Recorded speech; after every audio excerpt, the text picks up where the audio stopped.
दलीय सिस्टम में जी, वो आए हैं, पार्लियामेंट सिस्टम में, Rita उनको Kanalji, उनको मानने thank वाला you नहीं। so much for sharing your perspective on the situation on the ground. And those are the latest visuals coming in from Kathmandu, ladies and gentlemen. You can see the chaos that is just spiraling out of control on the streets of Nepal as the protesters have just taken control of the law and order when it comes to Nepal. You can't see a single security personnel on the ground, be it the local police or the military, which just begs the question: is this entire nation headed towards military rule? Was this the game plan all along, to create so much chaos that only the military is the last standing pillar that can create some level of order? And could that order that is brought in by the military, if that happens, if the military steps into this power vacuum that we are seeing in Nepal, will they give up power for democracy, is the other big question. Getting some more breaking news that's coming in. The Ministry of External Affairs advisory has come in upon Nepal, where Indian citizens are advised to defer travel there until the situation has stabilized. Indian citizens are advised to take shelter in their current places if they are already inside Nepal, is the big piece of news that's coming in. The MEA advisory going to Indian nationals both in Nepal and those who were earlier planning to travel to Nepal. I'm joined by my colleague Siddhant Mishra on the broadcast. So Siddhant, clearly the situation spiraling out of control in Nepal, the advisory coming in from the Ministry of External Affairs. So the Modi government adopting a wait and watch policy when it comes to the situation unfolding in Nepal. Well, that's right. This is perhaps the second advisory that has come from the Indian government in less than 5 hours, Ayushman. In fact, in the morning also there was an advisory from the Indian government. Now this is the second time, and in fact, in this advisory, Indian citizens are advised to defer travel to Nepal until situation gets stabilized. In fact, citizens are also advised to take shelter in their current places. In fact, the hotline numbers, which are also available on WhatsApp, have been issued by the Indian Embassy in Kathmandu, and for any assistance or any kind of help, Indian citizens can reach out to the Indian Embassy in Kathmandu. So, as I said, this is the second advisory in the day from the Indian side. Right, thank you, Siddhant. But please stay with us. Let's take our viewers through the entire situation unfolding in Nepal, which underlines the fact that India currently has a very unstable neighborhood. Now, if you look at 2021 in Myanmar, the military coup took place over there over voter fraud allegations. So that's when the junta took control of the nation of Myanmar. The elected government was overthrown by the Burmese military. And as we have seen in the past, the military in Myanmar exercises a lot of political control, and they are currently handling the state of affairs in Myanmar. If you look at Sri Lanka in 2022, the Rajapaksa regime fell after the popular protests which erupted across Sri Lanka due to the economic crisis, the nationwide protests over a severe recession that had taken place in Sri Lanka. The demonstrations led to the ousting of the Rajapaksa family from the corridors of power in Sri Lanka. And you look at Pakistan, widespread protests in 2022 following Imran Khan's removal as the Prime Minister. That in that nation as well, the military exercised its long-standing political control, as we have seen over the decades in Pakistan. Imran Khan's government was ousted through this no confidence motion, which was enforced by the military on the ground. And Bangladesh also, we saw the unrest over the abolition of the job quotas in government services, also student-led protests, which many say were levers used by certain foreign players to exercise that control and chaos inside Bangladesh, which led to the downfall of the Sheikh Hasina regime. The showdown led to the fall, as I was pointing out, of the Sheikh Hasina government. The youth hit the streets, and as we're talking about Nepal, the youth have hit the streets over the ban on the social media sites. Then it escalated into the entire corruption record and the charges of corruption against the Oli government. And as you can see on the streets of Nepal, it's open season against the top political leaders of the ruling coalition. Remember, in the last 17 years, 15 governments have fallen in the nation of Nepal. For the finance minister, as you can see over here, he's kicked and beaten in the street.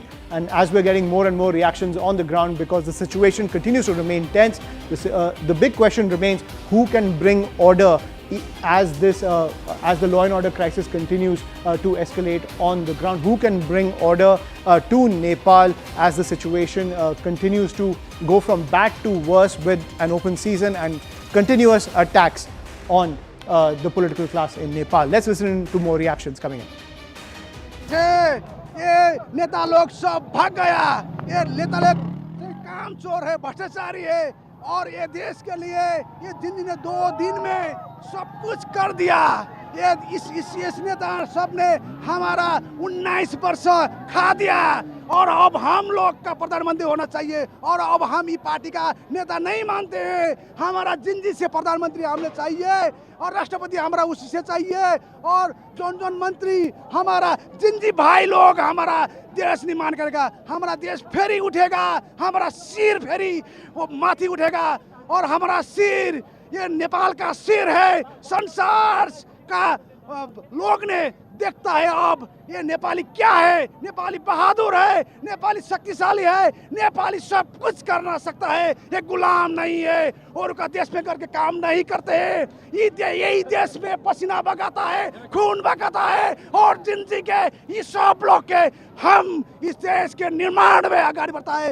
ये नेता के अब हम लोग सहभागी भी होने नहीं देंगे। ये लोग का पार्टी भी हम नहीं मानते हैं। हमारा देश का पार्टी जिंदगी पार्टी होता है और उसमें हमारा भाई बहनी सब काम करता है और अब स्टूडेंट का कल मार दिया गया। आप लोग देखिए 21-22, अब नंबर कितना है पता नहीं, 500 से जितना है सब इंजर्ड हुआ है। अब ये स्टूडेंट को ऐसे तरीके से मारेंगे तो कौन सा देश चलेगा? ये सब What happens now, ma'am? What happens next in Nepal?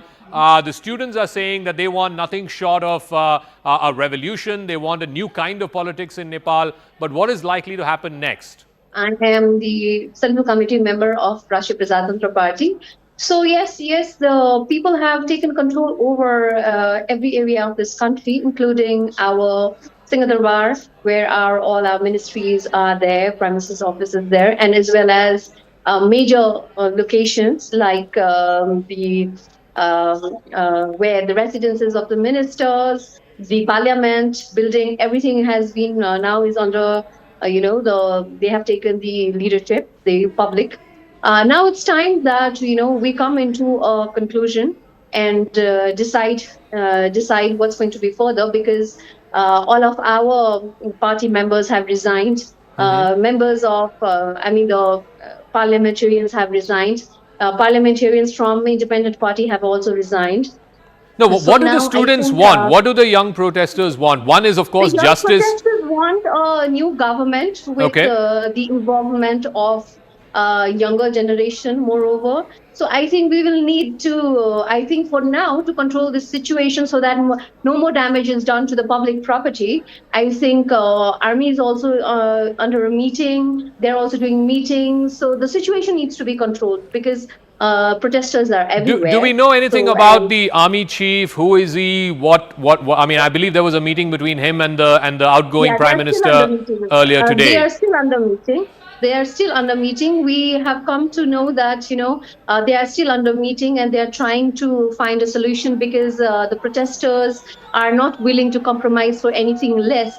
So probability of forming an interim government with the involvement of the younger generation much more, but it's not clear yet because there are lots of bodies involved, lots of I think individuals who are trusted by the public need to take in charge, and I think it's nothing is clear as of now what's going to happen further. We can see but pictures everybody of is committed. the army trying to push back some of the younger protesters, some of the younger protesters also taking the lead and pushing back the others. We've also been hearing the name of Mr. Balen Saha. I believe he's the mayor of Kathmandu, who is an acceptable face to the young protesters. Can you tell us a little bit more about him? Army has not taken any step towards, disrupting the protesters. So the protest is still ongoing because there are some demands from the youngsters. The protesters have some demands that need to be met. Mr. Prime Minister has already resigned. KP Sharma Oli has resigned, but that's not enough because we want him to be accountable for the deaths. We want this government, the people that were there to give order to kill the youngsters, they need to be held accountable. Now it's time to be, patient and take the legal way because they need to be held accountable, and we want to make sure, the public wants to make sure that they do not flee this country. Who are the people who gave the order to fire at these students? It has to be the Oli government. So he's leading the government when he has to be held accountable for this. Okay. He was Okay. the leader, he was the prime minister. So I don't think without his order anybody would have done that. So the entire coalition government that was heading needs to be held accountable, and their resignation means nothing to us. The main thing is they have to be held responsible and put to jail. They have to be prosecuted. That's of foremost important. So Okay. we might have to have an independent body that's going to, look into this matter, do the investigations and further do the processing. And as you said, yes, Mr. Balansha is a young mayor of Kathmandu and is quite accepted by the public. We've not had his opinions as of now after the protest has been successful. Okay. So we are waiting to hear what he has to say. I think he just has made a statement that I just checked what he had just said.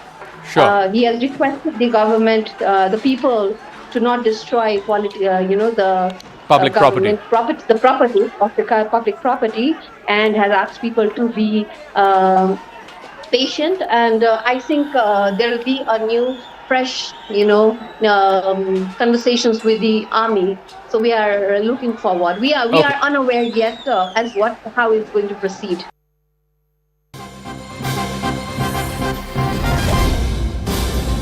From Nepal to back home in India, that is Prime Minister Narendra Modi conducting an aerial survey of the flood devastation in the state of Punjab. Remember, Punjab has faced above record rainfall in the past few days, which has led to a lot of devastation primarily in the agricultural areas of Punjab, and Prime Minister Modi there taking an aerial survey of the affected parts of Punjab. I'm joined by my colleague Payal Mehta on the broadcast. So Payal, when it comes to giving aid to the farmers of Punjab, Prime Minister Modi on the front foot when it comes to aiding the farmers. Well, Punjab has been at the worst, and as far as the flood is really concerned, the impact of the flood, all the districts seem to be very, very miserably impacted, and that is something which, of course, has touched the Prime Minister's heart and mind. And therefore, he is in fact gone ahead and cancelled his dinner for his NDA MPs today, which was supposed to take place last night. And today, the Prime Minister can be seen doing the aerial survey. Remember, the Prime Minister said that as a responsible government, they want to stand shoulder to shoulder with the states who are impacted, reeling under this flood impact, and it is not about any partisan that you can really see over there. The Prime Minister, in fact, just completed his review, in Himachal, which is again a state which is governed by the opposition, and announced a package of 1,500 crores with immediate effect for them as well. Already, Ayushman, you've seen that many states of the BJP-ruled states have in fact gone ahead and announced relief measures, not just for Himachal but also for Punjab as well. Prime Minister, in fact, taking a detailed note on the account, and that's the reason right after voting for the Vice President election in the morning, the Prime Minister set off on this state tour. We were also given to understand he might just go to Uttarakhand sometime later this week to get an assessment of the situation. But Punjab has been reeling under the severe impact of floods. All the districts have stayed impacted. A lot of farmlands have been lost because of the flood. People have lost their homes, or even though, we've seen relief being extended, but the Prime Minister taking matters in his own hand. And in fact, going ahead and going on with the survey, and it is pretty expected that the Prime Minister will be announcing some sort of a relief package. A senior minister in the government, Ravni Singh Bittu, told us this, early this morning when we were speaking to him on Prime Minister's pending visit. Right. Thank you, Payal, for joining us on the broadcast and decoding the game plan going forward to provide relief in the wake of the flood devastation in the state of Punjab, as well as other states like Uttarakhand and Himachal Pradesh as well. We will continue to track all the developments coming in. For now, quick break. More news and updates on the other side.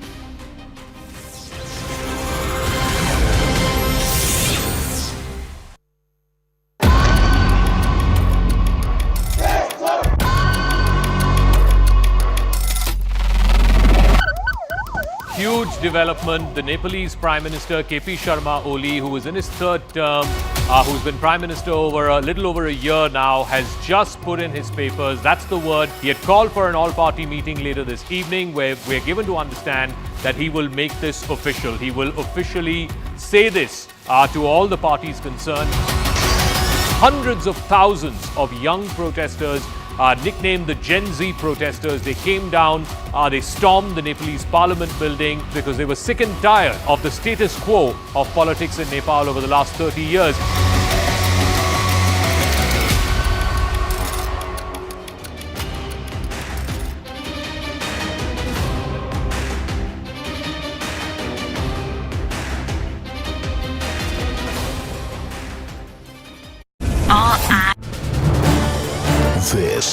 News 18 Network.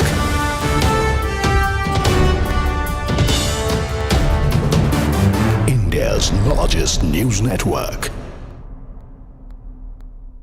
Newspapers, Pradeep Paudel, the health minister in the Oli government, has also put in. So these are weighty portfolio holders, and they've all thrown in the towel, saying that, look, we want to distance ourselves from this government that is made of kleptocrats, according to some individuals, nepotists and authoritarians. So you're seeing basically three ministers go. People have been accusing the government of having the blood of innocent children, youth on their hands. Many people have been taunting the government for using the kind of tactics that you're seeing, because this protest was initially peaceful and then suddenly something changed.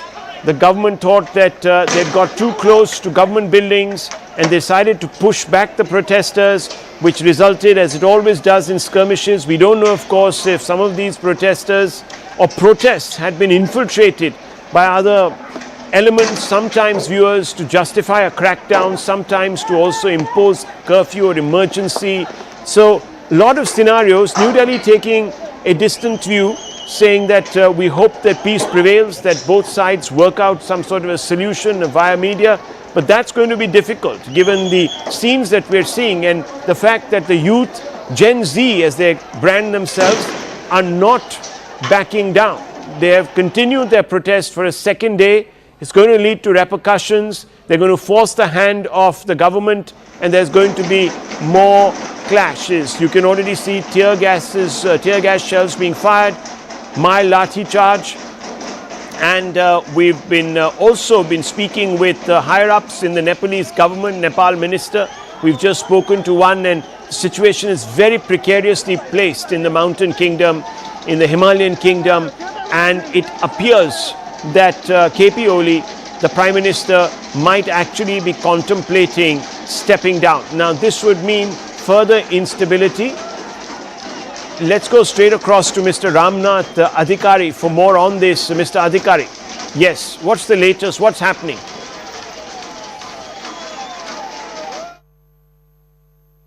आपने resign कर दिया है sir? मैले राजीनामा दिएको छु। अच्छा, आपने राजीनामा दिया है? राजीनामा दिएको छु। मैले प्रधानमन्त्री कहाँ पुगेर राजीनामा दिन सकेको छैन। मैले सामाजिक सञ्जाल मार्फत राजीनामा दिएको घोषणा गरेको छु। ओके, तो आपकी पार्टी का अभी भी सपोर्ट है सरकार को या नहीं है? अरु सब कुरा मलाई जानकारी छैन। मैले नैतिकताका आधारमा राजीनामा दिएको छु सर। मैले यति मात्रै बोले। अच्छा, तो क्या अब आप चाहते हैं कि प्रधानमंत्री भी राजीनामा दें, इस्तीफा दें? थप कुरा म नगरौं। हाँ जी, म थप कुरा नगरौं। अच्छा, और आगे आपको क्या लगता है कि ये जो सरकार है ये बचेगी नेपाल में? धन्यवाद। म संघीय लोकतान्त्रिक गणतन्त्र प्रति विश्वास गर्ने एउटा कार्यकर्ता, नेपाली कांग्रेसको कार्यकर्ता भएका कारणले संघीय लोकतान्त्रिक गणतन्त्रको संस्थागत विकासका लागि लाग्छु। हालका लागि मैले राजीनामा दिएको छु। Well, let's go straight across to Anand. Anand, you're getting some updates. Siddhant has just spoken, and this is a CNN News 18 exclusive. Ramnath Adhikari, we just heard him. He has spoken in a mix of Nepali and Hindi, but he has said, I have given my Razinama. And this is soon after the Nepal Home Minister. So there is clear fissures within the Nepal government, and that means there is pressure on KP Sharma Oli also to resign. And this is despite the social media ban being removed. But the protests are still on. It looks like matters have reached a tipping point, a boiling point, and things have spiraled beyond KP Sharma Oli's control. And we are seeing a Bangladesh redo, Rahul, in the region. So another region, another nation within the subcontinent that now sees perhaps an overturn of the elected government or the incumbent government because of protests spiraling onto the streets and led by youth. So there are a lot of boxes which are being ticked vis-a-vis what happened in Bangladesh, although the situation is different. And within Nepal, there has been pro-monarchy protests which have happened over the last month and a half or 2 months. Nepal has been constantly in protest mode for various reasons. Here it seems like Ami Nepal, which is a non-governmental, non-profit organization which was leading these protests and which was organizing these protests. It was supposed to be a peaceful gathering. The central government had given, Nepalese government had given permission for these protests, but things spiraled out of control because the authorities did not realize that there's going to be such a huge turnout. And the social media ban perhaps just was the final nail or the tipping point for the protests to burst onto the street. Now we are given to understand there are alternative candidates like Mr. Devba Sherbadur Dev.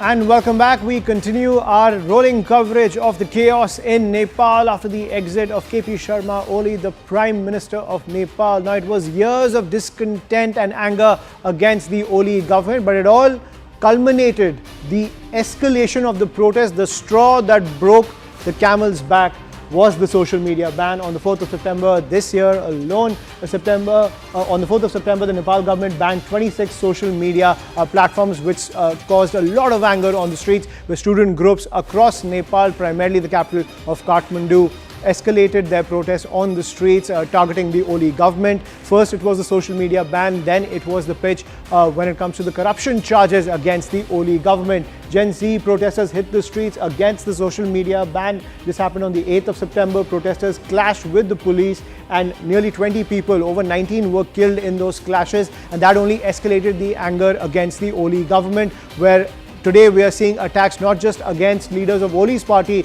but even his coalition partners. Nepal Home Minister Lekhak resigned amid the showdown that was taking place in the wake of the death of 20 students in those clashes with the security forces. The Nepal Health Minister and the Agriculture Minister also quit. These are all leaders from the Nepalese Congress, which is a coalition partner of in the Oli government. The Nepal government lifted the ban on social media platforms, and Nepal Prime Minister KP Sharma Oli resigned amid the mounting unrest. Yet the chaos continues on the ground. It seems it is open season against the top political leaders of Nepal. Nepal PM KP Sharma Oli has resigned amid the mounting unrest. No one knows where his whereabouts are right now, but students continue their protests on the ground in Nepal. Now, my colleague Anand Tiwari gets us this report from Ground Zero as the chaos continues to escalate.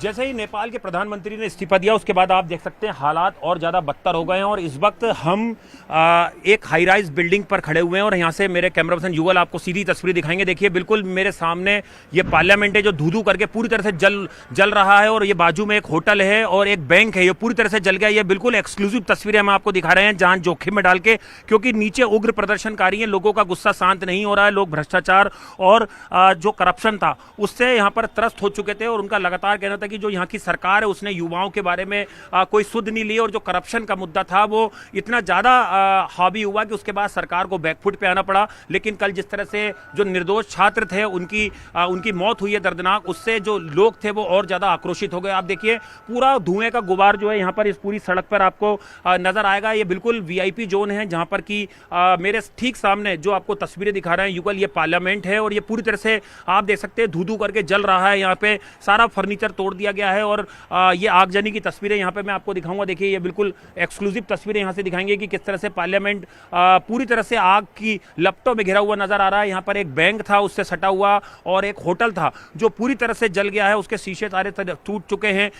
जो लोग हैं प्रदर्शनकारी है वो सड़कों पर हैं, police नदारत है और जो आर्मी है अब उसके कंट्रोल में पूरा नेपाल शहर है, पूरा काठमांडू है। लोगों का गुस्सा शांत नहीं हो रहा है। 4 मंत्रियों ने इस्तीफा दिया, 20 से ज्यादा सांसदों ने इस्तीफा दिया। प्रधानमंत्री के बारे में खबर आ रही है कि वो देश छोड़ के भाग गए हैं, और ऐसे में अब नेपाल का भविष्य आगे क्या होगा, नेपाल की सत्ता किसके पास काबिज होगी। इमरजेंसी जैसे हालात जो है वो पूरी तरह से नेपाल में बन गए हैं, और ये तस्वीरें हम आपको दिखा रहे हैं कि किस तरह से ये पूरा काला धुएं का जो गुबार है ये पूरे काठमांडू में नजर आ रहा है। हम संसद भवन के पास हैं, कुछ लोगों से बात भी करेंगे, युवाओं से जिनकी बात को सुना नहीं गया। देखिए, ये संसद भवन की तस्वीरें दिखा रहे हैं जो पूरी तरह से आग की चपटों में यहाँ पे जो अराजकता फैली हुई थी, जो सरकार, जो नेता थे, उन्होंने लोगों की सुनी नहीं। यहाँ पे युवाओं के बारे में उन्होंने, डेवलपमेंट के बारे में नहीं सुना, और यही वजह थी कि आज नेपाल जल रहा है। आपको दुख हो रहा है आपका नेपाल जल रहा है? बहुत ज़्यादा दुख हो रहा है। इसका दुख तो हम व्यक्त करके बता भी नहीं सकते। ये अभी क्या देखिए, बहुत रिस्की जगह है, ये सिलेंडर फटा है यहाँ पर। और हम आगे आइए चलते हैं, ये तस्वीरें हम आपको दिखा रहे हैं। प्रधानमंत्री देश छोड़ के चले गए इस्तीफा देके। इसकी तो एक्चुअल कोई इन्फॉर्मेशन हमको आज तक अभी तक पता नहीं लगी है, मगर अगर वो भाग भी गए तो वो उससे कोई फर्क पड़ने वाला खास में नहीं है, क्योंकि अब गवर्नमेंट, अब अच्छे लीडर अगर गवर्नमेंट ओवरटेक कर लेंगे तो वो जहाँ भी नेपाल में किसी भी कोने पे वो छुपेंगे, उनको आसानी से। सरकार अब क्या रहेगा नेपाल का? अब ये जो पुराना लोग हैं ना, वो कोई नहीं चला सकता है। अब युवक चाहिए, युवक चाहिए। अब युवक ये चलाएगा, ये पुराना जितना है वो सब बाइकाट। तो देखिए, युवाओं के हवाले अब ये देश होना चाहिए, युवा नेता होना चाहिए। देखिए, ये सीधी तस्वीरें हम दिखा रहे हैं। ये संसद भवन है जो पूरी तरह से आग की लपटों में आ गया। लोगों का गुस्सा था, यहाँ पे जो अराजकता फैली हुई थी, जो सरकार, जो नेता थे, उन्होंने लोगों की सुनी नहीं। यहाँ पे युवाओं के बारे में उन्होंने, डेवलपमेंट के बारे में नहीं सुना, और यही वजह थी कि आज नेपाल जल रहा है। So chaos continues on the streets of Nepal. My colleague Anand Tiwari getting us the latest from ground zero. We will continue to track all the developments coming in. For now, a quick break. More news and updates on the other side.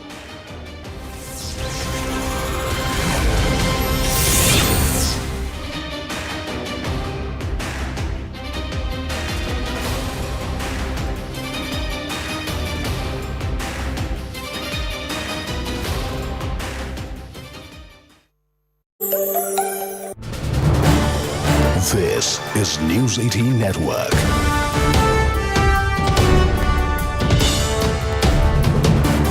India's largest news network.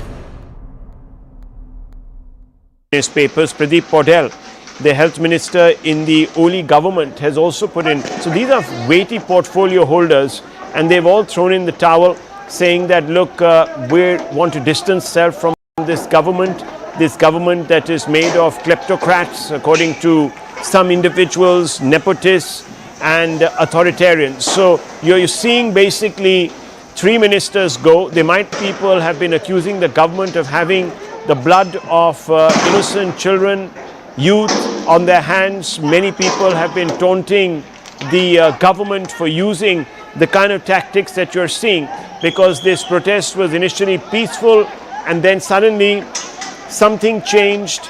The government thought that they'd got too close to government buildings and decided to push back the protesters, which resulted, as it always does, in skirmishes. We don't know, of course, if some of these protesters or protests had been infiltrated by other elements, sometimes viewers to justify a crackdown, sometimes to also impose curfew or emergency.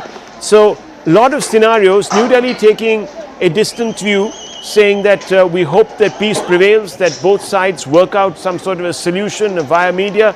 But that's going to be difficult given the scenes that we're seeing and the fact that the youth, Gen Z as they brand themselves, are not backing down.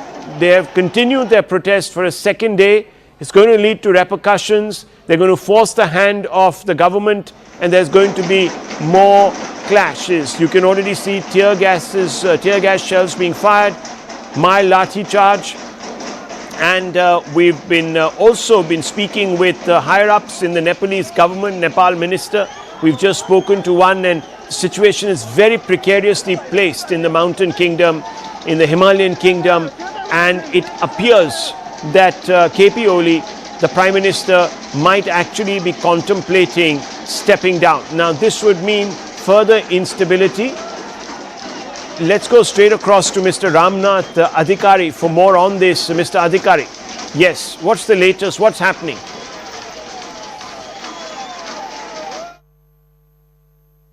आपने resign कर दिया है sir? मैले राजीनामा दिएको छु। अच्छा, आपने राजीनामा दिया है? राजीनामा दिएको छु। मैले प्रधानमन्त्री कहाँ पुगेर राजीनामा दिन सकेको छैन। मैले सामाजिक सञ्जाल मार्फत राजीनामा दिएको घोषणा गरेको छु। ओके, तो आपकी पार्टी का अभी भी सपोर्ट है सरकार को या नहीं है? अरू सब कुरा मलाई जानकारी छैन। मैले नैतिकताका आधारमा राजीनामा दिएको छु सर। मैले यति मात्रै बोले।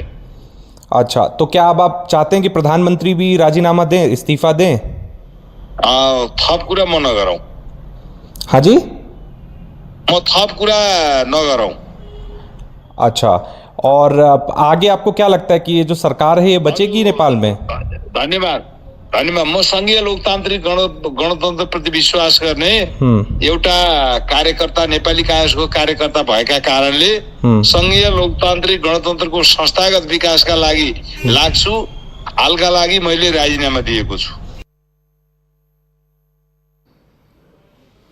Well, let's go straight across to Anand. Anand, you're getting some updates. Siddhant has just spoken, and this is a CNN News 18 exclusive. Ramnath Adhikari, we just heard him. He has spoken in a mix of Nepali and Hindi, but he has said, I have given my Razinama. And this is soon after the Nepal Home Minister. So there is clear fissures within the Nepal government, and that means there is pressure on KP Sharma Oli also to resign. And this is despite the social media ban being removed. But the protests are still on. It looks like matters have reached a tipping point, a boiling point, and things have spiraled beyond KP Sharma Oli's control. And we are seeing a Bangladesh redo, Rahul, in the region. So another region, another nation within the subcontinent that now sees perhaps an overturn of the elected government or the incumbent government because of protests spiraling onto the streets and led by youth. So there are a lot of boxes which are being ticked vis-a-vis what happened in Bangladesh, although the situation is different. And within Nepal, there has been pro-monarchy protests which have happened over the last month and a half or 2 months. Nepal has been constantly in protest mode for various reasons. Here it seems like Army Nepal, which is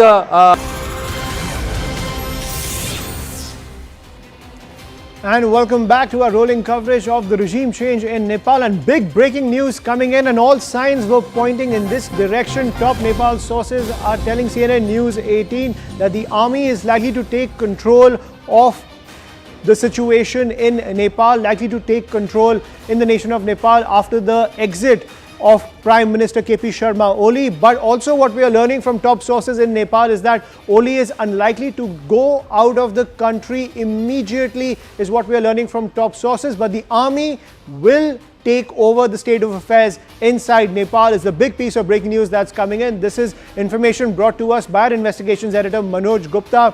As per top sources inside Nepal, the army is likely to take over the state of affairs in the country, which is currently facing a lot of chaos given the political turmoil and the law and order breakdown on the streets. So in order to maintain order so that there could be some political resolution, some movement towards peace and order, the army is likely to take control of the state of affairs inside Nepal. That is the big piece of news that's coming in. This is from our investigations editor Manoj Gupta. As per top Nepal sources, the army is likely to take over Nepal given the political vacuum that has been created with the targeted attacks on top political leaders of Oli's government, as well as the exit of KP Sharma Oli. As the situation continues to go from bad to worse on the streets of Nepal, the army is likely to take over to establish some level of order. To get more details, I'm joined by my colleague Siddhant Mishra on the broadcast. So Siddhant, all signs were pointing in this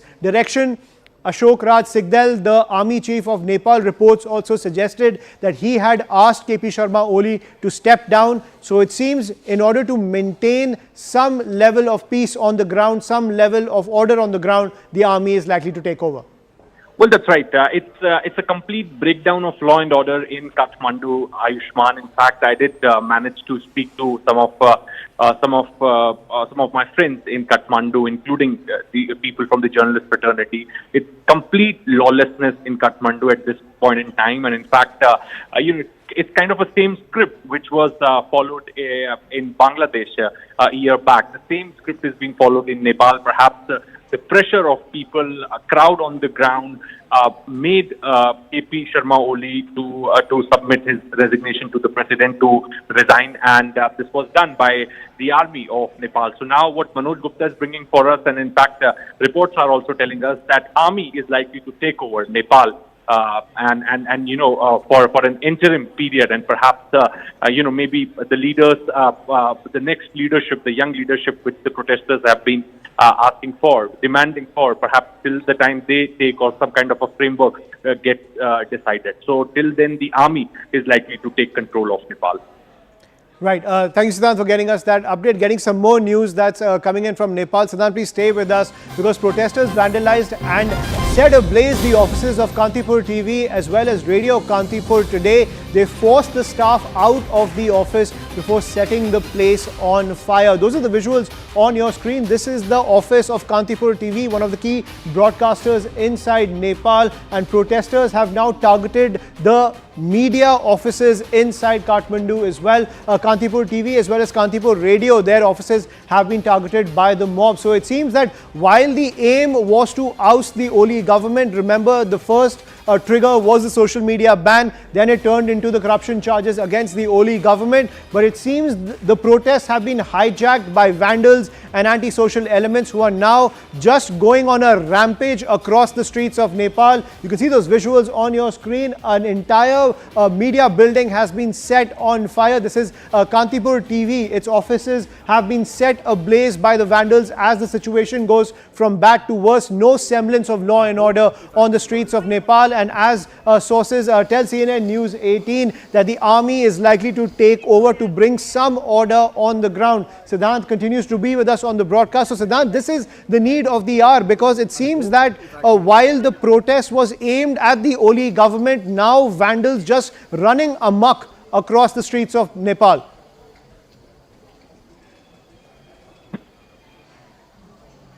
Siddhant, can you hear me? We'll try to reconnect with Siddhant over there, but those are the visuals on your screen. This is Kantipur television office, ladies and gentlemen, which has been targeted by vandals. So the situation just going out of control on the streets of Nepal. Siddhant is back with us on the broadcast. So Siddhant, as per top sources which have told CNN News 18 that the army is likely to take over, this is the current situation on the ground that they need to address. First, the protests were initiated against the Oli government, but now mobs and vandals just running amok on the streets of Nepal. Well, yes, that's right, Ayushman. In fact, now we're getting to know that this television news network have been attacked by the protesters. They have made the staff inside the building to come out, and after which the building was set on fire. Now, in fact, many media personnel were injured yesterday. More than 40 to 50 media personnel were injured yesterday in the protest, and in fact, today also many of them got injured. Many media vehicles have been set on fire by the protesters. That is exactly what people on ground are telling me. Their vehicles have been set on fire. The media personnel are being asked to get out of the car, and then they burn the vehicle. So this is happening, and there's complete lawlessness on the streets of Kathmandu, complete breakdown of law and order. Till the time army completely takes over the streets of Kathmandu, perhaps this situation is likely to prevail. Right. Thank you, Siddhant, for getting us the latest update from Ground Zero. That is the situation currently in Kathmandu, where the Kantipur television office has been set ablaze by the protesters. Remember, it seems that in the wake of the exit of KP Sharma Oli from the post of the Prime Minister of Nepal, the protests have gone out of hand, which is why, as per top sources, the army is likely to take control to restore some semblance of law and order in the country as it tries to transition into another government after so much instability over the last 17 years, which have seen the rise and fall of 15 governments. How things unfold, we'll have to wait and see, but that's all we have to pack it on the show. We're going to take a quick break now. Up next, Nation at 5.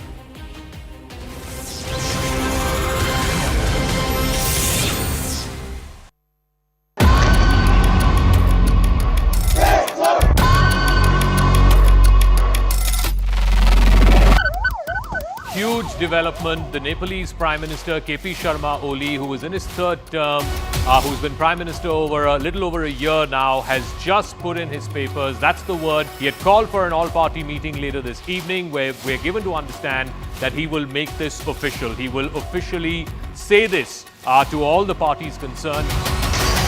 Hundreds of thousands of young protesters, nicknamed the Gen Z protesters, they came down, they stormed the Nepalese parliament building because they were sick and tired of the status quo of politics in Nepal over the last 30 years.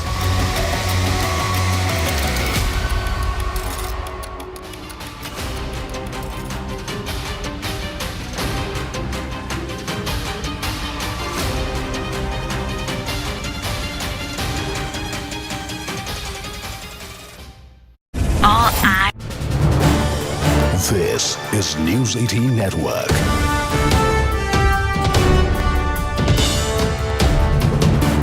India's largest news network. Newspapers, Pradeep Paudel, the health minister in the Oli government, has also put in. So these are weighty portfolio holders, and they've all thrown in the towel, saying that, look, we want to distance ourselves from this government that is made of kleptocrats, according to some individuals, nepotists and authoritarians. So you're seeing basically three ministers go. People have been accusing the government of having the blood of innocent children, youth on their hands. Many people have been taunting the government for using the kind of tactics that you're seeing, because this protest was initially peaceful and then suddenly something changed. The government thought that they'd got too close to government buildings and decided to push back the protesters, which resulted, as it always does, in skirmishes. We don't know, of course, if some of these protesters or protests had been infiltrated by other elements, sometimes viewers to justify a crackdown, sometimes to also impose curfew or emergency. So a lot of scenarios. New Delhi taking a distant view, saying that we hope that peace prevails, that both sides work out some sort of a solution via media. But that's going to be difficult given the scenes that we're seeing and the fact that the youth, Gen Z as they brand themselves, are not backing down. They have continued their protest for a second day. It's going to lead to repercussions. They're going to force the hand of the government, and there's going to be more clashes. You can already see tear gas shells being fired, mild lathi charge. And we've been also been speaking with higher-ups in the Nepalese government, Nepal minister. We've just spoken to one, and the situation is very precariously placed in the mountain kingdom, in the Himalayan kingdom, and it appears that KP Oli, the Prime Minister, might actually be contemplating stepping down. Now, this would mean further instability. Let's go straight across to Mr. Ramnath Adhikari for more on this. Mr. Adhikari, yes, what's the latest? What's happening?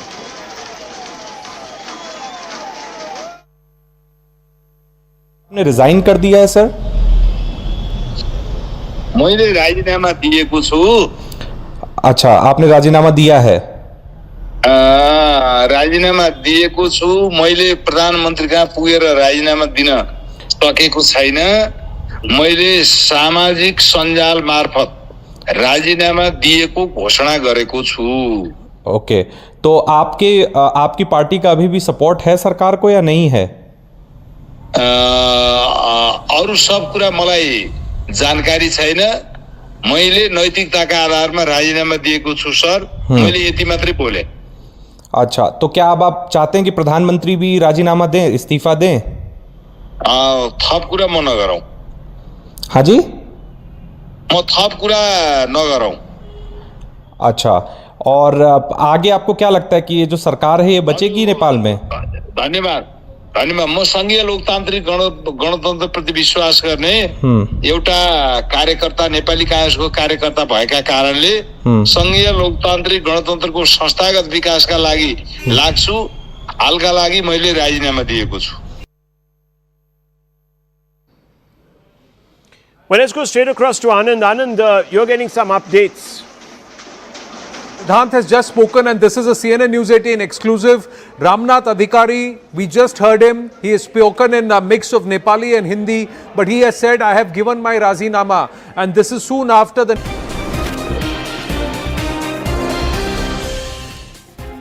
Very good evening. You're watching Nation at 5. I'm Akanksha Swaroop. Nepal's Prime Minister KP Sharma Oli has resigned. This as nationwide protests have spiraled out of control in Nepal. Despite the withdrawal of controversial orders, unrest is raging on. Gunshots were fired near the Prime Minister's residence as protesters try to storm the area. Mobs have also stormed the parliament. Sources are now indicating that the army could take over to establish law and order. India has urged calm and issued an advisory to nationals in Nepal.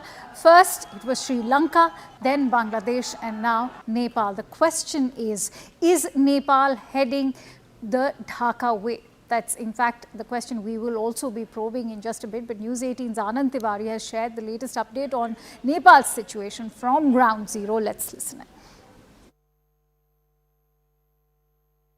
जैसे ही नेपाल के प्रधानमंत्री ने इस्तीफा दिया उसके बाद आप देख सकते हैं हालात और ज़्यादा बदतर हो गए हैं और इस वक्त हम एक हाई राइज बिल्डिंग पर खड़े हुए हैं और यहाँ से मेरे कैमरा पर्सन युगल आपको सीधी तस्वीर दिखाएंगे। देखिए बिल्कुल मेरे सामने ये पार्लियामेंट है जो धू करके पूरी तरह से जल रहा है और ये बाजू में एक होटल है और एक बैंक है, ये पूरी तरह से जल गया। ये बिल्कुल एक्सक्लूसिव तस्वीरें हम आपको दिखा रहे हैं जान जोखिम में डाल के, क्योंकि नीचे उग्र प्रदर्शनकारी हैं, लोगों का गुस्सा शांत नहीं हो रहा है, लोग भ्रष्टाचार और जो करप्शन था उससे यहाँ पर त्रस्त हो चुके थे और उनका लगातार कहना था कि जो यहाँ की सरकार है उसने युवाओं के बारे में कोई सुध नहीं ली और जो करप्शन का मुद्दा था वो इतना ज्यादा हावी हुआ कि उसके बाद सरकार को बैकफुट पे आना पड़ा। लेकिन कल जिस तरह से जो निर्दोष छात्र थे उनकी मौत हुई है दर्दनाक, उससे जो लोग थे वो और ज्यादा आक्रोशित हो गए। आप देखिए पूरा धुएं का गुबार जो है यहाँ पर इस पूरी सड़क पर आपको नजर आएगा। ये बिल्कुल वीआईपी जोन है जहाँ पर कि मेरे ठीक सामने जो आपको तस्वीरें दिखा रहे हैं युगल, ये पार्लियामेंट है और ये पूरी तरह से आप देख सकते हैं धू करके जल रहा है। यहाँ पे सारा फर्नीचर तोड़ दिया गया है और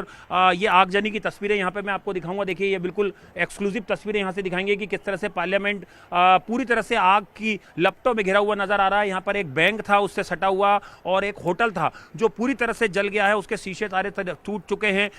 जो लोग हैं प्रदर्शनकारी है वो सड़कों पर हैं, पुलिस नदारत है और जो आर्मी है अब उसके कंट्रोल में पूरा नेपाल शहर है, पूरा काठमांडू है।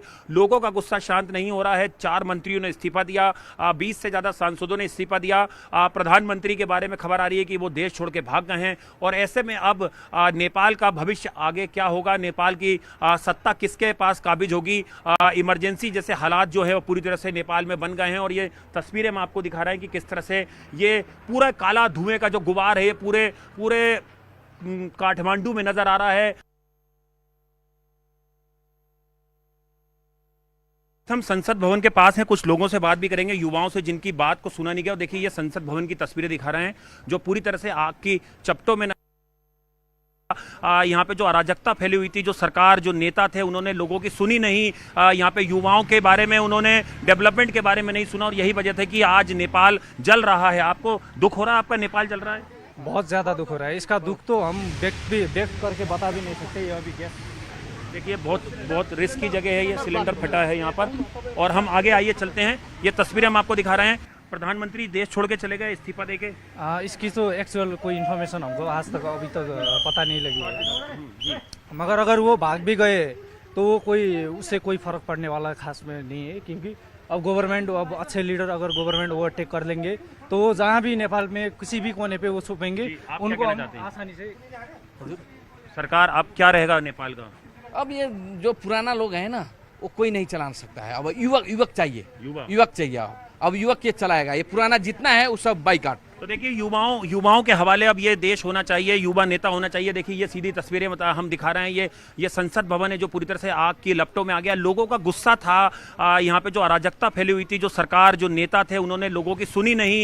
यहाँ पे युवाओं के बारे में उन्होंने डेवलपमेंट के बारे में नहीं सुना और यही वजह था कि आज नेपाल जल रहा है। All right, so as Nepal continues to burn, we at CNN News 18 have been tracking all the latest developments from ground zero for you. Let's quickly go across to Siddhant, who will furnish us with the latest inputs. Siddhant, as of now, what will ensure that law and order is restored at the soonest? Are we expecting the army to step in? Well, Akanksha, situation still remains tensed. In fact, Chief Secretary, Army and the Mayor of Kathmandu, they all have come up with an appeal to the protesters to show restraint and to stop the violence. But what I'm getting to know from people, those who are on ground, the situation is still tensed. In fact, many journalists have been attacked, Akanksha. Their vehicles have been set on fire. The buildings, the politician houses, and the buildings of national pride have also been vandalized by the protesters. It's exactly the repeat of what we saw in Bangladesh a year back. And now Manoj Gupta is bringing for us that army is likely to take control of Nepal, and army will be running the country till it gets a new model of governance. But when it's going to happen, how it's going to happen, when could we see the army on the streets of Kathmandu? Because situation is so bad that nobody is safe. No area in Kathmandu is safe at this point in time. In fact, the Indian government has also come up with an advisory for the Indian citizens, asking them to remain indoor, not to go out in Kathmandu. So Siddhant, whether it is the current dispensation, the ministers from the current Oli dispensation, or say the former Prime Minister also being attacked, is this now an indication that the anger on the streets is against the wider political elite and not just the Oli government? Well, yes, that's right, Akanksha. So, this has been in the making from a very long time. In fact, in April, there was a massive protest in Kathmandu against the electricity bill. Before that, in February, we reported that how there was the pro-monarchy campaign which was going on. So, this has been in the making, and this government has failed miserably.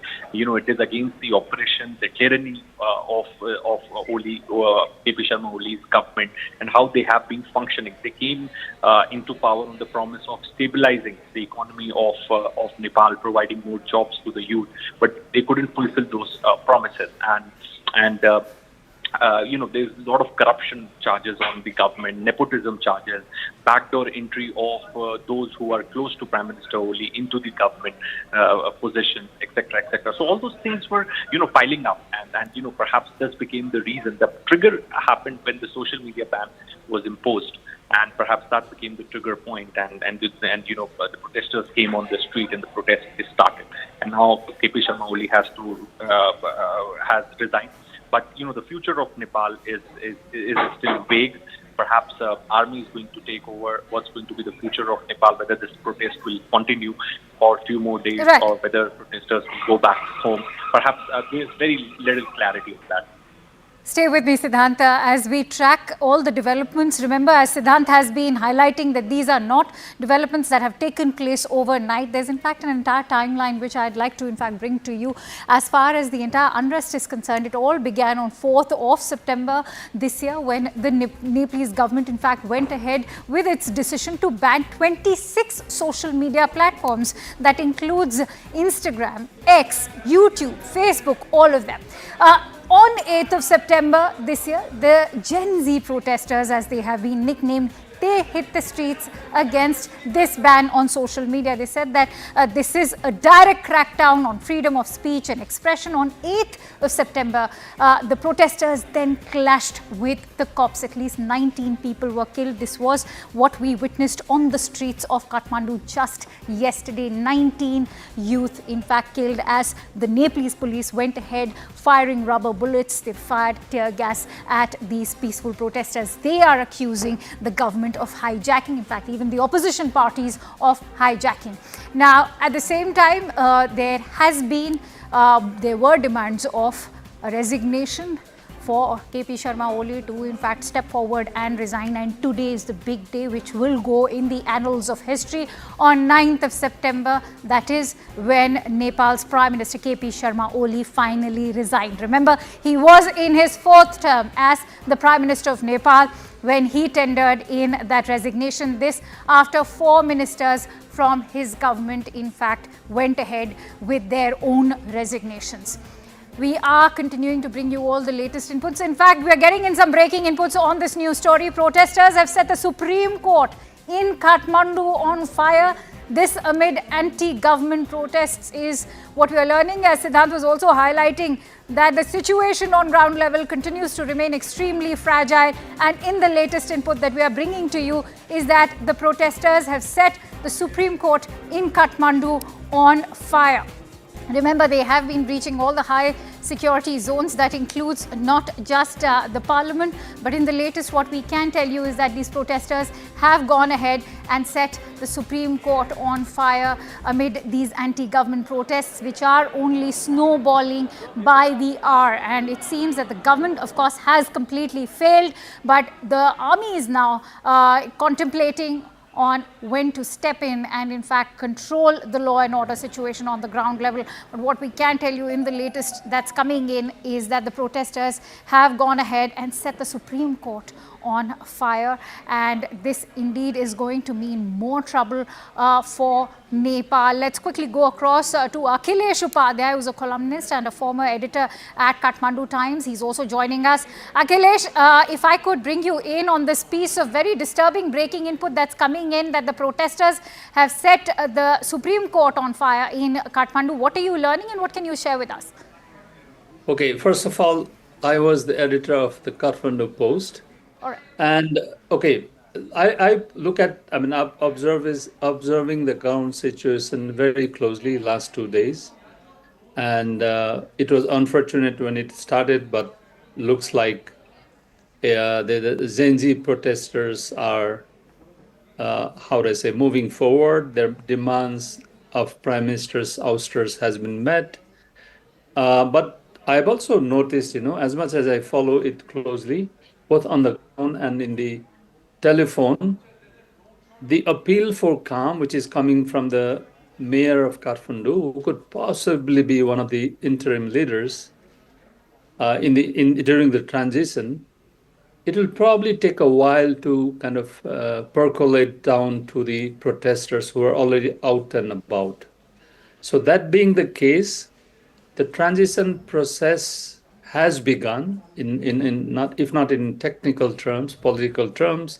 For example, the protest rally I saw from my home terrace, which is very close to the Prime Minister who has resigned his office, has just turned into a victory rally. The same people, same folks, same crowd, same youth, and you can see the temperature come down, But for it all to soak in, given the fact that they are the Gen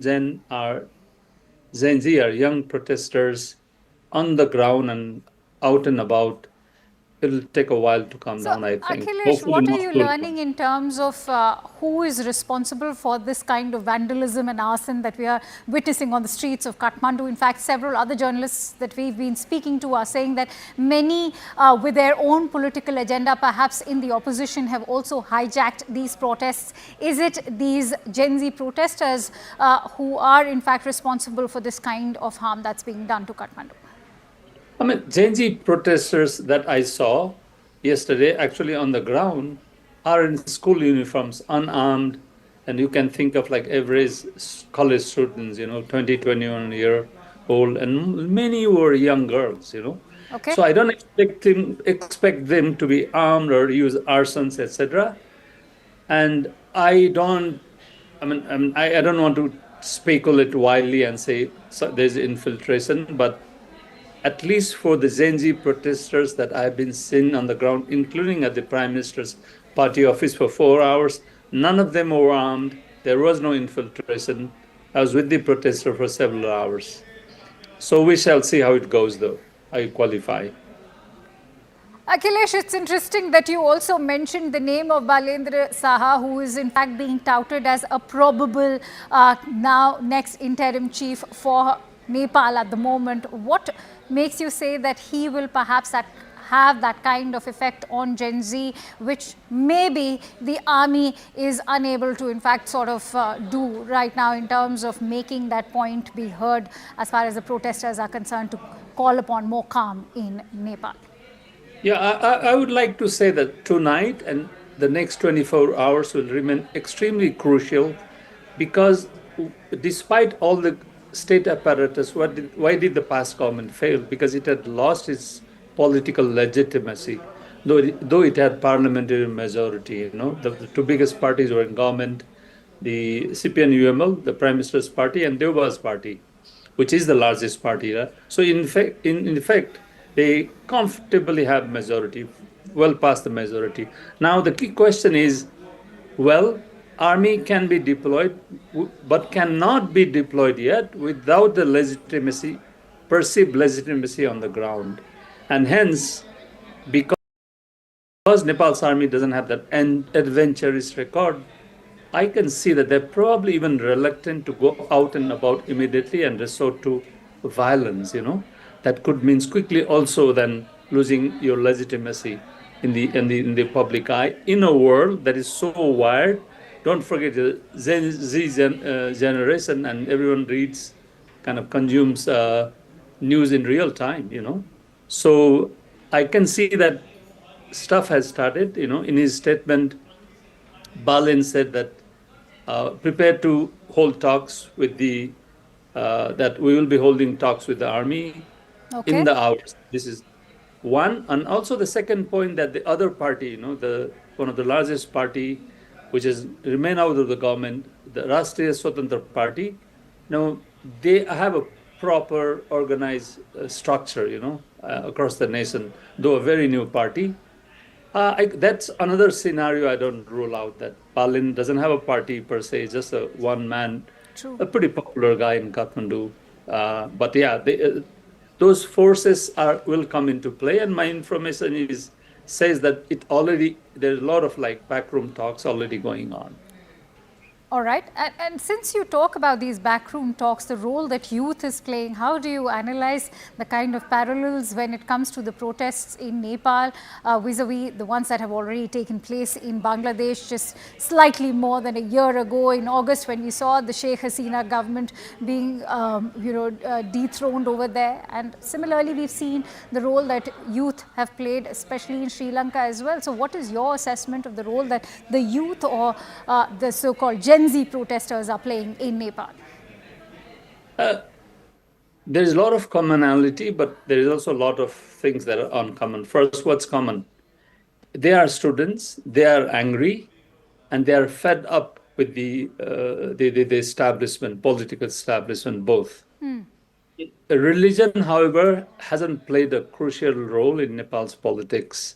There's no, as some party that is very closely aligned with a certain religion in Pakistan, Here it is a very different case, All the major parties have been largely secular to this day. And the largest party that gets vote in terms of its support for Hinduism is one of the fourth or fifth largest party, So that has been the case. And I see this is extremely secular, this movement, but also there are so many forces intertwined, and it'll be a while before one or two or three leaders begin to emerge from the mass. For example, yesterday I was talking to a lady, one of the protesters on the ground, probably 24, and she said, "Oh, it's so cathartic to see people my age on the ground who I didn't know, and we speak similar voice." So there is a lot of hope in the way they express themselves, But of course, in no way should violence be condoned. All right, Akhilesh, going to request you to continue staying with us.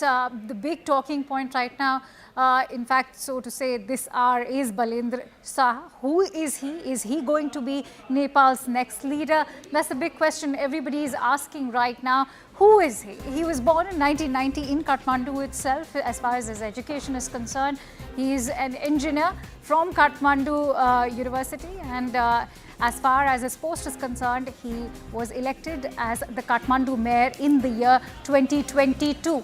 What are his unique selling points? He's extremely popular among the youth, a point that was also being made by Akhilesh when he said that he's reached out to the Gen Z protesters, urged them to maintain calm and, in fact, peace and order. He's also known for his good urban planning as far as Kathmandu is concerned. He's also aiming to make Kathmandu a clean city, able to unite people behind him. That's the kind of power that he commands. I quickly go back to Akhilesh, who continues to stay with us. So Akhilesh, I'd like to bring in your inputs on Balendra as well, and what makes him, or rather what positions him so uniquely to be considered as far as for the post or for the role of an interim advisor in Nepal. Okay, before I go into Balin Saha, who I have followed very closely, I don't want to deify any leaders, at a certain point in time. There's this human element to it. We all tend to do that and quickly vilify others, Right. At best, we are all gray creatures, neither black nor white. That said, the thing that has made him quickly popular among the young people is he doesn't have what others have, which is party. He is unique in that sense. And because he doesn't have party, he doesn't have that party patronage to sell to the crowd, And he doesn't have a contractor to sell a contract to get more parties or more karyakartas in his fold, And I don't know. I mean, I know a few people who are very close to him. He doesn't have any karyakartas per se, kind of party cadres to work with. Yeah. So he's also seen as generally educated, very clean, sometimes straightforward, so straightforward that the fellow politicians who he needs to take along don't get it. And he's seen that his constituency are not fellow politicians. He straight talk to the audience, which is on the ground, and social media. He's extremely popular on social media or his websites or his posts. All right. So, Akhilesh, the point that you're also making is very important, because you're saying that he's seen as an independent person, not having any political affiliations. At a time, this entire movement is against the political elite, not just against the Oli dispensation. Where does this leave the proponents of democracy, given that we've seen 14 governmental changes in 16 years in Nepal? Oh, excellent point. This is why I say, as important as ground swells are for changes. For example, the parliament was last elected only 3 years ago, but there have been several government changes already, right? And the cabinets keep on changing in their colors, which means this one's coming in, this one's going out. I even, as closely as I may try, I lose track of some of who's in the cabinet and which position does he hold, or is he still in the cabinet? Now, that being the case, in order for Nepal's democracy not get derailed, you need public acceptance in these extreme stressful situations. Nepal is currently going through extreme stress, as I would like to call it, And that means if we go too far and kind of centralize within authority, then there's a danger of derailment of the process rather than, a solidifying of the institutions, which are very crucial in the long run. And so that's interesting that you talk about solidifying the faith in democracy, also respecting institutions, given that the chairperson of the electricity board was also fired very abruptly by KP Sharma Oli, and that also sort of had an impact on the youth, given the role that he had played during the entire load shedding crisis that had plagued Nepal. So take us through why the successive governments have in fact displayed this disrespect towards constitutional institutions, also resorted to corruption. Okay, lovely. The answer is the same, May it be Deuba, may it be Prasanta, or may it be Oli, the multiple prime minister we've had most time since 1990, since the democracy was restored and monarchy was, abolished, abolished in 2008, but, put in the more cagey situation since 1990. These parties have been ruling the roost. And are people getting results? No. Are they frustrated deeply? Are a lot of people saying, okay, this is it, I will not see a change in my life? Akhilesh, I'm sorry to interrupt you there. I'll have to quickly take in some breaking inputs that have come in just now. In fact, what we're learning is that former Nepal Prime Minister Jhalanath Khanal's wife has suffered severe burn injuries, this after being attacked by the vandals. In fact, that's the latest piece of information. So first, what we were learning was that the Supreme Court in Kathmandu was set on fire. And in more breaking inputs, what we are learning is that the former Prime Minister of Nepal, Mr. Khanal's wife in Kathmandu, has been attacked. In fact, so much so she's also suffered burn marks and injuries. And this is very much in line with what has been happening so far, not just with the former Prime Minister, but also we've seen happen with the ministers in the KP Sharma Oli cabinet, where we've seen visuals also of the finance minister being chased and running amok on the road. In the latest, what we can tell you is that the former Prime Minister of Nepal, Jhalanath Khanal's wife, has suffered these burn injuries. Very disturbing visuals, in fact, coming over there. If I may show them to you, she's almost collapsed on the road over here, as she's also surrounded by the forces who are checking in on her. But in inputs that we are receiving so far is that she was burnt by the vandals. Who are these protesters? Are they the Gen Z protesters? We do not know. Or are there political parties? We still can't say for sure. But in fact, that's Jhalanath's wife, completely collapsed on the road as the forces continue to check in on her. On that note, let me quickly go across to Siddhant, who will share more inputs with us. But remember, this is not all right. So you can see a closer view of that. She's in fact suffered severe burn marks, as what we can see, and she's in fact in an unconscious state. It's a very, very serious condition from what it appears. Unfortunately, very tragic visuals coming in. Akhilesh continues to stay with us. Akhilesh, what do you make of this kind of tragic visuals, in fact, coming across? Who is responsible for this kind of vandalism, the arson and these kind of attacks? That too, I mean, eventually at the end of the day, they are all members of the politics in Nepal. You're looking at the wife of the former Prime Minister. No, I totally agree with you. I mean, it is not good, these unfortunate developments, despite the larger light at the end of the tunnel, you know. And this will definitely impact the transition and drag it rather than have a broader, quick political acceptance. And I've just posted actually on my own Twitter saying that appealing to Gen Z to stay calm and give transition a space and let it work, you know. And then I see similar appeals from people across the not the parties. The parties for now are like not seen as like credible messengers, but others, you know, kind of like thought leaders, writers, civil society representatives, you know, it's come across, you know. And then if there is one single message that's trending in the social media, other than these the incidents of violence, etc., it's one singular appeal for calm. But Akhilesh, what can you share with us with regards to the protesters? Because till yesterday, in fact till today, all the protesters that we have been speaking to have said that we always wanted to protest peacefully, and that our protests have in fact been hijacked by certain political elements, even foreign elements. What is it that you can share with us?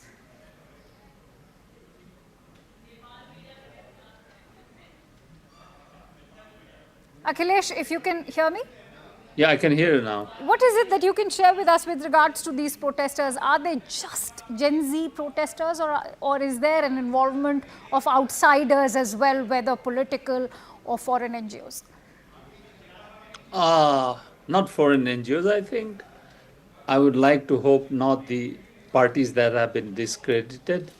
But as a protest as broad-based as this, there's always a danger, you know. There's no unifying force or two. There's no unifying voice. You know, Palin is popular, doesn't mean he's a leader accepted across the board. Gen Z, yes, but how do you even define Gen Z anyway? You know, does every household person is a big follower of Palin Saab, currently the most popular face, it seems, yeah? So it'll probably take a while, you know, next 2 hours, 24 hours, 72 hours before everything coalesces into place. I hope sooner than later, honestly. I don't like the disturbing images myself, some of them trending on my own social media, you know, handles. But we shall see. That's all I can say as an honest analyst, and don't want to over-speculate over events that I don't have enough information That about. also begs the question, why have the forces, including the army, failed to contain this kind of anger, the vandalism and arson that we are witnessing, and the kind of attacks we are seeing against all of the political elite? Yeah, I would like to think this, you know. Balin has been a mayor, right? He's not been a national leader yet. So he's got to grow apace, fast, and say, what does it require to be a good, it's nice to be a good mayor, right? Controlling a city, not even its every aspects of its life. Now it's an entirely different thing to control a country in serious crisis. And how do you mobilize the forces you don't know, or you are beginning to know? Do you have enough support from the people who have just been discredited, or they really want to discredit All right, Akhilesh, I'm sorry to interrupt you there. I can see some breaking inputs coming in that President Ram has in fact resigned as far as the Nepalese president is concerned, and what we are also being told is that the army is going to make an address. I quickly want to take that forward with you, Akhilesh. What do you make of the army's address now? What should we expect as far as that address that's all set to take place in some time from now? The army chief of Nepal will be making that address. I don't know what will. Are you asking me a question there? Yes. I don't know what he will, but he will definitely appeal for calm. But also, I mean, one to have some kind of like political, to be seen as also not how interventionist force, more an assisting force. That's the history of Nepal army, unlike some of the armies in the region. All right, stay with me as I bring those breaking inputs for our viewers. In fact, in the latest inputs, we can tell you that the president of Nepal, Ramchandra Podal, has also resigned. He's in fact one of the last one in the string of high-profile resignations that Nepal has witnessed today. It began with 4 ministers, one of them being the Home Minister, and then soon was followed by Nepal's Prime Minister KP Sharma Oli. And in the latest that we can bring to you is that President Ramchandra Podal has resigned. And in other breaking inputs also, what we are learning is that the army chief in Nepal will also be making an address. Remember, the situation remains extremely volatile on the ground level. We've just shown you how the wife of a former Prime Minister of Nepal has been burnt as well. She suffered severe burn injuries and she was in fact lying collapsed. But in the latest, amid this kind of mounting pressure on the political elite of KP Sharma Oli's government, in fact, in the latest, what we can tell you is that President Ramchandra Podal has also resigned. I quickly go back to Akhilesh, who continues to stay with us. So, Akhilesh, take us through what do you make of the political scenario at the moment? Is this an indication that early elections are now the need of the hour? Yeah, I mean, like, I've actually said it in public already. In order for us not to derail from the constitutional process and stick to constitutionalism, perhaps the best way out is early elections. All right, we'll try and fix your frame in the meantime, but I want to just keep taking our viewers to all the latest inputs coming in. In the latest, what we can tell you is President Ramnath Podal has resigned over there, and Akhilesh is back with us. Akhilesh, yes, please, go ahead.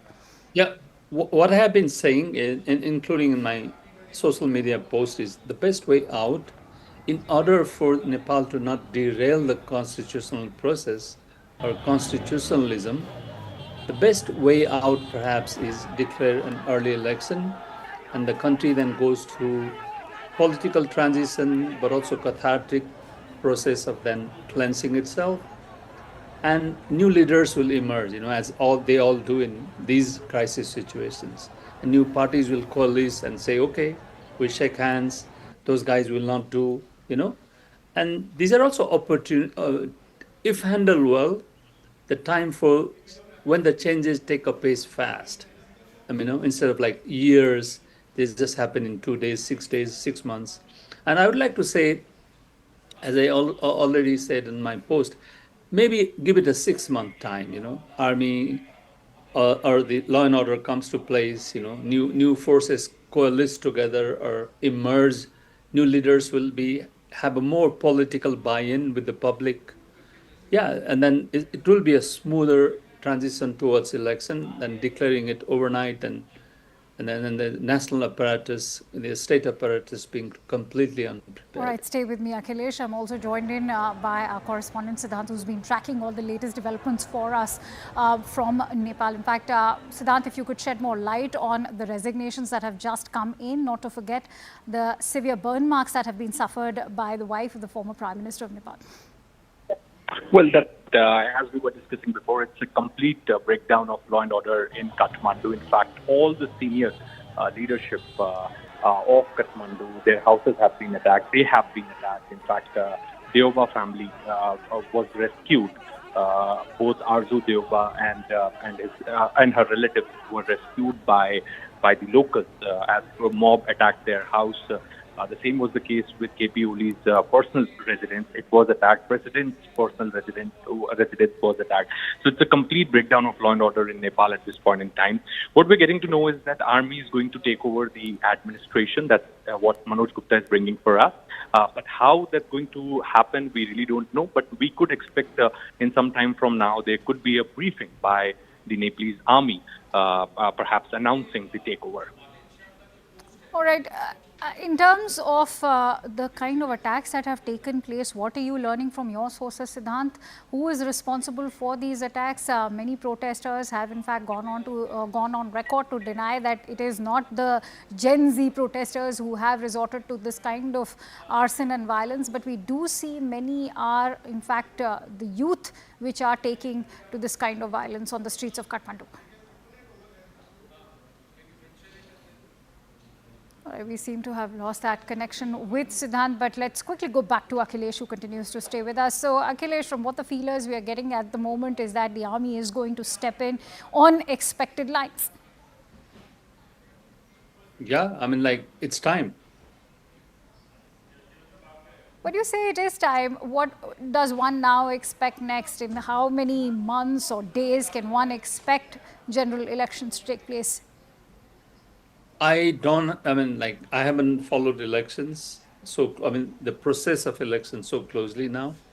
I would like to think, as with a country as large, comparatively large, it's not Bhutan by any stretch.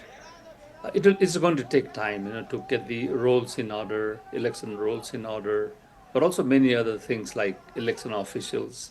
There could be a lot of changes in the election process itself, I don't know. I mean, this is up in the air for now, but I would like to say 6 months would be a good time when there will be a political buy-in to buy-in of new actors in the process, and but also the bureaucracy begins to get its acts together.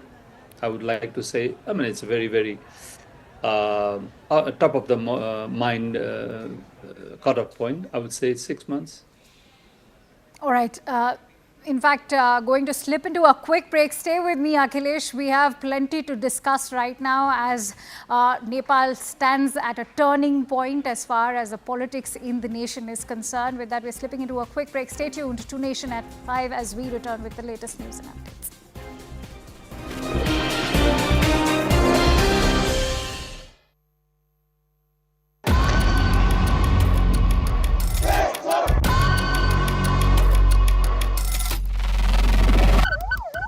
Huge development. The Nepalese Prime Minister KP Sharma Oli, who is in his third term, who's been Prime Minister over a little over a year now, has just put in his papers. That's the word. He had called for an all-party meeting later this evening where we're given to understand that he will make this official. He will officially say this to all the parties concerned.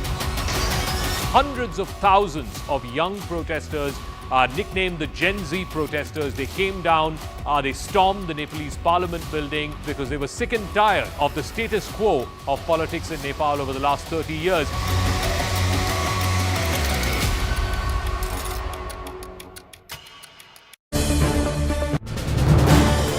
This is News 18 Network.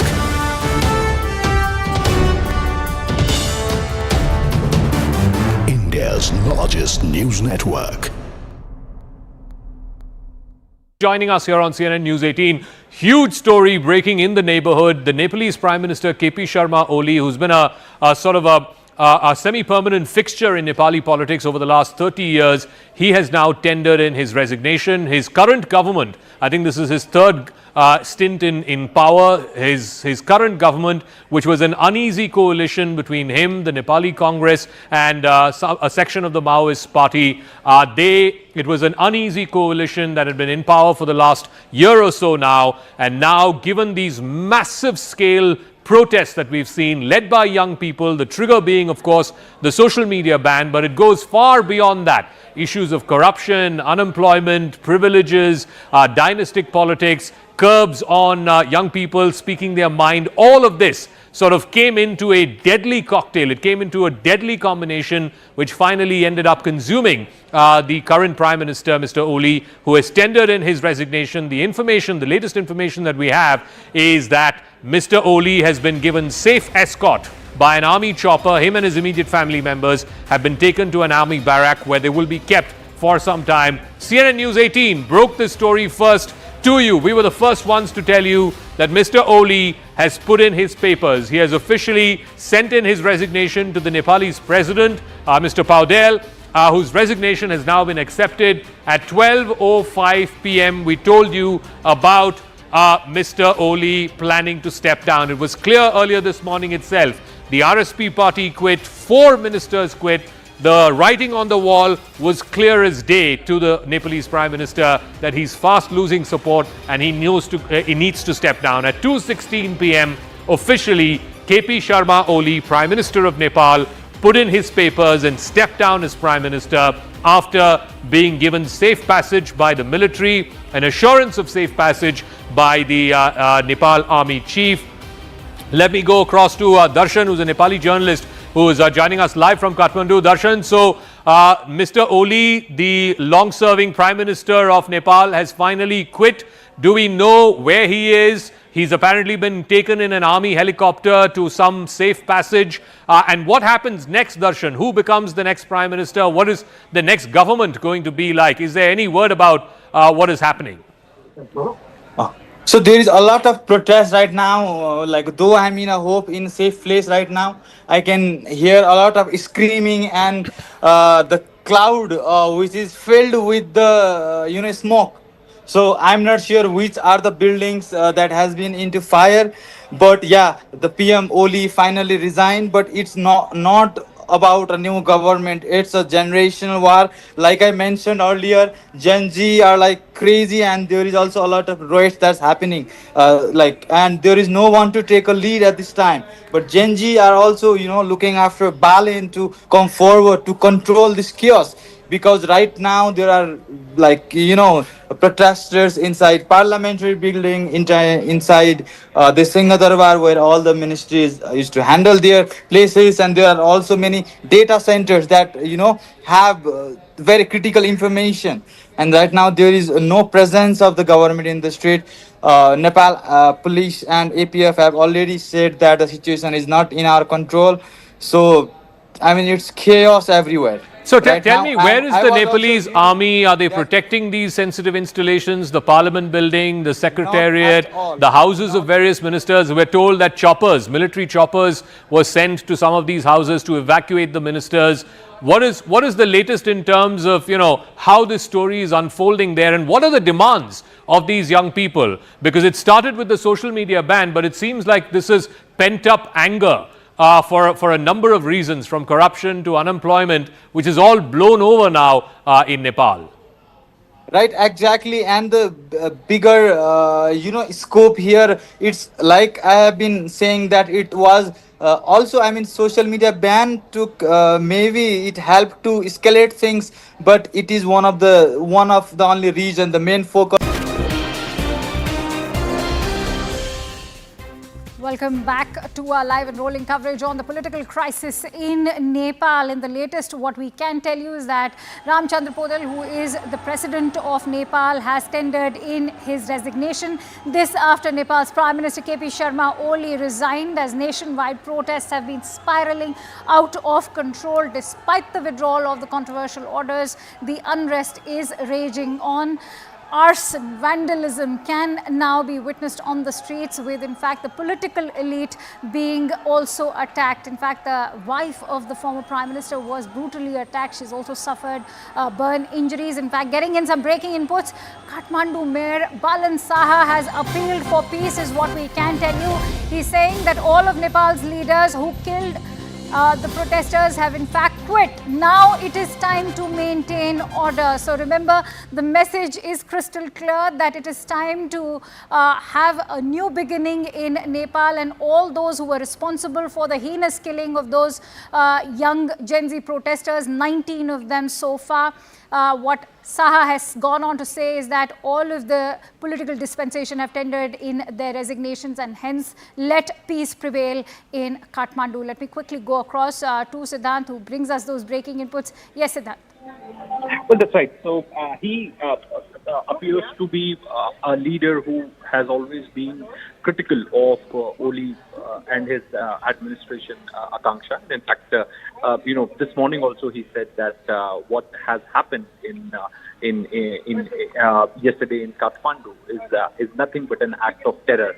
Perhaps a very strong statement he made at the very beginning of the protest. So, in terms of he is one leader who still enjoys some level of credibility, in Nepal, because all the other we have been seeing in last couple of hours what has happened. Their houses have been attacked. They were attacked. But this one leader, the mayor of Kathmandu, still enjoys some level of credibility. So now this appeal is coming from his side. He is appealing to the protesters to offer restraint. Perhaps the army has also appealed to people. The chief secretary has also, cabinet secretary has also made the appeal. So, the bureaucracy is now coming ahead. Perhaps because ultimately they have to run the country now, because the complete leadership has resigned, or they will resign because there is no option left for them. The army is likely to take over, and few credible faces, the political faces, perhaps could be seen leading the country in days to come. All right, and when you say that, Saha is seen as a very pro-youth figure and somebody who is also against KP Sharma Oli and his political ideologies, is that enough for him to establish the credentials to be seen as a prospective leader in Nepal? Well, absolutely. And in fact, he was, Akanksha, as I said, that there was also this hidden demand of these protesters that a leadership should be passed on to the younger generation. Enough of Deobas, Prachandas, and Olis in Nepal. And they have been ruling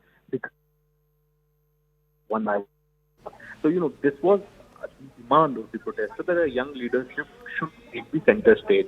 So he is perhaps one face who could, I mean, it's very early at this point in time, but who could get a support of Gen Z protesters.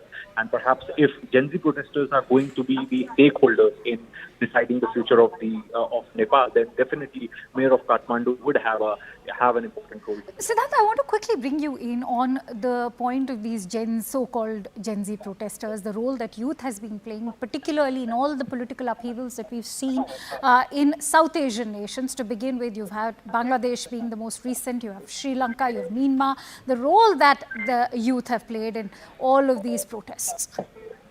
Well, definitely, many are calling it a same toolkit being applied in various countries of the region. In fact, in India also, many experts and commentators are saying so. But definitely, but going by what I have been getting to know from friends, journalists in Kathmandu, there was anger against the government. And as I said, that there was a massive protest in Kathmandu in April on the issue of electricity bill, because they were protesting against the senior electricity department official. So, the protest used to be a very, very common thing taking place in Kathmandu in last 1 year since Prime Minister Oli coming to power. So whether it's the pro-monarchy demand, etc., etc. So, this was happening in one or the other form. But this is perhaps for the first time that people have come in such a large numbers onto the streets and made sure that this government resigns. So as this was in the making, it was brewing up and finally happened. But what is happening now, Akanksha, is a matter of huge concern because complete lawlessness on the street, breakdown of law and order, no army, no police. The parliament has been set ablaze. Hilton Hotel has been set ablaze. The private residences of the politicians are being attacked. The Supreme Court has been attacked. Television channels are being attacked. So, there's nobody to control this mob. Now, the peaceful protesters, till day before yesterday, have turned into mob now. They have become rioters today, and they are rioting and arsoning on the streets of Kathmandu. So the talent for the law enforcement authorities is to get it stopped and to make sure that each and everyone obey the curfew that is already in place in Kathmandu. Perhaps it's fairly nascent to ask that question, but the other question from the India point of view is also, how is all of these developments shaping up? What will they mean for India and China both? Well, as far as Mr. Oli's position is concerned, Akanksha, as per my understanding, he was never New Delhi's favorite. That's for sure, because of his closeness with the Chinese leadership. But definitely, New Delhi always had a very warm equation with his government. In fact, the foreign minister of Nepal visited India, and Foreign Secretary Vikram Misri was in Nepal in the month of June. In fact, he called on Prime Minister Oli, met his Nepalese counterpart. So the relations were cordial, but he was never liked so much by the Indian leadership. That is something which I have understood. And perhaps this is also one of the reasons that in last 1 year, there has been no visit of KP Oli to India. He is perhaps the only Nepalese Prime Minister who has never visited India in his tenure. All right, many thanks to you, Siddhant, for bringing us all those inputs. In fact, getting in some more breaking inputs shared by securities editor Mr. Manoj Gupta. CNN News 18 has decoded the possible scenario in Nepal, how this will now play up. The army chief, remember, is going to address in some time from now. He will be urging the people in Nepal, particularly these Gen Z protesters, to maintain peace, law and order. He's unlikely to announce a takeover, but the army will manage things in the interim for a few days till the new interim advisor or the chief is in fact decided upon. They will have someone like Rabi Lamchani, who is acceptable to all, and make an interim government. In fact, Anand Narasimhan joins me from the newsroom with more inputs. Anand, please go ahead and share with us the possible options currently for the people of Nepal. One of the scenarios, even as Nepali media actually is reporting, that the president also has resigned. Although there is no major confirmation of the same, is the fact that the army takes over to try and restore law and order.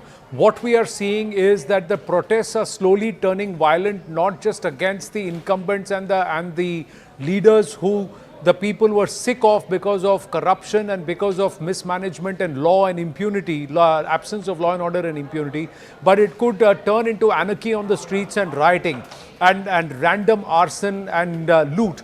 And that is something which the army can ill afford, and perhaps the army will immediately call for peace and attempt to restore law and order on the streets of Nepal, while promising that they are not completely taking over. There is no martial law, but a temporary state of emergency till the time there is an interim government that is put in place, and also to restore the path of democracy, or Nepal back onto the path of democracy.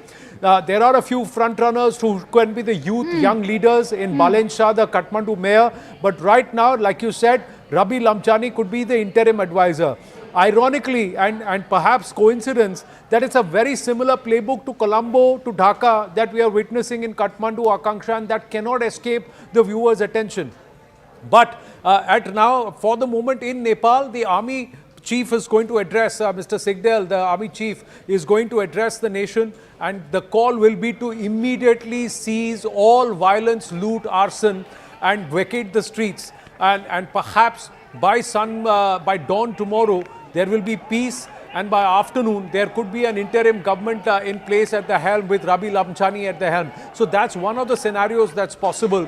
We still are waiting a full official confirmation from the Nepal President's office on Ramchandra Paudel, although many are claiming that he has also resigned. It's unlikely because it's the president who will have powers and the army will have to, he's the supreme commander. So if the president resigns, then it's absolute chaos because there's nobody to take control. And then it will be left to the army. So we'll have to wait and watch how things unfold there, because the rule book says that the president has to declare a state of emergency, ask the army to take charge, and then the army chiefs moves forward. We'll have to see, because the president's office did put out a letter confirming the acceptance of KP Sharma Oli's resignation, and the demand is that the rest of the leaders in the Nepal cabinet should also resign. Anand, we speak on a day, 9th September, which will go down in the annals of history as far as Nepal is concerned. Take us through how this entire day has unfolded, from the resignations of the various ministers, including the Home Minister, to the ones who were even chased down the streets, a kind of arson, vandalism, not to forget the resignation of the Prime Minister himself. And as you're rightly highlighting, it could also be the President. Well, CNN News 18 was the first to report that that KP Sharma Oli will go, while others were saying that he's going to remain defiant, and the KP Sharma Oli's office itself said that he is going to remain defiant and he's not going to leave. He is now out of Kathmandu, but he's not leaving Nepal. But earlier in the day, they said that he's not going to step down and he thinks he's got a handle on the situation.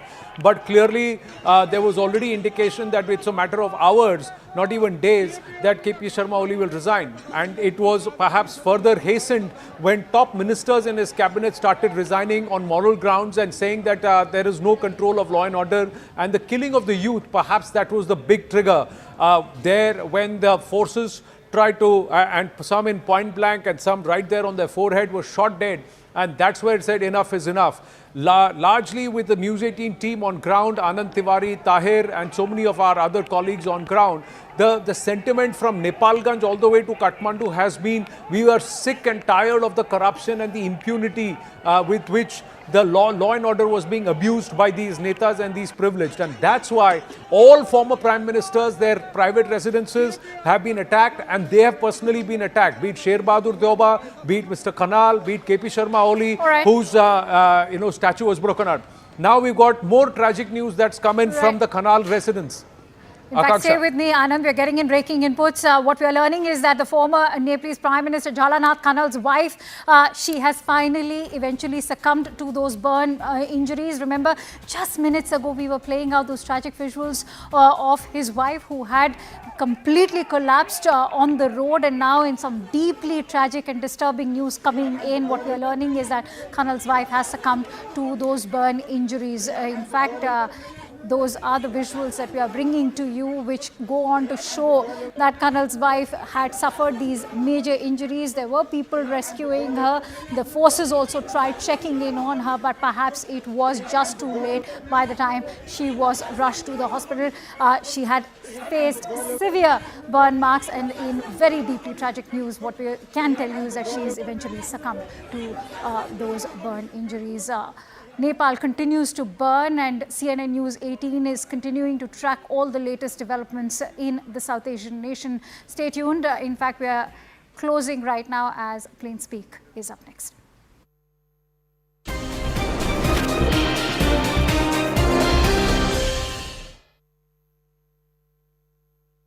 Brought to you by This is News 18 Network.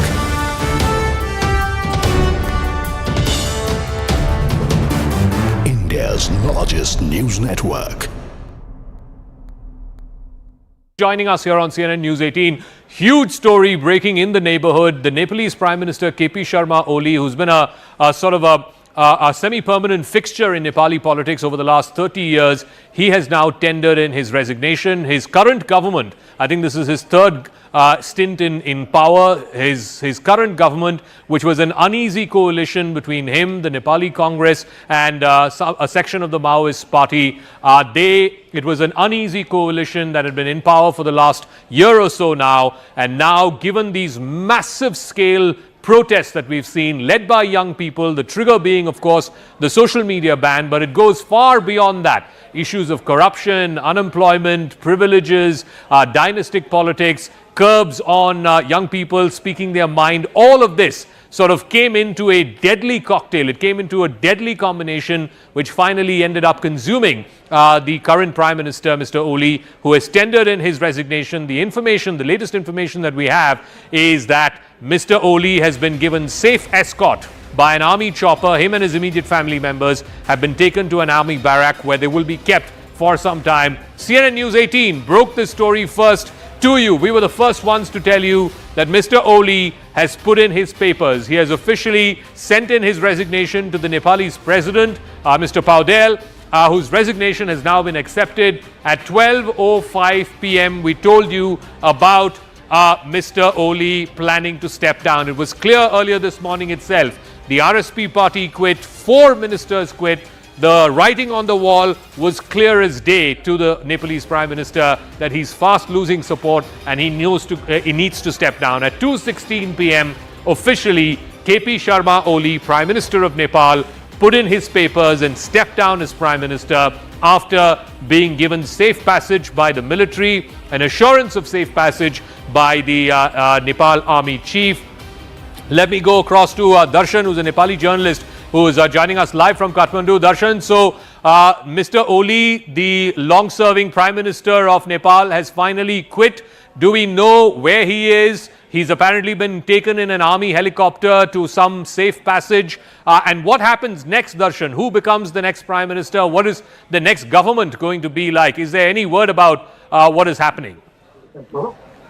So there is a lot of protest right now. Like though I'm in a hope in safe place right now, I can hear a lot of screaming and the cloud which is filled with the smoke.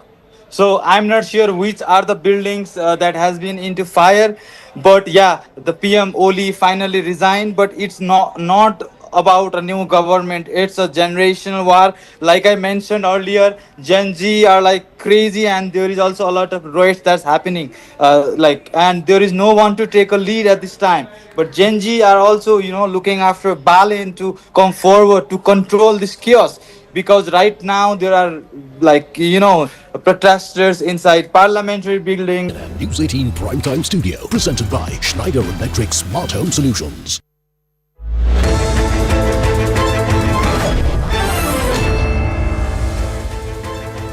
Welcome everyone. Thanks a lot for staying with us. You're watching Plain Speak with me, Shivani Gupta. We are coming to you live from our CNN News 18 Primetime Studio, presented by Schneider Electric Smart Home Solutions. Parliament complex breached and set ablaze. Supreme Court building torched. Unprecedented scenes continue to play out on the streets of Nepal for a second straight day. What started as a fallout of the Nepalese government's ban on more than 20 social media apps spiraled out of hands when the police resorted to use of force. The result? Complete mayhem. Fueled by anger over the death of 19+ youth, the protesters were up in arms today, forcing heads to roll one by one. The buck stopped with the Prime Minister KP Sharma Oli, who resigned earlier today, rejected and denounced. Those once in power are now rushing to flee the country. Those who couldn't make it in time are being chased and beaten on the streets. The unrest in Nepal mirrors recent crises in neighboring nations, from the student-led uprising of 2024 in Bangladesh to widespread demonstrations triggered by the 2022 economic crisis in Sri Lanka. The similarities are airy. As Nepal faces its most volatile moment in decades, the parallels with its neighbors are stark. A brewing of deep-rooted frustration, rapid escalation into nationwide upheaval, and leaders cornered, forced to relinquish power or seek safety abroad. The region is witnessing a seismic shift, one defined by youth movements, institutional distrust, and the withering patience of traditional political structures. Or is there something more than meets the eye? That's the big question we'll take with our guest joining us in just a bit. First up, let's get you the big visuals that we've tracked from Kathmandu and beyond, from the streets of Nepal earlier today. The streets completely transformed into battlegrounds as protesters, predominantly from Generation Z, continued their demonstrations. The current situation in Nepal paints a very grim picture of a nation on edge. The streets are filled with smoke of charred buildings, air thick with tear gas and more. And the voices of a populace leading the change There is no stopping the kind of anger that is being witnessed on the streets of Kathmandu and beyond against everyone. No one has been spared, whether part of the current government or not. In fact, these are visuals of Nepal's finance minister, Bishnu Prasad Paudel, seen running on the streets with people chasing him and actually landing kicks on him as he tries to run away from the crowd to save his life. Almost the entire government in Nepal now, including the exiting Prime Minister, is seen to be in hiding. Speculations are rife if they will have to even flee the country. Former Prime Ministers, many sitting ministers have come under attack from mobs. Earlier, we also saw pictures of helicopters taking some of those ministers and those part of the government away to safety. The army, of course, has been entrusted with taking these leaders to places of safety. As many as 4 elected governments have been toppled mid-term around the Indian neighborhood in what appears to be now an inescapable pattern. So let's break this down for you. First, of course, was Pakistan. It witnessed a similar situation back in 2022, where former Prime Minister Imran Khan's ouster was forced through a no-confidence motion, the first time in Pakistan's history, in the backdrop of a prolonged military tiff and allegations of conspiracy, remember. He was also on a warpath with America at that time. The country descended into chaos with massive street protests and more. Sri Lanka then witnessed a similar situation, unprecedented scenes in July 2022 in the wake of nationwide demonstrations over spiraling economic crisis that led to the downfall of the Rajapaksa clan. 2 years later, and just last year, remember, it was the Hasina government that was toppled following what was labelled as a student protest over job quota in government ranks. But many feel now what followed next gave away the game. Is something similar at play? Now, of course, it is Nepal, again another country bordering India. Prime Minister Oli has been forced to step down amidst mounting concerns of corruption triggered by a ban on social media sites as well. The visuals speak for themselves. In fact, from Sri Lanka to Bangladesh and Nepal, seats of power were attacked in very similar fashion. Parliament complexes in all of these 3 countries were breached by angry protesters at the peak or the crescendo of the protests. The manner of the protests is very similar, mind you, as if one is giving cue to the next, which is why it is forcing us to think whether something larger is at play or is one movement fueling or becoming a template for the next. Not only were parliaments attacked, heads of country faced direct heat too. Their houses were vandalized or ransacked by the protesters in all 3 of these countries. We saw it happen with Rajapaksa's presidential home in Sri Lanka. Then, of course, those ugly visuals coming in from Hasina's residence in Dhaka just last year. While the whereabouts of KP Sharma Oli currently remain unclear, his private house also was attacked earlier today by protesters. It was torched in the middle of the day. It all leads us to question one thing. With Oli out and the army effectively in, at least for the interim, what is truly behind these protests? Is there something more than meets the eye? Is there a pattern that cannot be refuted? And what is the message to the larger subcontinent here, including India? How should we view what's happening in Nepal today and what happens next? That's coming up with our guests.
Let's go across to our guest joining us. KV Rajan is former Indian ambassador to Nepal. Ajay Bhadra Khanal is research advisor of Center for Social Innovation and Foreign Policy, a think tank based in Nepal. And Dr. Pramod Jaiswal is research director at Nepal Institute International Cooperation Engagement, another body that functions very closely with the polity and the social issues in Nepal.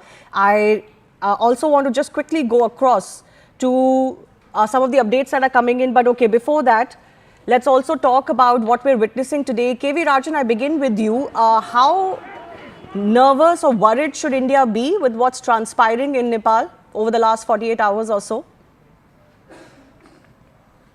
No, India should be and is very, very concerned about what is happening for more reasons than one.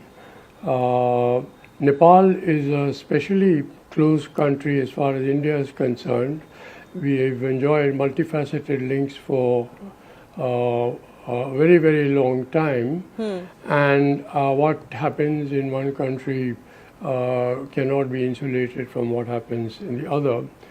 But also we must remember that there is a long 1700 kilometer open border between Nepal and India. And when there is political instability and violence and discontent, popular discontent of this kind, then there are third countries which are interested in using Nepalese territory for mischief against India. It has happened in the past and it might happen again unless we are very, very careful. So India is very worried, and let us not forget that what is happening in Nepal is a result of a very palpable sense of discontent and frustration which has been rising for many years. In fact, Nepal has been simmering for quite some time, and everyone who has been watching Nepal was wondering when it would boil over and how. You see, what has happened is that Nepal entered into a transition. Everyone thought that when the Maoists were mainstreamed and the insurgency ended a few years ago, that there would be a new Nepal that was born. And when the Maoists embraced multi-party democracy, everyone, including India, thought that there would be an era of peace and prosperity in Nepal. Now, what has happened, unfortunately, is that those expectations have been belied, and there has been corruption on a massive scale, misgovernance on a very massive scale, and young people particularly felt that there was no future for them in Nepal.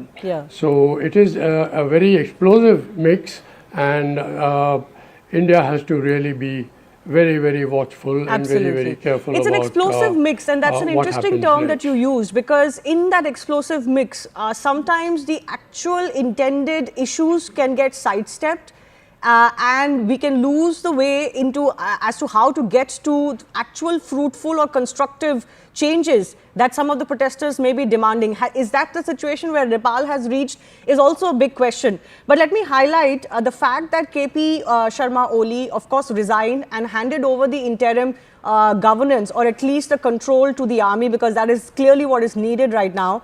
This is a statement that has been released by the Ministry of Defense in Nepal, and it says that this movement has caused irreversible harm and deep sorrow to the people, and it is with a heavy heart that we extend our condolences to the bereaved families. We express heartfelt sympathy and solidarity. At the same time, we wish for the speedy recovery of the injured. The Nepali army has always been committed to the protection and security of Nepal and the Nepali people. The Nepali army has been playing a crucial role in safeguarding the defense and victory of Nepal and its people during this ongoing situation. So they are, of course, urging for some sort of peace. I'm not sure if that is really going to happen as easily as that. But Ajay Bhadra Khanal, I want to come to you. What do you make of the Nepalese army now, making this appeal, issuing this appeal, also a condolence message of sorts, something many people felt was missing in the messaging of the Oli government?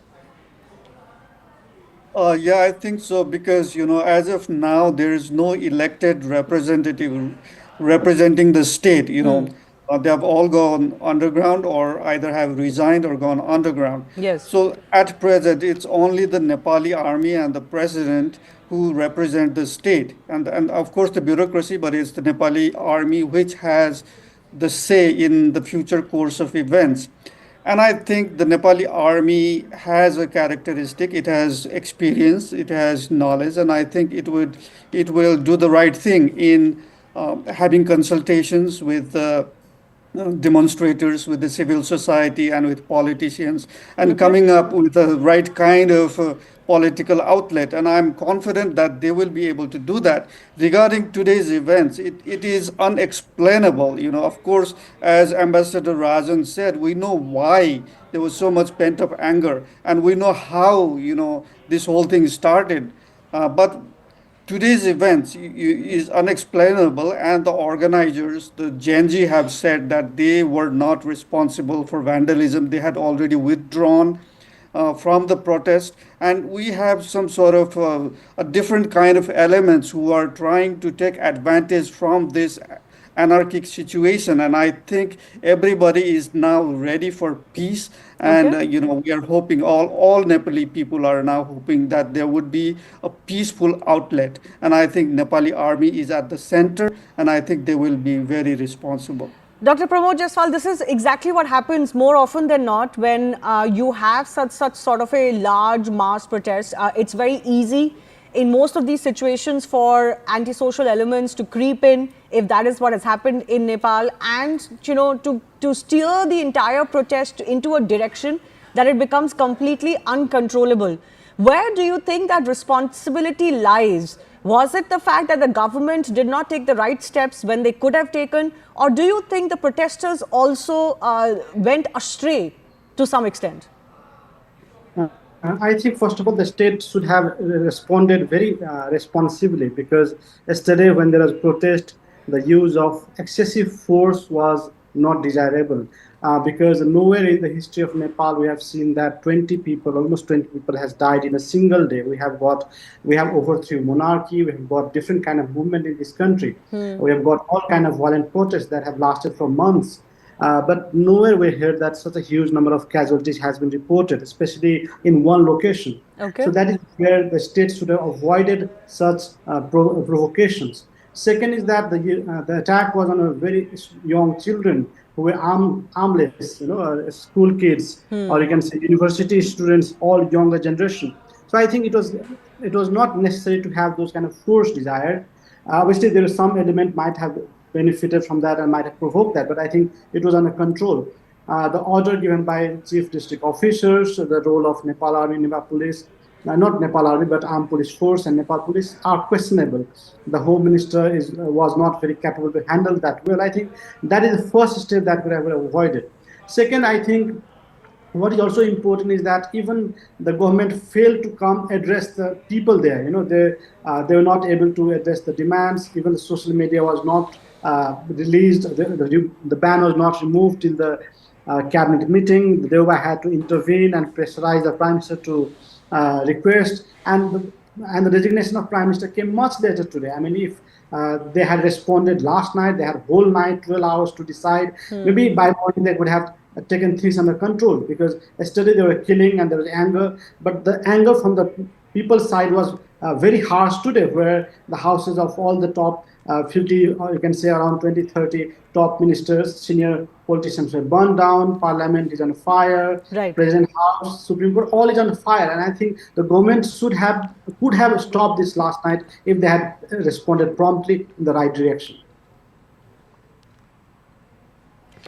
The army is now requesting the public to be disciplined and united. But of course, what happens very often when these protests are, just going on as they are in Nepal or some of the countries we've seen in the past, is there's no face to hold accountable for what is happening for these protests. And that also lends to the fact that there is anarchy or lawlessness that prevails. There is no one to control the protest, at least visibly, if it goes out of hand. We are also getting some more updates. President Ramchandra Paudel, who had resigned earlier this evening as well, has urged all parties now to work together to find a peaceful solution amidst this ongoing national crisis. In a statement released today, he says, and I quote, "With the resignation of Prime Minister KP Sharma Oli now accepted, I trust that all sides will cooperate to resolve the issues in the interest of the country, its people and democracy." He's also said that demands of citizens can be addressed through democratic processes and appeal to the Gen Z protesters and all stakeholders to engage in dialogue and negotiations. But is that what is possible? Is that what the Gen Z protesters, quote unquote, are looking at? We, in fact, spoke to one of the protesters, Shiv Yadav. I want to go across to this conversation with him because he's really one of the representatives of the Gen Z protesters as we speak. What is in their mind? Let's try and figure this out. Shiv Yadav is joining us. He's one of the protesters. My first question to you, Shiv, are you satisfied with the Prime Minister's resignation? आप संतुष्ट हैं कि Prime Minister ने finally अब इस्तीफा दे दिया है? नहीं, प्राइम मिनिस्टर का रेजिग्नेशन भी होना चाहिए था और हम लोग क्या चाह रहे हैं यहाँ पर पब्लिक के अनुसार से सरकार गठन होना चाहिए। जो अंतरिम सरकार होगा वो सरकार पब्लिक बनाएंगे, आंदोलनकारी युवा सब बनाएंगे और अंतरिम सरकार के बाद हम लोग चाह रहे हैं कि हम अपने नेतृत्व में निर्वाचन की मिति तय करके निर्वाचन में जाना चाह रहे हैं हम लोग। तो आप चाह रहे हैं ये जो जेन जी प्रोटेस्टर्स हैं, आप जैसे जो लोग हैं, वो जो इंटरिम गवर्नमेंट बने, आप उसका हिस्सा बनना चाहते हैं? हाँ, उसमें शामिल करके हमको अंतरिम गवर्नमेंट बना के हम लोग निर्वाचन में जाना चाहते हैं। तो आप अगला इलेक्शन लड़ेंगे, अगले इलेक्शन की तैयारी करेंगे? हाँ, इलेक्शन में तो हमारा युवा सब इलेक्शन लड़ेंगे। अब हम संविधान में भी कुछ परिवर्तन करना चाहते हैं और निर्वाचन जो एन है उसमें भी परिवर्तन करना चाहते हैं और उस एन सब में परिवर्तन करके और इसके बाद इलेक्शन के डेट फाइनल करके हम सब युवा सब इलेक्शन में जाएंगे। So you are talking about making changes to the Constitution and the Election Commission. किस तरह के changes चाहते हैं आप? कॉन्स्टिट्यूशन में भी हम चेंज चाहते हैं और जो इलेक्शन कमीशन है उसमें भी हम चेंज चाहते हैं। हम लोग क्या चाहते हैं कि जो सांसद, जो मंत्री, जो अभी तक को प्रधानमंत्री जो है, जो 2 पटक से बेसी पटक जो मंत्री बन चुका है, प्रधानमंत्री बन चुका है, उसको हम इस बार के इलेक्शन में युवा बैंड करेंगे।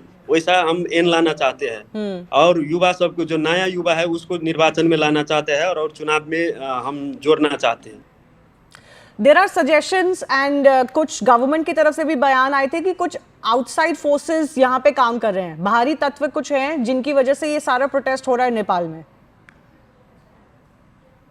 नहीं, इसमें बाहर तत्वों का कोई हाथ नहीं है।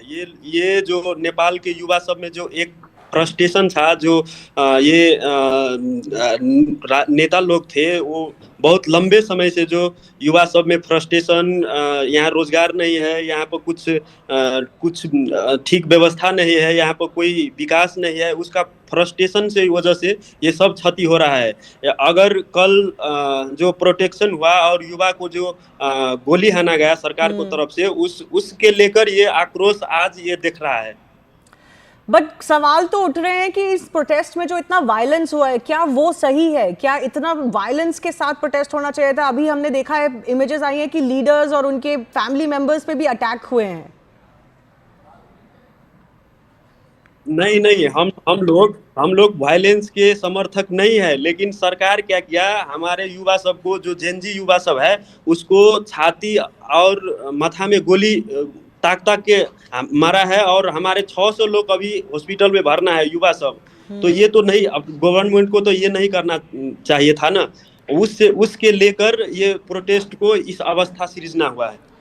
Okay, Shiv Yadav, just stay with me. I also want to bring in our other guests right now. Ajay Bhadra Khanal, how do you look at this demand that the protesters are making, that whatever interim government is formed now should have representatives of the Gen Z? How feasible do you think that is? I think this is something that is feasible and should be done as well, because I think the protests have grown out of hand. You know, it's up to the protesters and the demonstrators to have a say in the future course of events.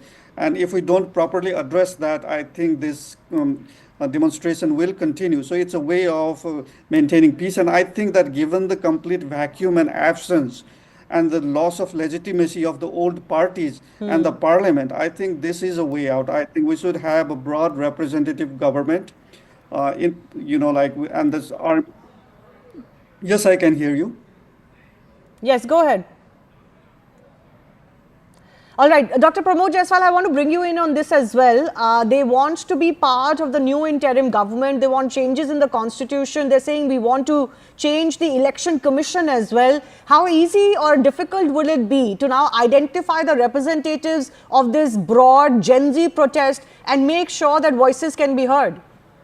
It's a very challenging situation because Gen Z is one mass and there is no face at the moment. So who will be the face will be the first, I think, confrontation, competition, you can say, within the crowd. That is one.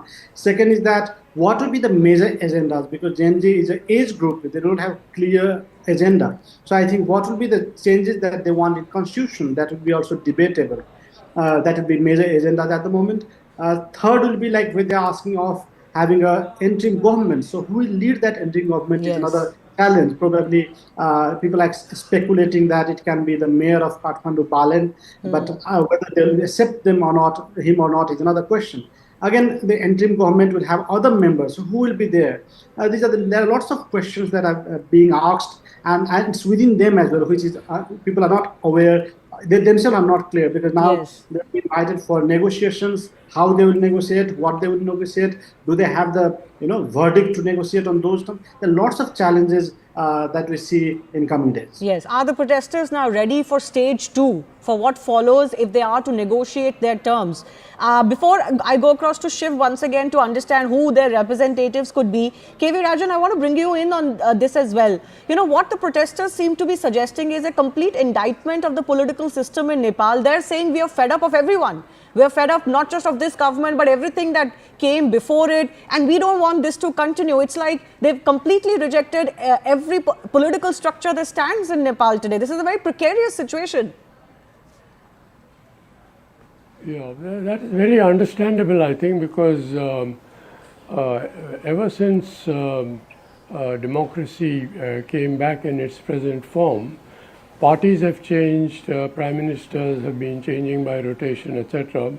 But corruption, nepotism, all the other ills that the protesters have been talking about, maladministration, etc., they have been practiced by all the leaders, all the political parties, and therefore there is anger against all of them across the political spectrum. You see, Nepal entered into what seemed to be an unending transition some years ago, and in the process it has lost, I think, more than it has gained. It had a certain identity, it has lost that identity. It had a certain sense of direction, it has lost that sense of direction.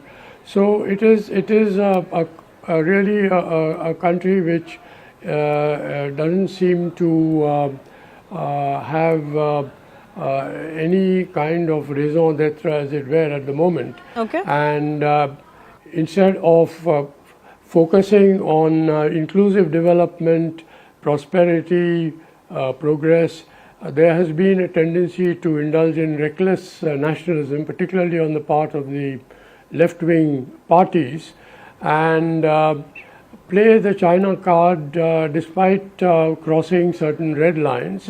So the relationship with India has also suffered, and in the process Nepal has suffered, its long-term interests have suffered. It's very interesting that Gen Z is associated with the generation that was born after 1995. Right. Because that was the year I entered Nepal as ambassador.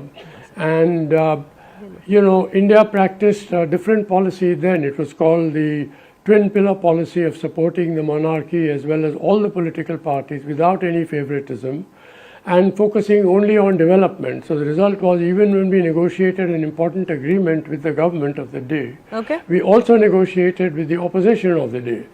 So all the parties used to get the credit for any important agreement with India. And so there was forward movement and there was peace. And those were happy years. Now what has happened since then is very different. And there is an agenda which has been followed, which doesn't seem to take into account either Nepal's own national interests or the urgent needs of the younger generation for jobs, etc. Yes, and that is and why you know, this whole explosion social has media taken ban place. also, many felt that this actually took away income-making avenues for the Gen Z as well. Many of them earned through social media, and that is why there was a lot of triggering, and because of that social media apps ban, we have this letter that has now been issued by Gen Z protest. It has just been issued by Generation Z protesters. One of them is with us. I will take this to him. But this clarification on peaceful movement and public property vandalism, they say that they have retrieved from the protest sites, that they are not associated with any individuals or groups involved in vandalism, and that their movement does not welcome opportunists or political party members attempting to hijack it. This movement belongs solely to the youth of Nepal, independent, determined and committed to peaceful change. Well, as far as peaceful change is concerned, that ship has already sailed. That hasn't quite happened. And the problem with such protests is that you don't really know who you can hold accountable for the kind of vandalism that took place. Yes, government takes accountability for the army firing, etc. But what about the other side? Let me take that to Shiv Yadav, who continues to be with me. Shiv, first of all, पहली बात तो ये है कि आप कह रहे हैं कि आपको अब देखना है कि इंटरिम गवर्नमेंट में जेन जी प्रोटेस्टर्स को लिया जाए, लेकिन उसके लिए पहले कुछ पीस तो बनानी पड़ेगी ना ग्राउंड पे, कुछ पीसफुल एटमॉस्फेयर बनाना पड़ेगा, वो कौन करेगा? नहीं, हम चाहते, अभी तक प्रधानमंत्री रिजाइन कर दिया है लेकिन संसद विघटन नहीं किया है। हम लोग चाहते हैं कि संसद विघटन करके अंतरिम गवर्नमेंट का युवा सबका शामिल करके गवर्नमेंट में जाना चाहिए। एक तरह से क्या बांग्लादेश से इंस्पायर्ड है, जहां पे एक इलेक्टेड गवर्नमेंट को हटा के अनइलेक्टेड केयरटेकर्स बन गए थे गवर्नमेंट के? नहीं, हम लोग बांग्लादेश से भी हम लोग क्या चाह रहे हैं कि युवा सबके नेतृत्व में सरकार बने। युवा सबके नेतृत्व में जो ये लोग जो नॉनसेंस एन कानून बनाकर युवा सबको जो दुख दिया है, यहाँ पर स्वतंत्रता का हक जो हनन किया है, उसको हम सबसे पहले लोकतांत्रिक पद्धति में कायम करेंगे और उसके बाद हम इलेक्शन में जाएंगे। तो ये जो प्रोटेस्ट था, आप कानूनों की बात कर रहे हैं, ये प्रोटेस्ट इसलिए था कि ये जो सोशल मीडिया एप्स में बैन हुआ है, इसकी वजह से ये प्रोटेस्ट इतना भड़क गया? नहीं, ये सोशल मीडिया तो एक वो था, लेकिन ये फ्रस्ट्रेशन युवा सब में जो है ये बहुत लंबा समय से चल रहा था। ये प्रोटेक्शन ये कुछ दिन का नहीं, ये 10 साल से युवा सब रोड पर कुछ न कुछ फ्रस्ट्रेशन निकाल रहे हैं और ये उग्र रूप ये बहुत दिन से ये चल रहा है ये प्रोटेक्शन। बट आगे बढ़ने के लिए अब आपको कुछ अपील तो करनी पड़ेगी ना पीस की। ये जो लेटर अब इशू हुआ है वो एक अपनी तरफ है, लेकिन कोई पीस की अपील आप लोग करेंगे जेन जी प्रोटेस्टर्स? शांति के लिए सबसे पहले तो संसद विघटन करना चाहिए। ये सरकार को जो अभी रिजाइन किया है, अब ये संसद विघटन जब तक नहीं होगा तब तक ये आंदोलन रुकने वाला नहीं लग रहा है और अंतरिम गवर्नमेंट का जब तक तैयारी नहीं करेगा तब तक ये नेपाल में ये आंदोलन रुकने का संभावना नहीं है। तो आपको इंटरिम गवर्नमेंट में कौन लीड करेगा? आपने अपने लीडर्स चुने हैं अभी तक? जेन जी नेतृत्व का हमारा भाई सब है और इसका जेन जी का हम लोग इसका व्यवस्थापन सब मैनेजमेंट हम लोग कर रहे हैं। जेन जी का हमारा भाई तो आयोजक हो गया और हम लोग सबका इसका व्यवस्थापन करके हम लोग सरकार के तरफ से और आंदोलनकारी के तरफ से शांतिपूर्ण वार्ता के माध्यम से हम लोग इसको शांत करना चाहते हैं। अच्छा, एक आखिरी सवाल मेरा आपसे, ये बालन शाह का नाम बहुत लिया जा रहा है, वो एक पॉपुलर फिगर हैं, काठमांडू के मेयर हैं, क्या वो आपके लीडर बन सकते हैं? Are you in touch with him? क्या आपकी कोई बातचीत है उनसे? बालन शाह से भी बातचीत युवा सब करना चाहते हैं और डिमांड कर रहा है। बालन शाह, कुलमानगी सिंह और भी यहाँ पर जो चर्चित लोग हैं, विगत में अच्छा काम किया है, उसका डिमांड आ रहा है, लेकिन आंदोलनकारी का जेन जी पुस्ता का जो डिमांड में आएगा उसके नेतृत्व में सरकार बनेगा। Okay, I leave it at that. I do thank all of our guests for joining us. Clearly, the protesters, they're saying they're not going to relent till they find representation in whatever is the interim government, and only then will they cease of this.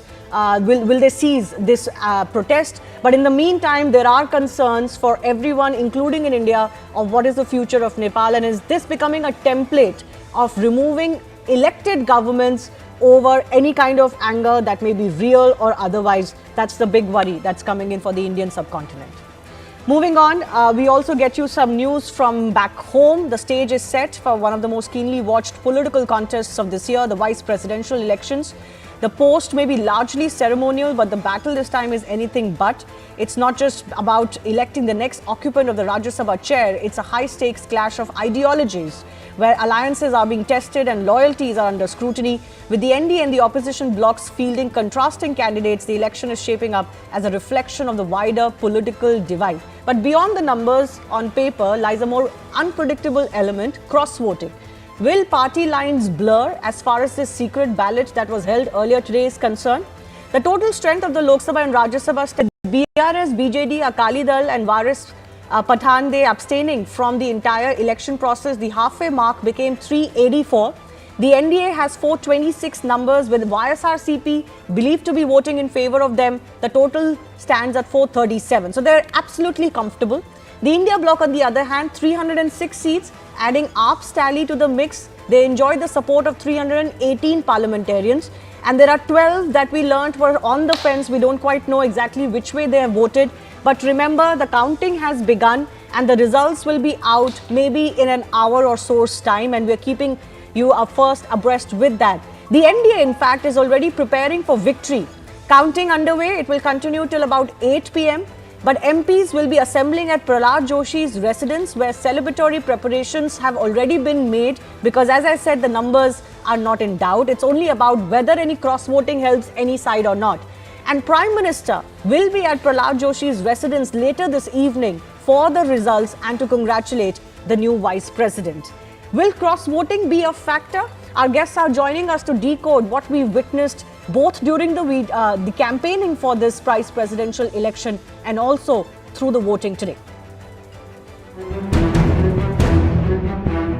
It is going to be a big victory for the Indian nationalism. I am more than hopeful that I am going to win this election. Never been a tough thing, always DMK takes the right choice and this time also it has taken up the right choice. हार गए ऐसे लोग, प्रजातंत्र के ऊपर विश्वास नहीं है लोग, जनता के ऊपर विश्वास नहीं है, जनता का समर्थन नहीं है, ऐसे लोग बात करने का विषय है।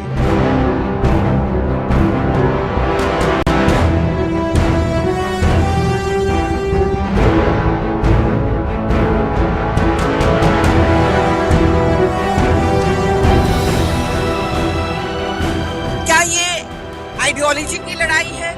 आपके पास नंबर्स हैं नहीं? आप कैसे पता? अब अगर आप आंकड़े देखें, नहीं आपको कैसे पता? अगर आप आंकड़े देखें, नहीं आपके तो ठीक है, लेकिन ये वोट तो अंतर आत्मा के उस पर पड़ता है।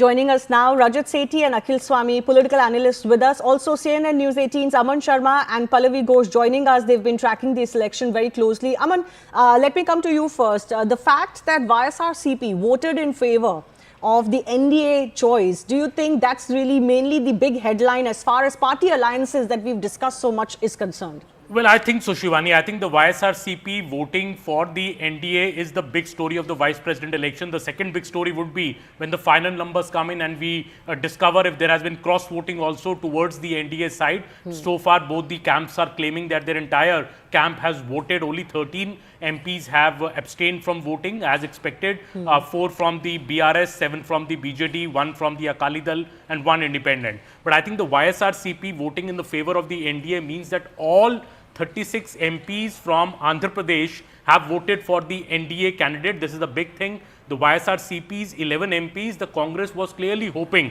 that, they will come towards the INDI camp, but the YSRCP making it very, very clear that they had promised to the NDA even before the opposition candidate was announced that they will back the NDA. They believe it should be unanimous choice. They also believe voting should happen, and that is why they are not abstaining. Congress launching this big attack on the YSRCP earlier today morning, saying that Jagan Mohan Reddy has done a betrayal of the entire country. Him by voting for the NDA, he is scared of the CBI. To which a senior Rajya Sabha MP of the YSRCP has told us very clearly that these CBI cases on Jagan Mohan Reddy were in fact foisted during the Congress rule. Jagan Mohan Reddy is not a spineless person, and he will fight these cases as he has been fighting them for the last 14 years. But they believe that they are voting in national interest, and that is why they are voting for the NDA. Well, battle of ideologies, national interest, inner conscious, soul of the country. A lot of nice, lofty terms have been thrown around as far as this election is concerned. But Pallavi, taking from what Aman has just said, given that the YSRCP did not change their vote and voted in favor of the NDA choice, how happy is the opposition with how this election panned out?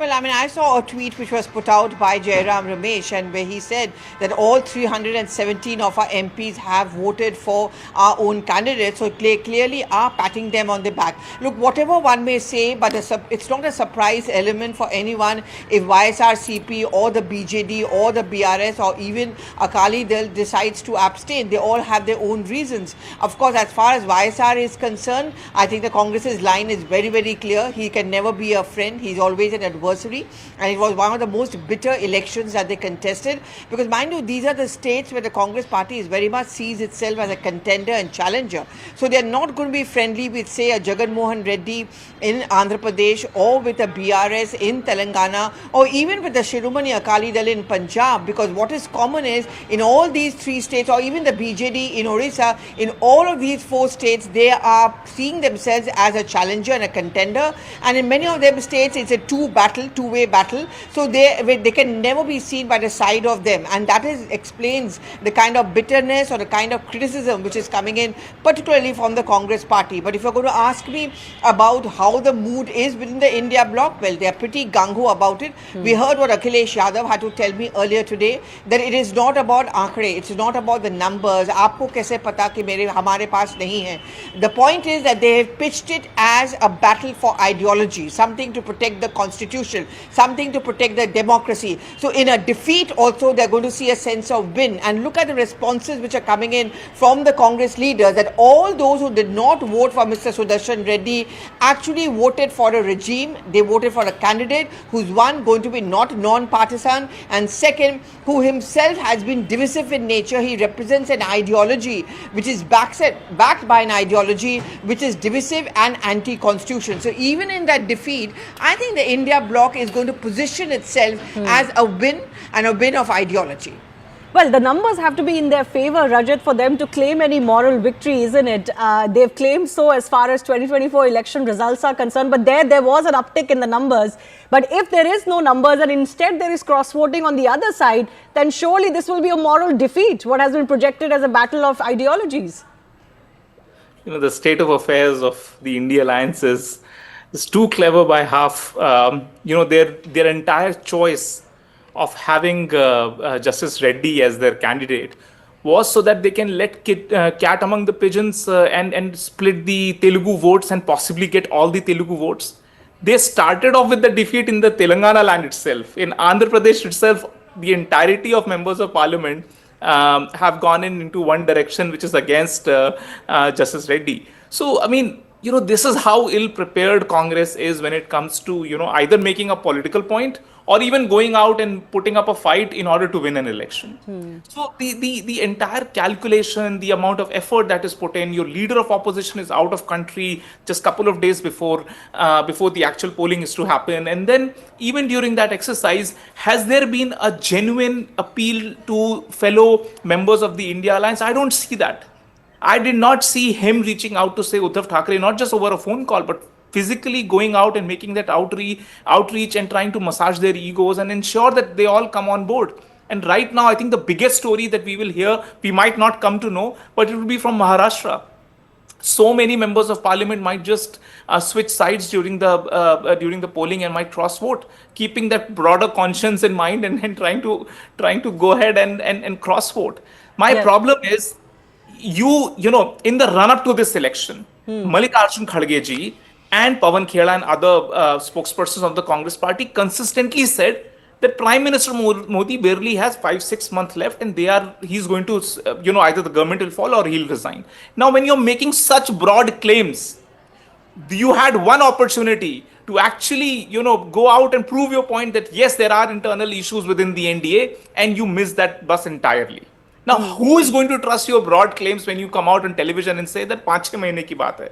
It doesn't cut ice like this. Okay. You need to be seen to be fighting and clearly winning certain battles before you go out and make such tall claims as to Prime Minister leaving his chair. Yeah, some believe this could have been an opportunity for the opposition to kind of show some proof that there is some problem within the NDA. Whether they managed to do so or not remains to be seen. It doesn't look so on the face of it. But Akhil Swami, the criticism that is coming in, as Rajat Sethi also espoused, is that even before this battle was fought, like today when the voting took place, the India bloc kind of lost the battle by not being able to convince some of the parties who should have been on the fence, either abstained or voted in their favor, YSRCP being one of those examples. For them to be voting with the BJP or the NDA is a first of its sorts. So did the India bloc lose the plot even before the voting began?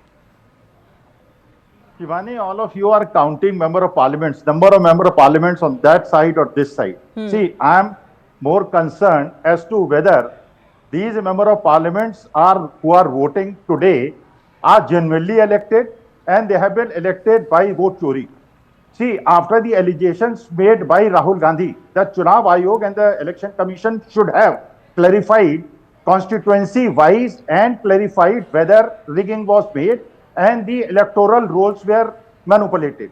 Number so they one. have Number clarified. Two. Akhil Swami, I don't know what your point is, because the Election Commission has already clarified, saying the elections are free and fair.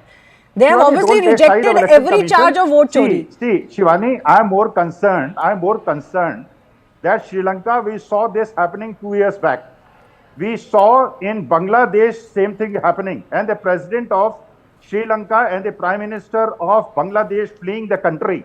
Today we are seeing in Nepal, the youngsters are ousting the president and prime minister of Nepal. I pray to God that should not happen in India, because dictatorial attitude and not giving jobs to youth, whatever number of parliaments you may have, the ministers in Nepal are beaten ruthlessly. I don't want that to happen in India. The fact that you're drawing this analogy, Akhil Swami, the very fact that you're bringing this in this debate and you're drawing the analogy suggests exactly the opposite. Because India bloc leaders have very openly talked about street wars in India. They very openly talked about the fact that the public will take to the streets and beat the leaders. Shivani, I'm not advocating that. What I'm saying is that Prime Minister should have given at least 10,000 crores each to Punjab, Himachal Pradesh, Uttarakhand and Kashmir. He has not yet visited the Prime Minister Relief Fund. I do not know. I'm not sure what that has to do with this debate that we're having. We're discussing the Vice President's election. And the ruling party is inviting anarchy No, in the one country. second. Mr. Swami, my question to you is this. My question to you... The farmer should be given MSP. One second. Sir, all of those are electoral issues. All of those are electoral issues that deserve their own place. I'm not sure they played a role as far as the vice presidential elections are concerned. But if, let's say, Bihar was such a big issue, why didn't Rajat Sethi, the India bloc, choose a candidate from Bihar then? Precisely. They should have chosen a candidate from Bihar, saying he's our face of the agitation against the electoral rolls. Or they could have gone ahead and said that these are Chori MPs. Your name is not Rajat, so please pause. Yes, Rajat, very quickly, then I'll come back to you, sir. Yes. Simple point here is, if they wanted to prove a point, they had 2 or 3 opportunities in the past. When public will hit the street, only when, there is undeniable evidences around vote chori, which Mr. Rahul Gandhi has not presented till date. In fact, the last interaction that happened was when Election Commission said, come in, file an affidavit, sign on it and file an affidavit, and he ran away. That is what Indian people have seen so far. Okay, now coming to this election, why did, if these members of parliament are chori ke MPs, why did they not go out and Congress party boycott this elections? Boycott karna chahiye tha, ghar pe baiठte. Why come in over there and waste everybody's time? And Mallikarjun Kharge, with all his joy, he's walking over and trying and vote. Who is he fooling? Does he feel that he's trying to hold Gadkari ji's hand and Gadkari ji himself is a chori ka MP?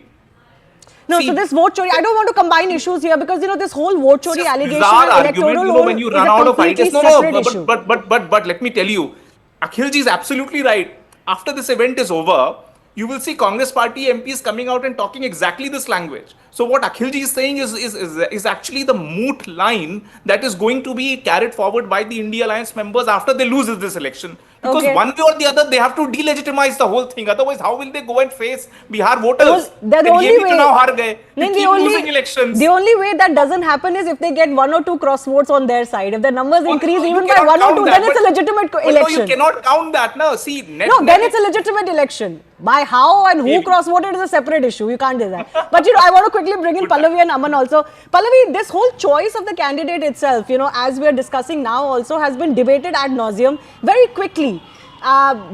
Is there any feeling within the India bloc that maybe they could have thrown a better surprise in terms of the choice of the candidate? No, I think they are absolutely convinced that Mr. Sudarshan Reddy is the right choice, and even as we speak, he's of course gone across to meet the Congress President, Mr. Mallikarjun Kharge. Usually the India bloc has been very divided, Shivani, whenever it comes to taking a decision or making a decision rather, but in this case there was a complete sense of unanimity. Now he was, if you remember, ticks the right boxes according to all the India bloc leaders. Yes, there were different points of view. Many within the India bloc felt that perhaps we should choose someone from Tamil Nadu and so on and so forth. But over here, the reason why they felt Mr. Reddy ticks the right boxes is one, he was very much on that OBC committee or the census committee, caste census committee of Telangana, and that is where they felt that he is good that way. He's also been a former jurist on many landmark, according to them, constitutional civil liberties cases. Right. So they felt that this was the best calling card of Mr. Sudarshan Reddy when it comes to countering the NDA and accuse them of being anti-constitution. Yes, and what is the big theme for the opposition, Aman, is OBC reservation. It's youth, for example, it's vote chori, focus a lot on Bihar and these things. And many feel that maybe if that was what the focus needed to be, the candidate should have reflected that choice. Because yes, these elections are for the VP and ceremonial, and they're not going to really make a difference in terms of electoral campaigning, but it's the messaging, isn't it? Well, I think the India bloc missed a trick here. As you correctly say, I think they should have gone for a candidate from the heartland, maybe from Bihar, with the state going to polls next, because going for Mr. Reddy, who belongs to undivided Andhra Pradesh, who was born there, you have not been able to get even the YSRCP on board. You've not been able to get the BRS to vote for you. BRS is also, abstained from voting. So what did you really gain? The Telugu pride, which I think the opposition also had an idea about, has, I think, failed here. On the other hand, look at the NDA bloc. Getting a Tamilian in him contesting for as your NDA nominee, Mr. Radhakrishnan, you have put the DMK in a spot. Today I spoke to Mr. Thamba Reddy of the AIDMK, and he was very clear that, the DMK is against Tamils because you are out to defeat a Tamil candidate in these elections, somebody who won from Coimbatore twice, the only BJP candidate who won twice from Coimbatore. So when Coimbatore could vote for him, why is the DMK opposing him? This may be a factor for the NDA in upcoming Tamil Nadu elections as well. The numbers are awaited. Akhil Swami, I have 30 seconds, sir.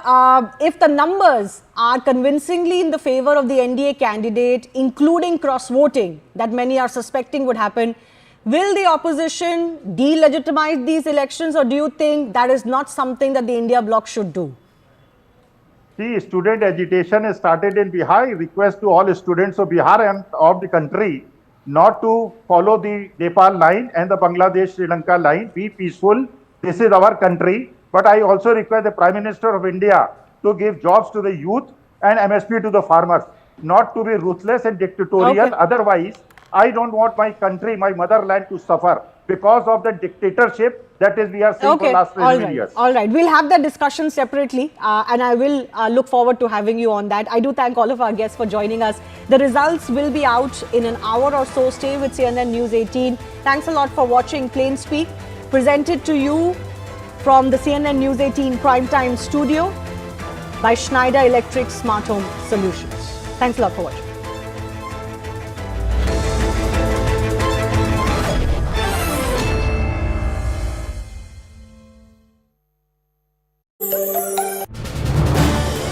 This is News 18 Network.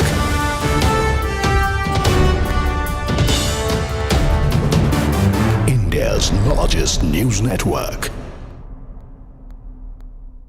Joining us here on CNN News 18, huge story breaking in the neighborhood. The Nepalese Prime Minister KP Sharma Oli, who's been a sort of a semi-permanent fixture in Nepali politics over the last 30 years, he has now tendered in his resignation. His current government, I think this is his third stint in power, his current government, which was an uneasy coalition between him, the Nepali Congress, and a section of the Maoist party. It was an uneasy coalition that had been in power for the last year or so now, and now, given these massive scale protests that we've seen, led by young people, the trigger being, of course, the social media ban, but it goes far beyond that. Issues of corruption, unemployment, privileges, dynastic politics, curbs on young people speaking their mind, all of this sort of came into a deadly cocktail. It came into a deadly combination, which finally ended up consuming the current Prime Minister, Mr. Oli, who has tendered in his resignation. The latest information that we have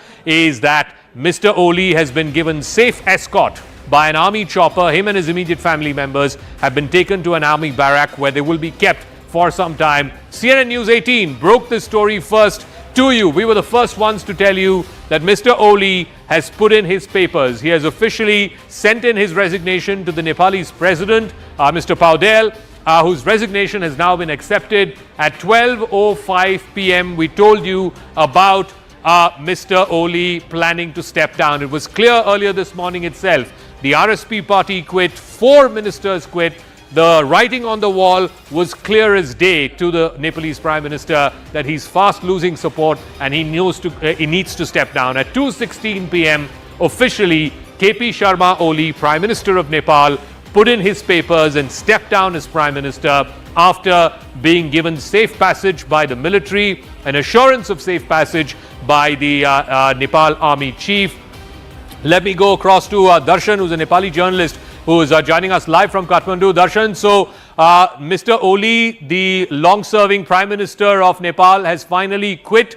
Do we know where he is? He's apparently been taken in an army helicopter to some safe passage. And what happens next, Darshan? Who becomes the next Prime Minister? What is the next government going to be like? Is there any word about what is happening? So there is a lot of protest right now. Like though I'm in a hope in safe place right now, I can hear a lot of screaming and the cloud which is filled with the smoke.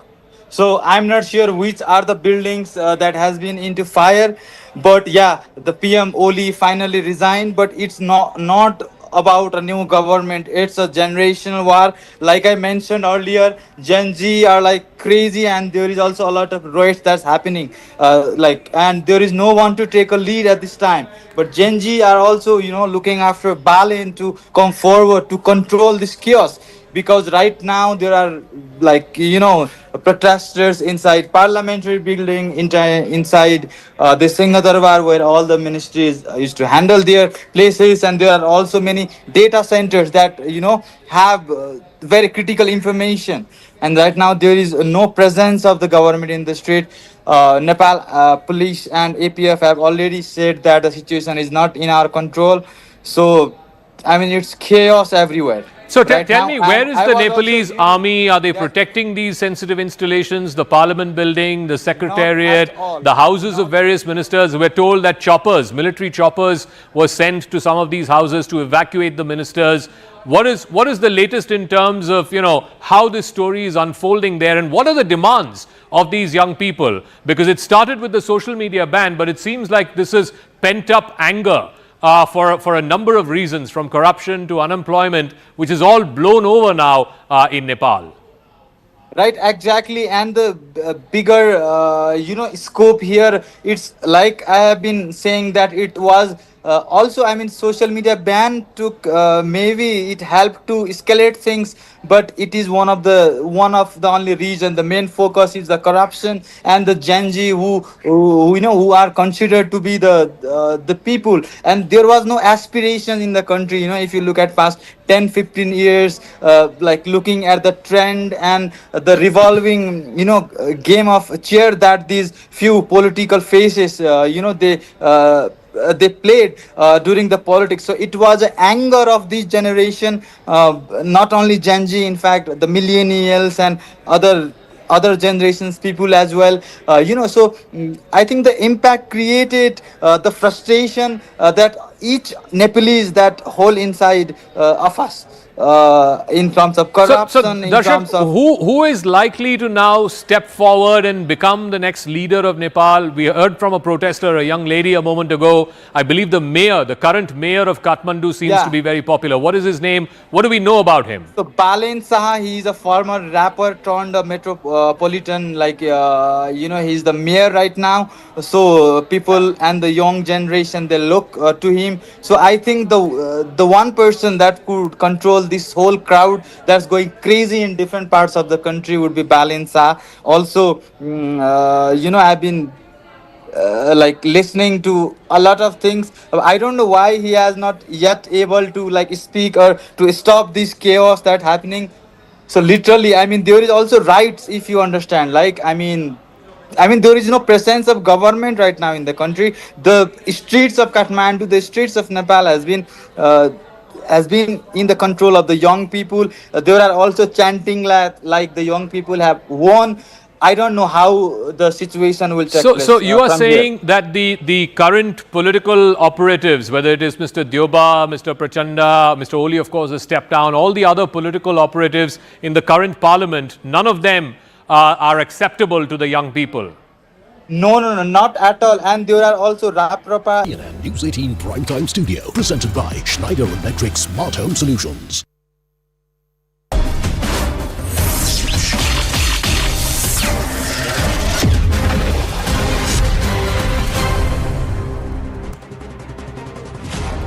Namaste, Jai Hind, and welcome to this edition of The Right Stand. I'm Anand Narasimhan, and we are coming to you live from the CNN News 18 Primetime Studios, presented by Schneider Electric Smart Home Solutions. There's plenty to share, viewers, this evening from the turmoil in Nepal, where there is a regime change that's been effected as the Gen Z have taken to the streets in Nepal, and KP Sharma Oli and his entire government is gone. The government has been toppled. The army has taken control. There could be an interim government very soon. There are some dramatic pictures of the nation's finance minister not just being kicked on the streets, but stripped and chased down the stream in Kathmandu. We will get you all those pictures. There's also closer home, the drama around the vice presidential elections. And in the next 40-45 minutes, we should have the results. We'll go across to our guests in a bit, and also our reporters, to get the details on who's got their, not just the numbers in place, but who's able to perhaps break ranks from the other side. Is it the NDA or is it the India bloc?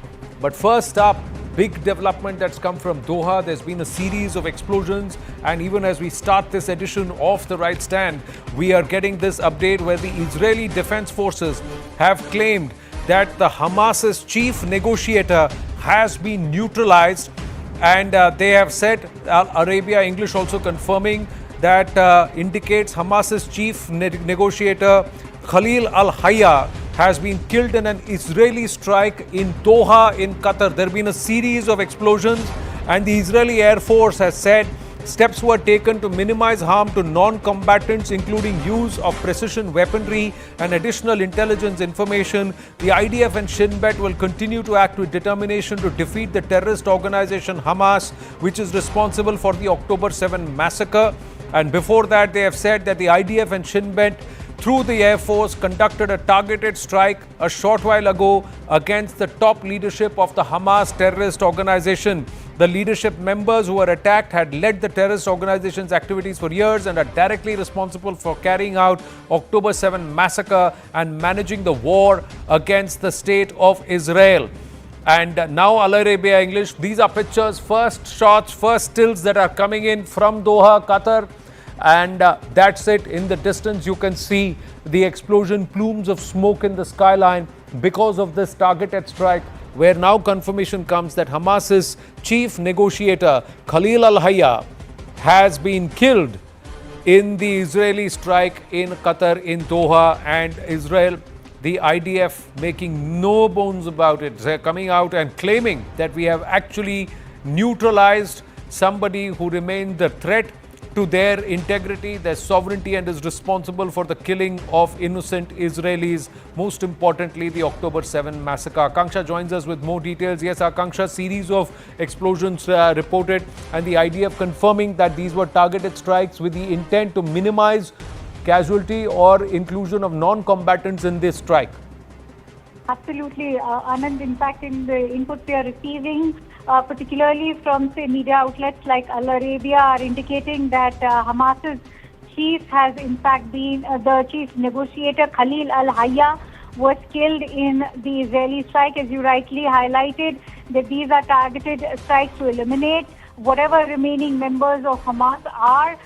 This is part of the wider operation that Israel continues to conduct. Yes, there were talks about ceasefire, but in a fresh spate of attacks, in all those explosions that have taken place, several blasts in Qatar's Doha are being reported. But remember, this is also going to place Qatar in a very tricky position because they have been uniquely positioned to come up with the negotiations. They've been playing a very significant role in the ongoing negotiations as far as the situation in Gaza is concerned. So we'll have to see how Qatar now wants to take this forward. But several blasts were reportedly heard just a while ago, and Israeli media is also citing reports. In fact, they're saying that the attack was aimed at this particular Hamas leader, Khalil al-Hayya, who was in fact the Gaza chief of Hamas. So this is a major victory for the IDF, as they have now eliminated yet another important high-profile Hamas member, Khalil al-Hayya. We'll have to in fact see how this will shape up the ongoing war in Gaza, but it's been part of a series of explosions. We are waiting more reports in terms of who else have been eliminated. Well, we just have Al Arabia quoting a source from Hamas has told Al Arabia, and we are quoting this report, that the negotiating delegation was targeted during its meeting in Qatar, where the Palestinian group's political bureau is based, and the target was senior leadership of the Hamas terrorist organization. The strikes happened just before 4 p.m. local time in the Katara district of Doha. Several blasts were heard. Smoke was seen rising over the Katara district in the capital. An eyewitness has told Al Arabia. A resident living in Doha has told Al Arabia English that they heard at least 5 blasts. Now, the Israeli Defense Forces have said that there was a series of coordinated attacks, and this was based on intelligence, real intelligence. Steps were taken to minimize harm to non-combatants, including the use of precision weaponry and additional intelligence information. Senior Hamas leadership was targeted in the strikes, and now Al Arabia confirming that Hamas's chief negotiator Khalil al-Hayya has been neutralized in this strike by the IDF and Shin Bet, who have also come out and claimed that they are indeed the ones who conducted these strikes. How would Qatar officially react? Because it's sovereign Qatar soil, Qatari soil. But the target has been a Hamas leader, Palestinian groups, negotiating groups sitting there. These are more visuals, that are pictures that have come in from Doha around 4 p.m. local time in Doha, and that's why we see the evening sun towards the west and the slant of the sun rays and the light very clear, and the direction of the wind showing the way, the plumes of smoke because of the multiple explosions. Eyewitnesses confirming at least 5 blasts.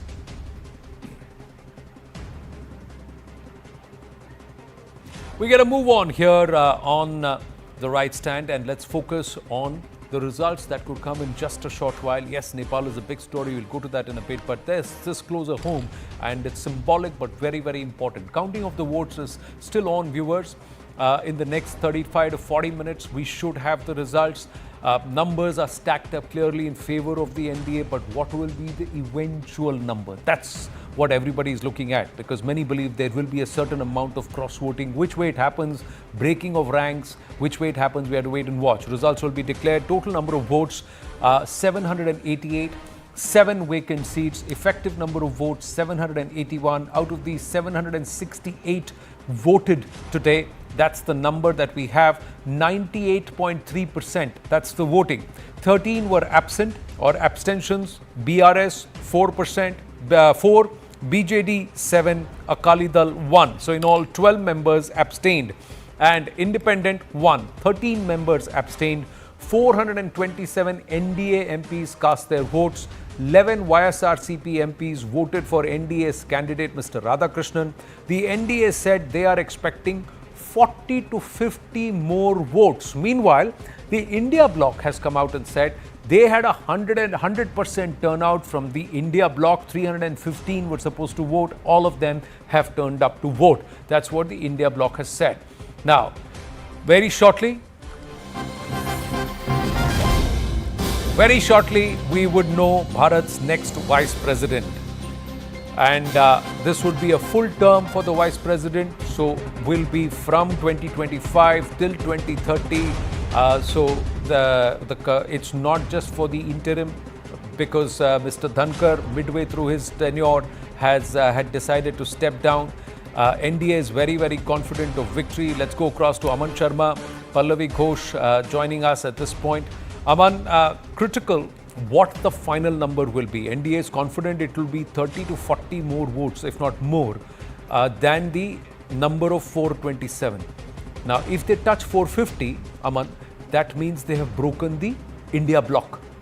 Absolutely, Anand. Actually, the victory of Mr. C.P. Radhakrishnan is a foregone conclusion. Everybody knows that. But the real fight here is in the perception, in the numbers. The India bloc is at 315. So if they go below 315, it shows that the NDA was able to breach the ranks of the INDI bloc. If the NDA is able to add on to its numbers, 427, 428 is around the, I would say, the approximate number of the NDA bloc. If they are able to go above that, that means there has been cross-voting from the Congress side, from other opposition parties, because this is a vote without a whip. So there is a conscious voting as well, and the BJP is very, very confident that its numbers will reflect that, and that will be also, in a way, the INDI bloc will not be able to claim a moral defeat. Already, I think the big story also, Anand, we have, besides the cross-voting which will happen, which we'll know in the next few minutes or in about half an hour, is also the YSRCP, I would say. With 11 MPs, this party from Andhra has voted completely in the favor of the NDA.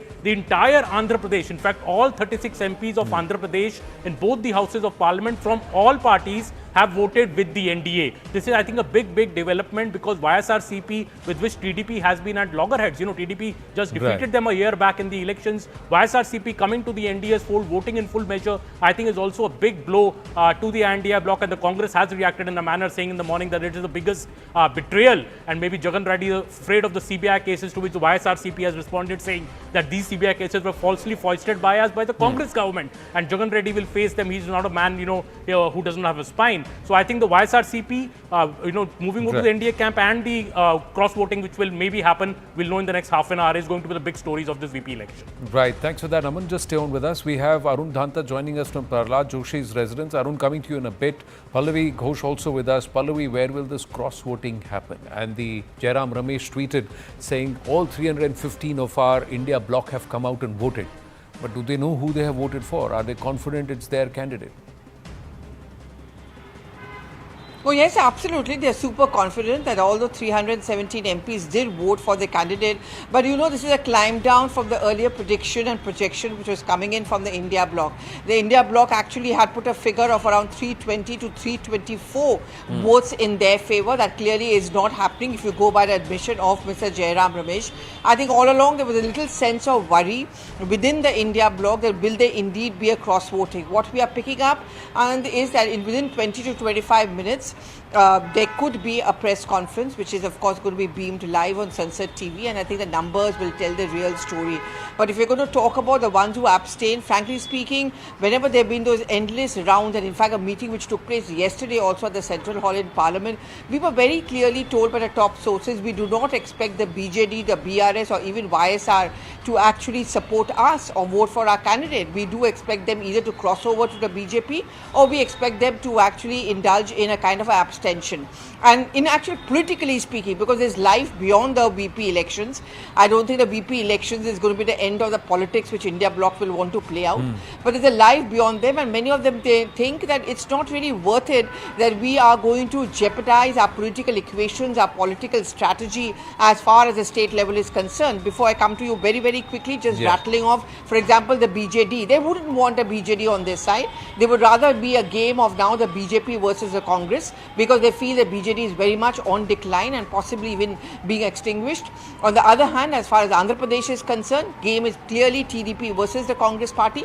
They don't want Jagan Mohan Reddy to even emerge as a counter, and therefore they wouldn't want to take help for YSRCP. And finally, of course, let's talk about Telangana. There also the game is going to be largely between the BJP, the Congress versus the BRS, and that's how they wanted to stay. I mean, for example, for argument's sake, if they take any kind of a support from BRS, you know what it would mean for the local leaders at the state level. So they think beyond the VP polls. When you come down to a nitty-gritty of ground politics, it would be a huge embarrassment for them if actually these parties would have ended up voting for them.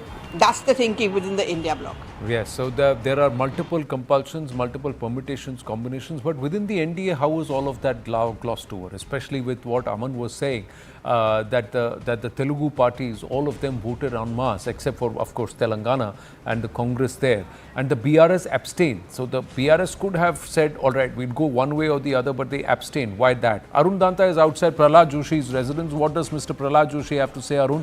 It's been a long day. NDA quietly confident, and it was Prahlad Joshi who said कि जितना दिख रहा है उससे ज़्यादा मिलेगा. Where is this confidence coming from? Well, that's right, Anand. You know, we all know there is exercise, of course, before such big election or any big bill that the government is planning to bring in the parliament, and probably their top leaders, speak to other MPs cross parties, and they get this sense. And of course, that's the reason why perhaps when BJP top leaders are saying this, they're expecting more than what NDA has, as when the ultimate result will come out. I think that's something which is part of their confidence now. But let me quickly show you a glimpse here. You know, the house is of course completely decked up here. This is the entry gate. You can see, in fact, on the entry gate, you can see a portfolio of sorts of CP Radhakrishnan and what he has done throughout his career. They have pasted there outside, starting from 1974, when he first in fact became part of the state executive, and then of course going on to become the chief of the BJP in Tamil Nadu, and then of course he contested the 2 Lok Sabha elections, that too at that point in time when it was very difficult,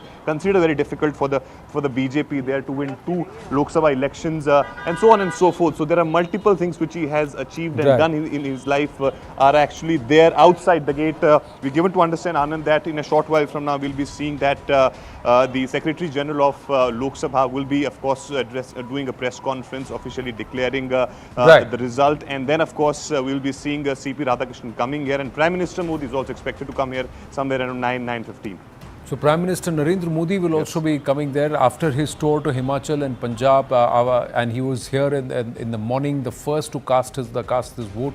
Aman, Pallavi and Arun, thank you. It's been a long day, fantastic work on ground covering this. But yes, the VP elections were eclipsed by what happened in Nepal, and we'll go across to that. Let's quickly go across to our guest Siddharth Yadav, national spokesperson of the BJP, and Nikul Patel, leader of the Congress party, is with us. Namaste and Jai Hind, and thank you for your patience. And Nikul Patel, it was fait accompli in terms of the numbers were not stacked in favor of the opposition, but the eventual score will make a difference in terms of who broke whose ranks, and that's going to be critical, or whether you're able to hold on to your own flock. Definitely, we already know that in the Lok Sabha, the numbers are not in favor of definitely India bloc, but as what Bharatiya Janata Party and NDA always try to portray that they are not all together, but that in this election and the number of votes that will come out will definitely reflect the picture and portray that all India bloc are together, and as what rightly Jairam Ramesh come out with a tweet that all 315 MPs had voted for our candidate, that is Sudarshan Reddy ji. So I think the perception Bharatiya Janata Party wants to build will come out, and this will be just we can say that a part of further election process that are going to come down in the assemblies or wherever in the upcoming days. So I don't think that anywhere India bloc is at a loss, I think, but definitely NDA is going to have some dent that some of them allies have abstained from voting. And let's see what happens, the final result, if still what 427 claimed by NDA is going to be there or not. But if that number touches 440, And if that number exceeds 440, that means clearly your numbers will go down from 318. So that would imply something. Siddharth Yadav, thank you for your patience. Namaste. It's been a busy day all around in terms of news, lots of developments happening across. So are there going to be some precision strikes by the NDA on the India bloc? No, Anand, we are very confident that the number that we already have, we are going to get a bigger number than that. And definitely people are going to vote in a right manner. Our elected representatives in both the houses from across the political spectrum are going to vote in a manner which will strengthen the democracy, which will strengthen the constitution, and will strengthen the spirit of the democracy in our country. We have been very confident from day one. There was no doubt that we had the numbers. The opposition fielded their candidate despite knowing their numbers. But having said that, it is an election where merit has to be chosen over for the sake of politics what the opposition is trying to do. CP Radhakrishnan ji definitely holds a very strong background of being a political activist, being a Sangha Karyakarta, being a member of the parliament, holding the office of the governor, his vast experience, administrative experience, and definitely once the election results are announced and he assumes the office, we would see that how once he takes the position, the office of the vice president is also going to be elevated by his presence. If that is the case, why did BRS and BJD abstain and not back him? No, it is, I think, Anand, for political parties to themselves decide whether to abstain or not to abstain. We would have wanted everybody to come and vote, and we would have wanted even that the opposition would also on fewer occasions definitely should cross the lines and should forget about politics and would have come together. It would have been such a nice situation if no election would have been happening. We had the numbers. The opposition could also have come together and said that we are unanimously electing, but they also did not choose so. Neither did, say, some of the other parties who chose to abstain. But whatever the case may be, it is for the political parties and elected representatives to decide and to vote. But we are very confident of one thing, that the numbers that we have, of the elected representatives with NDA, we are going to secure a victory for the vice president position with more number of votes than we already have. That is very sure, and we are very confident about it. How do you get this confidence? Who within the opposition are you breaking? Because somebody has to break ranks for you to be able to get more than what you are expecting or projecting. No, not necessarily, Anand. Is specifically for an election of the vice president office, no whip is issued, and elected representatives and MPs can vote for whosoever they wish to vote. We have seen in this election, and specifically of what has happened lately, just before today, before the polling has happened, the judges, ex-judges of our country also came out in response and said that someone who was projected as who was a justice in our country, who held that position, should not have gone to just for the sake of politics to somebody who is convicted of corruption. We have seen from all ranks, we have seen from everybody across the spectrum who have shown their displeasure over this. We have also seen how the Congress party today, who always speaks of, say, committed judiciary, who speaks of that no luring should be happening to any judges post they give up their position. But now they would want to place someone who was made a judge while Congress was in government, was made a judge of the Supreme Court while again Congress was in government, and now they want to place them and position him as a vice president candidate. So what happened to that? So seeing all of this hypocrisy and definitely the kind of decisions that... But Mr. Reddy was the same person who was made Lokayukta in Goa when Manohar Parrikar ji was the chief minister. So how does that make a difference? And definitely so. And definitely so. But that does not account and that does not discount that no differences over what judgments he took or what positions he had taken in the past can be discounted or can be forgotten. If the country had to face Naxalism for next, say, 2 more decades because of the position that he took and the judgment that he gave while he was on the chair, the history is going to remember that and question him for that. So But then, larger question is, sir, it then is those questions it can is- be asked of Mr. Radhakrishnan also, because he was supported by the DMK. Before that, he was supported by the AIDMK, depending upon who was there in the NDA. So, but this time around, the DMK is not backing him. Nikul Patel, how do you want to respond? That your choice of candidate was wrong. And did you perhaps miss a trick by not looking at an OBC or a Dalit candidate, and especially from Bihar? Did you miss, when I say did you, the India bloc? Yeah. Miss an opportunity there?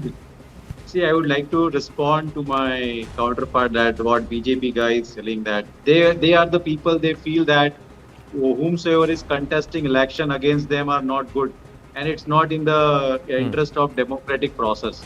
They only want that any candidate put up by Bharatiya Janata Party is far having good credentials, and he must be voted. All people must start voting for him, and then he should only win. That is a part of process, but that is not like that. Any candidate who is a citizen of the country, and we feel that okay, fine, this he is the person who could be there as a candidate. We have put on him, and he is also having a good credential. He is a good citizen. He is having good, we can say that for its own career and everything. So apart from all these things, the number is always going to play a role in an electoral process, because we know that Lok Sabha as well as both the houses, the numbers are in favor of Bharatiya Janata Party, so they can confidently talk about those things. But going without an election is not going a good part in the democratic process. So as a part of that process, we have selected a candidate and we try to put it in the fray of vice president.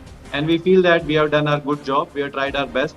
And in future, that will also help us to understand the entire process and entire political environment of the country with different, we can say that allies which are there with NDA right now. Siddharth, you want to respond to that? No, I think I don't really understand the argument, Anand, that the opposition would want to just field a candidate just for the sake of knowing who is with NDA or who is not with NDA. But if that's the real reason why they have fielded retired Justice Reddy in this election, then I think it's for them to decide whether it is right or wrong.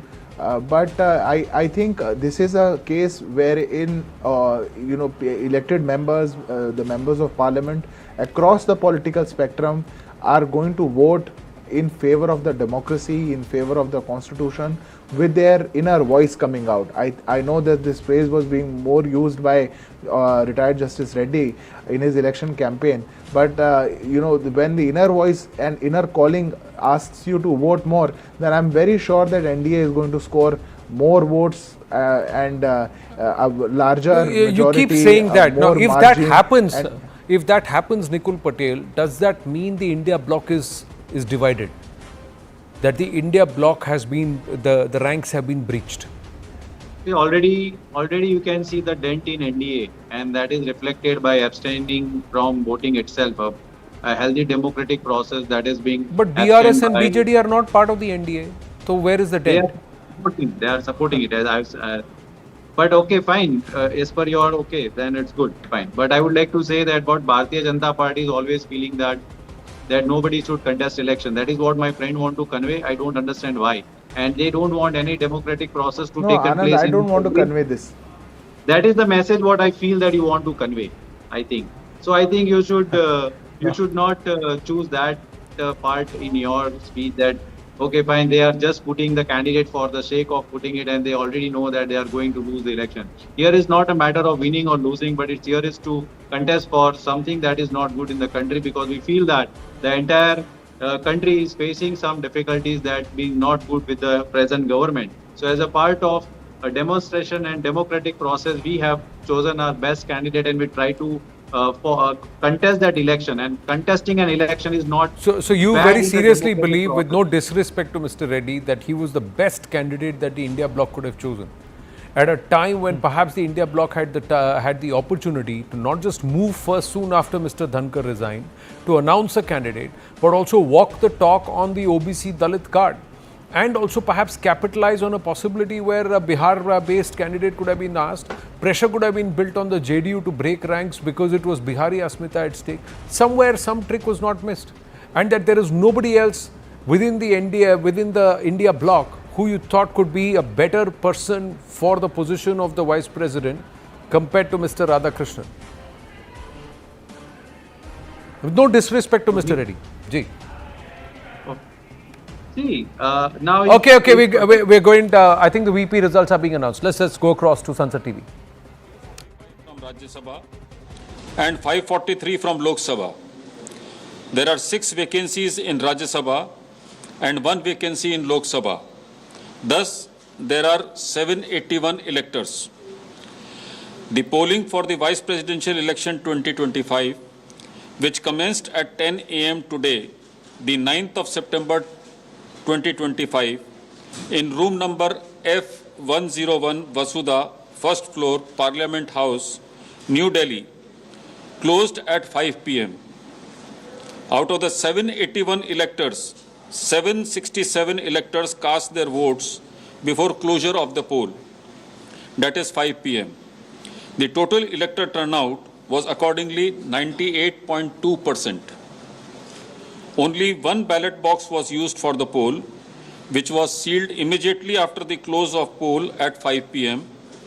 in the presence of the authorized representatives of the contesting candidates and election observers. The counting of votes commenced at 6 p.m.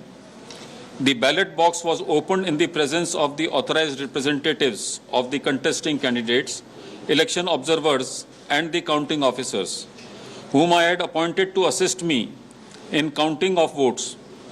The ballot papers taken out were first scrutinized. The valid and invalid ballot papers and 1 postal ballot paper was also received, were segregated, and the valid ballot papers were distributed according to the first preference vote secured by each candidate. The postal ballot has been treated as returned and cancelled, as the elector declined to cast his vote. 767 votes were polled, out of which 752 were valid and 15 were invalid. The quota sufficient to get a candidate elected as Vice President was determined by dividing the total number of first preference votes secured by both the candidates by 2 and then adding 1 to the quotient. The said quota was 377. As all of you are aware, the value of votes for the presidential election is 1. Shri Bucci Reddy Sudarshan Reddy has secured 300 first preference votes and Shri C.P. Radhakrishnan has secured 452 first preference votes. As the first preference vote secured by Shri C.P. Radhakrishnan was greater than the requisite quota, in pursuance of provisions contained in Section 11 of the Presidential and Vice Presidential Elections Act 1952, 31 of 1952, read with Rule 35 of the Presidential and Vice Presidential Election Rules 1974, I, P.C. Modi, the returning officer for the Vice Presidential Election 2025, hereby declare that Shri C.P. Radhakrishnan, Jal Bhushan Raj Bhavan, Valkeshwar Road, Malabar Hill, Mumbai, has been duly elected to the office of Vice President of India. The result is being sent to the Election Commission of India and the Ministry of Law and Justice as per the extant provisions under Section 12 of the Presidential and Vice Presidential Election Act 1952 and Rule 35 of the Presidential and Vice Presidential Election Rules 1974. Overall, the 17th Vice Presidential election was conducted in a free, fair and orderly manner. I would like to take this opportunity to thank the candidates and their authorized representatives for their cooperation, which facilitated early completion of the proceedings. Thank you. Oh, C.P. Radhakrishnan is the next Vice President of Bharat. 17th Vice Presidential elections have concluded and that's the score. The score is on the screens. 452 to the NDA, 300 to the India bloc. And this is out of the 752 valid votes. Total votes polled were 767. 15 votes were invalid And despite those 15 votes invalid, it's the India bloc that is at 300. The NDA, the accumulation of the first preference, second preference votes, overall the score coming to 452. Siddharth Yadav, Nikul Patel with us. We'll try and go across to our reporters also in a bit. But the big announcement coming in from Mr. PC Modi there, that CP Radhakrishnan has won hands down. The NDA numbers were 427 plus another 11 by YSRCP would have gone to 438. But this number has crossed 450, it's 452. There are 15 invalid votes. Amritpal Singh's vote, which was sent by a postal ballot as per reports, has been rejected. Pallavi Ghosh now joins us. Pallavi, massive victory for the NDA beyond the numbers that it held, and it's breached that 450 number with 752 votes, final valid votes. Absolutely, and not only that, I think the bigger story is that a huge amount, and I would say a fairly big amount of cross voting which has taken place. If you look at the figures which has been put out by the Secretary General, look at the kind of figures which have been put out. They are talking about 767 total polls which have been polled, of which 752 are valid. So there are 300 first preference votes which have gone in for Sudarshan Reddy, and 452 first valid votes as far as CP Radhakrishnan is concerned. And going by the rule book, the first preference votes are the yardstick on which you decide the winner. And obviously, no guesses here, the CP Radhakrishnan is the winner. Yeah. But if you remember a tweet which was put out by Jairam Ramesh a short while back, he had said that I congratulate because all the 315 of our MPs have voted. So where is that missing 15 number? Because if there are 300 first preference votes which have gone in for Mr. Sudarshan Reddy, clearly it is not in sync with what Jairam Ramesh has been claiming of 315 MPs having voted. So I would say that as of now, prima facie, it's been a 15 number which has been a kind of cross voting which we have seen. You know, but Pallavi, 15 votes are invalid too. So is it part of the India bloc that these 15 votes are invalid? We do not know. The other thing is that there were a lot of YSRCP, 11 plus the independents who are about 15 or 16. Now, if those numbers, all of them voted en masse in favor of the NDA candidate, then that number breaches 452. That's what happens. And that too, so clearly something's gone wrong somewhere. There has been cross-voting. We don't know the exact numbers of cross-voting, Pallavi, but we also don't know whose votes were invalid. Now, is it possible that there could be certain India bloc votes that could have been invalidated? Because clearly the NDA votes seem to have all got it right. Anand, yeah. And also, Anand, let's not rule out the possibility of a deliberate invalid vote. I saw that happening in the case of many important legislations right inside Parliament. There were actually evidence to prove then when that really post-mortem was done, which I think is going to take a little bit of time for that post-mortem to come in, and I'm sure government is going to start giving out that information, that very often what happens is that MPs deliberately make a mistake because they don't want to be seen as voting against the party. They don't also want to be seen as crossing the party line or the whip, but they make a mistake. And they make a mistake because of which it is held invalid, in which case it's a win-win situation.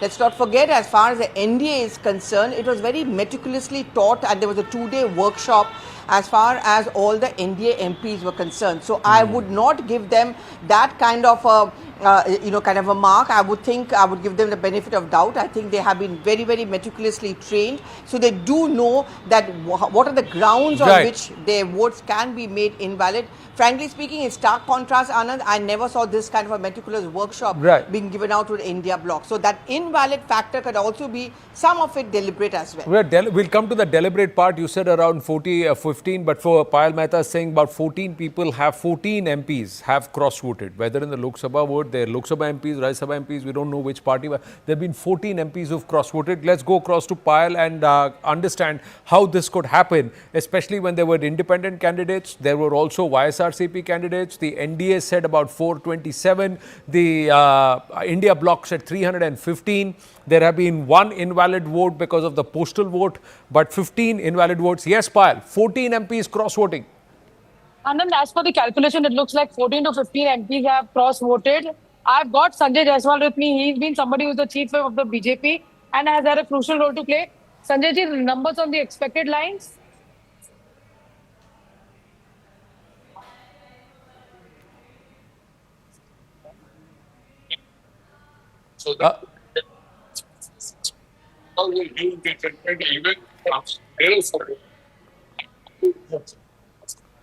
Payal's audio is not very good. So he'll have to come a little closer to the screen and then speak, Payal.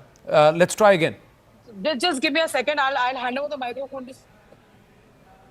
Yeah, there. Yeah, go ahead. I was sure that we are going to win by a major margin because the kind of person they have chosen as a candidate, he has been in lot of controversy, and because of that, many of the MPs who were with the NDA alliance, they didn't vote for it.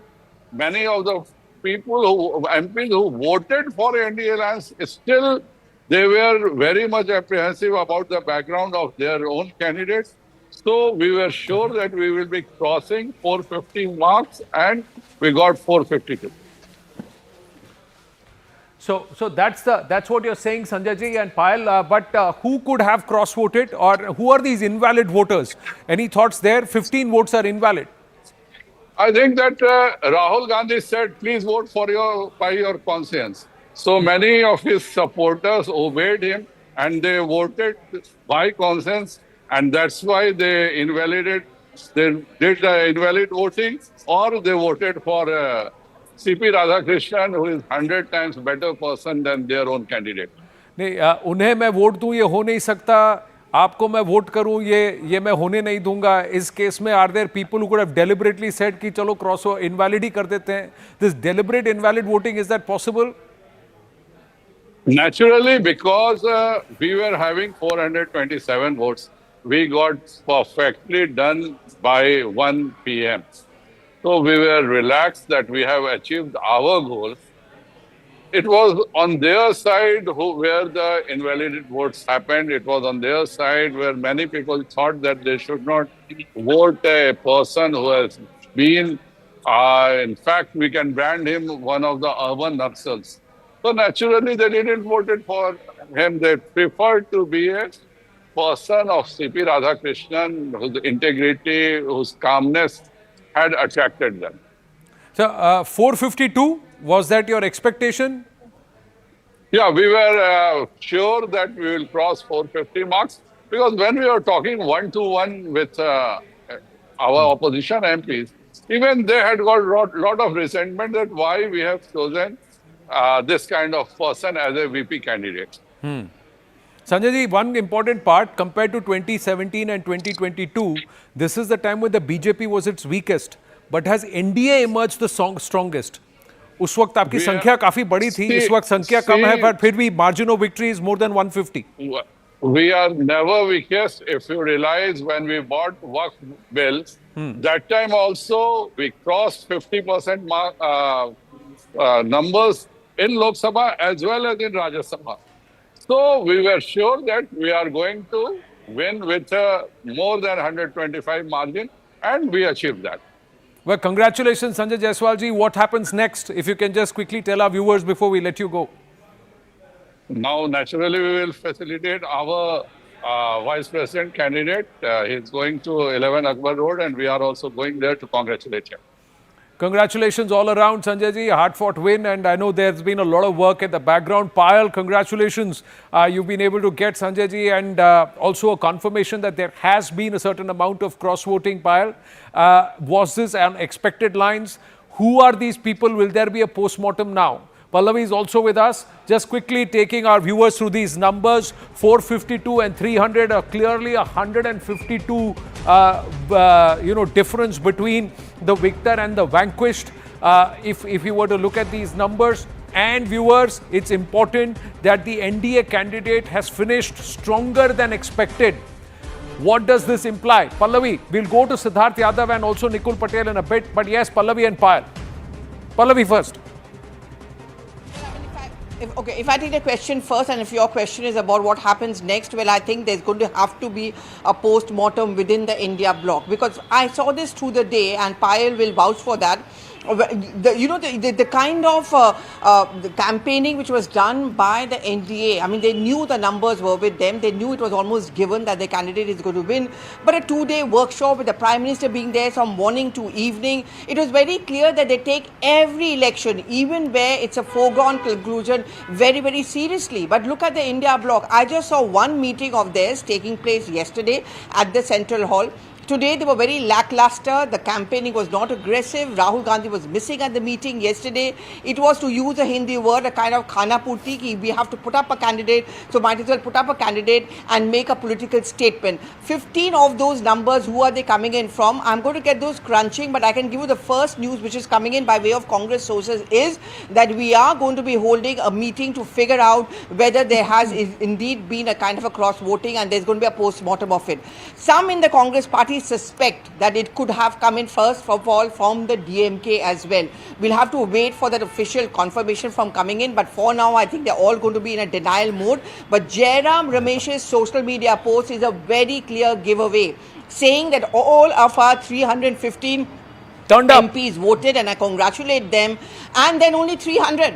And there are only 300 first preference votes. So where are those 15 votes gone in from? And that tells the story, and the real story, if I may say so, of the vice presidential Well, votes. Arun Dhanta is outside Prahlad Joshi's house, 11 Akbar Road, where the action shifts to. There are celebrations going on. But Payal, this is paper ballot. Now vote chori ka ilzam to nahi laga sakte. You know, Anand, if you remember when you were anchoring in the morning and Zaka was there, I had told Zaka knows exactly where this number really came from. You know, nothing happens in thin air. BJP doesn't leave anything to chance. You know, there are managers who've been put into the task to make sure that they make every vote count. Even yesterday also they had a detailed exercise to go through that whole drill of learning how to do mock polls as well. This is the reason why the BJP is so successful. This is the reason why the NDA is so successful. They had polling agents right from a senior veteran leader like Sanjay Jha, to of course Shrikant Shinde, to of course Ram Mohan Naidu. They were doing their duty the whole day. But the BJP was very, very confident. I do know the member of parliament in the BJP ranks who can deliver the goods whenever the party really wants. But we should not be naming him on national television for sure. Right. But he is somebody who's very, very reliable as well. So a big celebrations beckon today as we But Payal, it's not about to ensure that votes are polled. In this case, perhaps did they ensure that certain votes are not polled or not counted at all? Because that's what's happened. See, the Votes have BJD become invalidated. There is no... The BJD and the BRS have actually not voted. That's 11 of them. But 11 of YSR Congress MPs voted for them. That is the plus and minus figure. 15 votes invalid. Kiske votes invalid hai, yes pe bhi scrutiny karegi. BJP, even if they are victorious, will again, make sure that there is scrutiny to the last bit, because they want to never leave anything to chance as well. So, even as we are speaking, and even as, celebrations are going to begin at Prahlad Joshi's residence, where all the leaders will gather together. There are floor managers who are currently doing the scrutiny right now. Arjuna Meghwal is in here. There's, of course, Murugan who's in there. Kiran Rijiju has been, active throughout the entire day. So everybody's doing calculations just to make sure that every vote is counted and every vote is valid. Right. That's the kind of preparation that the NDA puts up. Right. Payal and Pallavi, fantastic job done. Congratulations. I think the action shifts. There will be celebration that will happen. The NDA has got its candidate, and that too with a thumping victory, more than the actual results or the projected results. So at least 14 to 15 more votes that they have polled. They were looking at about 427. They have ended at 452. You can do the math, viewers. They are comfortably home, and very well so. So 11 of YSRCP, that actually took them to 438, and they've been able to add another 14 to their tally while ensuring that there are 15 invalid votes. So Nikul Patel, 315, 300, and that too paper ballot. अब तो vote चोरी नहीं बोल सकते. Firstly, I would like to congratulate Shri Radhakrishnan ji for being elected as a Vice President of Bharat. I am very stunned to listen your taunting language regarding ballot and EVM. I think that should not be discussed at this point of time, because we all know that how voting is happening in this kind of elections and what voting is happening at the electoral elections that are happening at ground levels.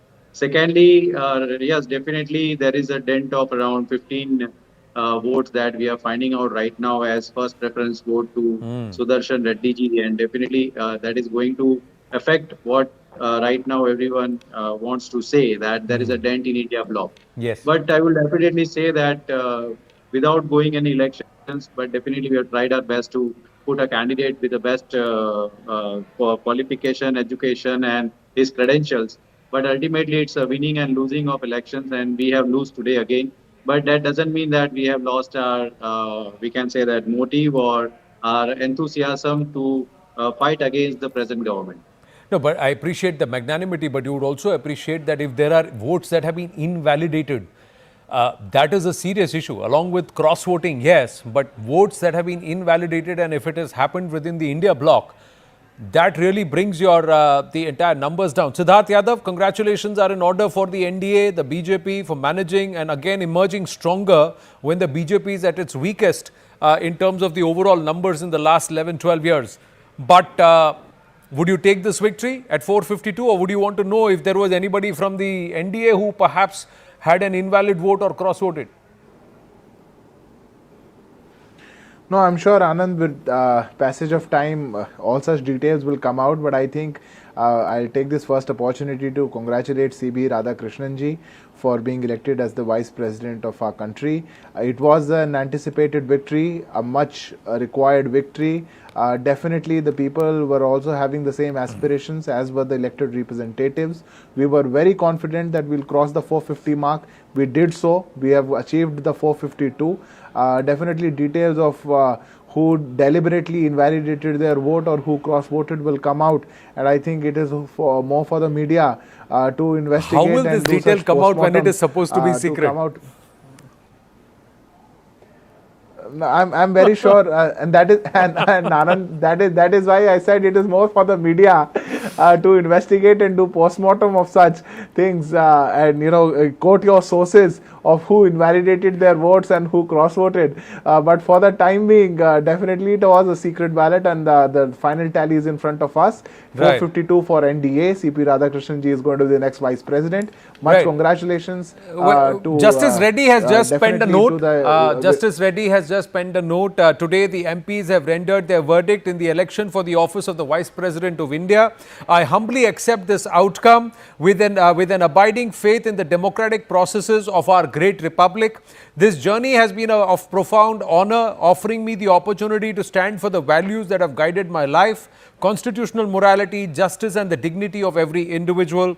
Though the result is not in my favor, the larger cause we have collectively sought to advance remains undiminished. The ideological battle continues with ever greater vigor. I extend my heartfelt gratitude to the leaders of the opposition parties who made me their joint candidate.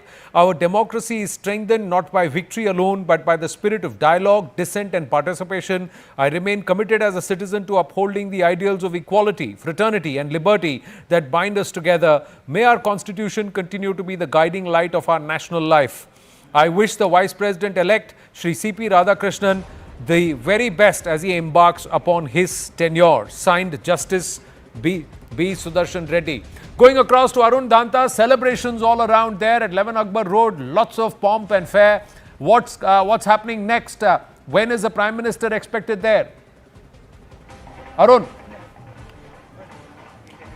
Well, see, Anand, the celebrations have started here. Let me quickly show you a glimpse that on the both sides of the two gates of Prahlad Joshi's residence, you can see these dhol nagaras, and people are standing there. Two special places have been allocated to that, and in a short, you can see the entire road has been sanitized, which means that you will be seeing that ministers and MPs will be reaching here very shortly to the Prahlad Joshi's residence. And then, of course, Prime Minister Modi is expected to reach here, Anand, somewhere around 9:15. That's what we are given to understand. So you can see that celebrations have already started, as we just heard the results being declared by PC Modi, Secretary General, and also the returning officer of these polls. 452, of course, is the number which CP Radhakrishnan has got. And also, Anand, as Prime Minister Modi yesterday in that MP's workshop very clearly said that we have to ensure that, though victory is very clear, but we have to ensure that not even a single vote go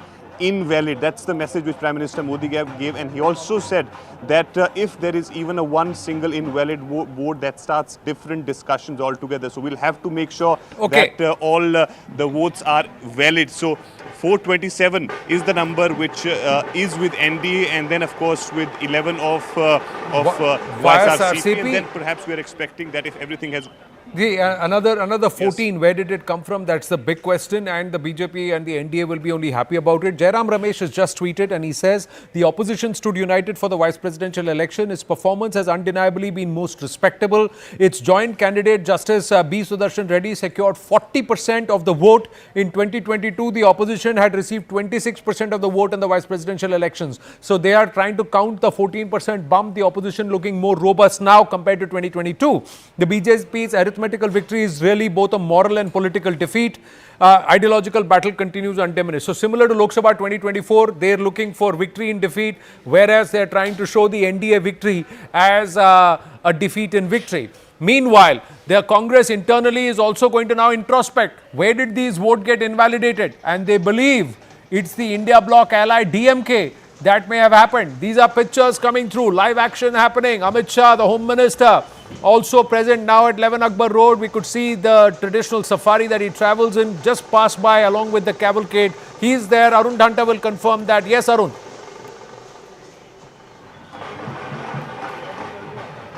Well, see, Anand, we haven't seen the Home Minister's cavalcade as yet here, because I can see both the gates from where I'm standing. But I don't see on my camera that Amit Shah's cavalcade is entering. But of course, you can see the celebratory mood here outside the home of Prahlad Joshi. I mean, I'm trying to locate the cavalcade of Home Minister Amit Shah, but I don't find it right now. Probably he'll be reaching here very soon. But right, so he's not yet there, but I was given to understand somebody's spotted that. But Mr. Amit Shah has actually tweeted. He said, and I'm going to read that as we get into a break. Congratulations to Sri C.P. Radhakrishnan on being elected as Vice President of India. I firmly believe that your sagacity as a leader who has risen from the grassroots of the society and profound knowledge about administration will help us in bringing out the best in our parliamentary democracy to serve the marginalized. I extend my warmest wishes to you for your journey as the custodian of the sanctity of the upper house at CPR-GUE. That's his X handle. Congratulations to the Vice President-elect. We're going to take a very short break and come back with more. Stay with us.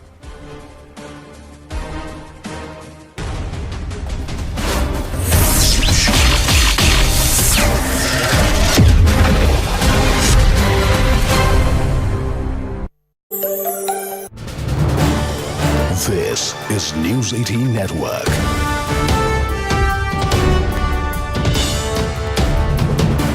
India's largest news network.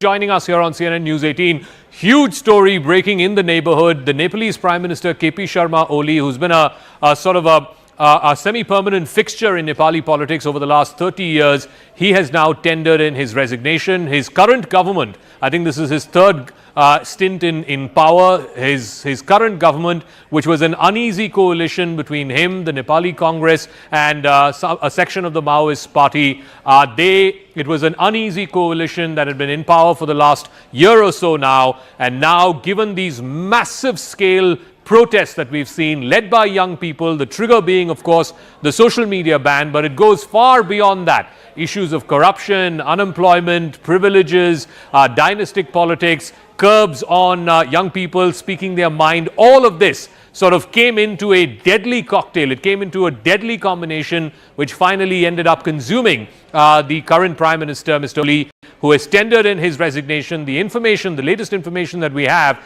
is that Mr. Oli has been given safe escort by an army chopper. Him and his immediate family members have been taken to an army barrack where they will be kept for some time. CNN News 18 broke this story first to you. We were the first ones to tell you that Mr. Oli has put in his papers. He has officially sent in his resignation to the Nepalese president, Mr. Paudel, whose resignation has now been accepted at 12:05 p.m. We told you about Mr. Oli planning to step down. It was clear earlier this morning itself. The RSP party quit, 4 ministers quit. the writing on the wall was clear as day to the Nepalese Prime Minister that he's fast losing support and he needs to step down. At 2:16 p.m. officially, KP Sharma Oli, Prime Minister of Nepal, put in his papers and stepped down as Prime Minister after being given safe passage by the military, an assurance of safe passage by the Nepal Army Chief.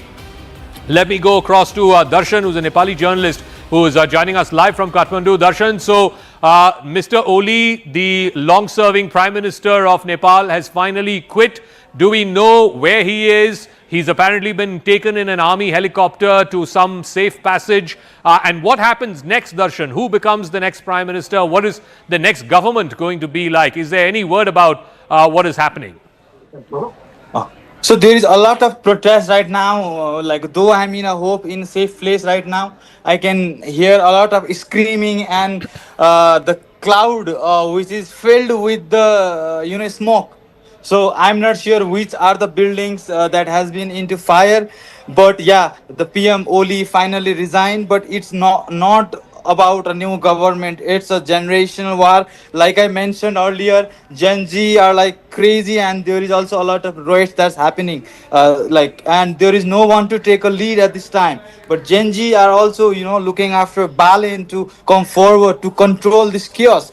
Because right now there are protesters inside parliamentary building, inside the Singha Darbar, where all the ministries used to handle their places, and there are also many data centers that have very critical information. And right now there is no presence of the government in the street. Nepal police and APF have already said that the situation is not in our control. So I mean, it's chaos everywhere. So tell me, where is the Nepalese army? Are they protecting these sensitive installations, the parliament building, the secretariat, the houses of various ministers? We're told that choppers, military choppers, were sent to some of these houses to evacuate the ministers. What is the latest in terms of, how this story is unfolding there, and what are the demands of these young people? Because it started with the social media ban, but it seems like this is pent-up anger. For a number of reasons, from corruption to unemployment. News 18 Primetime Studio, presented by Schneider Electric Smart Home Solutions.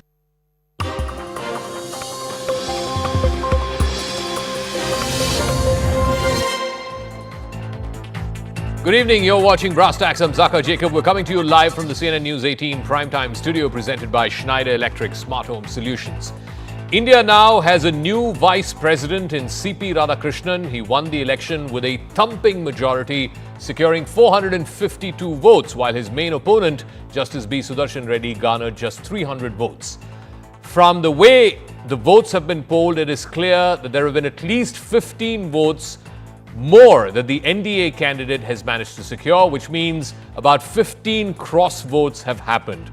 Who in the India Alliance has voted against the India Alliance candidate and in favor of the NDA candidate? When the initial count was being talked about earlier today in the morning, the India Alliance count was around 315 and the NDA count was around 427. But now it's turned out that the NDA candidate has got at least 15 votes more from the India Alliance. The India Alliance candidate, of course, has put out a letter thanking all the opposition parties for backing his candidature.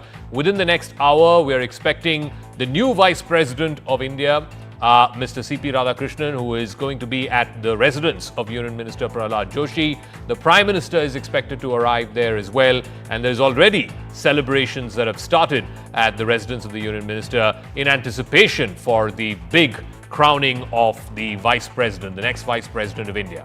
The question also for the India Alliance is who cross-voted, because it wasn't just about electing the next occupant of the Rajya Sabha chair. This was a high-stakes clash. This was pitted as a battle of ideologies. Akhilesh Yadav said this is about Antaratma ki Awaaz. Alliances were tested, loyalties were under scrutiny. Will the cross-voting, and there have been at least 15 cross-votes, will it hurt the India Alliance, not just in terms of optics or numbers, but in terms of the index of opposition unity? I want to first play out what the Rajya Sabha Secretary General said while he announced the numbers and how the NDA candidate, Mr. CP Radhakrishnan, won by 452 votes as against 300 of the India bloc candidate, Justice Reddy. Shri Buchi Reddy Sudarshan Reddy has secured 300 first preference votes and Shri C.P. Radhakrishnan has secured 452 first preference votes. As the first preference votes secured by Shri C.P. Radhakrishnan was greater than the requisite quota, in pursuance of provisions contained in Section 11 of the Presidential and Vice Presidential Elections Act 1952, 31 of 1952, read with Rule 35 of the Presidential and Vice Presidential Election Rules 1974, I, P.C. Modi, the returning officer for the Vice Presidential Election 2025, hereby declare that Shri C.P. Radhakrishnan,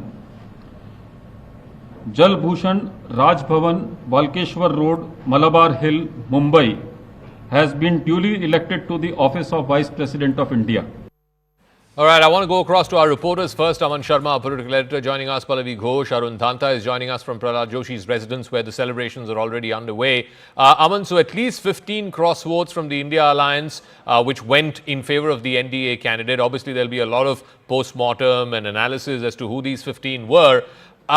It does, put paid to this whole business of India Alliance, unity, all opposition sort of converging on the candidature of Justice Reddy, because clearly there were some within the alliance who decided to break away and vote in favor of the NDA candidate.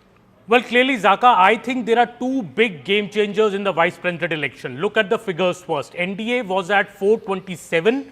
They were assured another 11 by the YSRCP, which voted alongside the NDA. So their number went from 427 to 438. This is the coup because YSRCP, Sudarshan Reddy was born in undivided Andhra Pradesh, is a Telugu, but still the YSRCP committed to the NDA that they will vote for the NDA candidate. So I think this change of heart from the YSRCP, not changing their choice even after Sudarshan Reddy was announced as the candidate by the opposition parties, was I think the first game changer. The second game changer, the journey from 438 to 452. The 14 additional votes which have come to the NDA camp, this is clear cross-voting, as our colleague Payal Mehta has also put out these figures. This cross-voting, has it come from the Congress? Has it come from a constituent of the India bloc? We don't know yet. I think there'll be a lot of,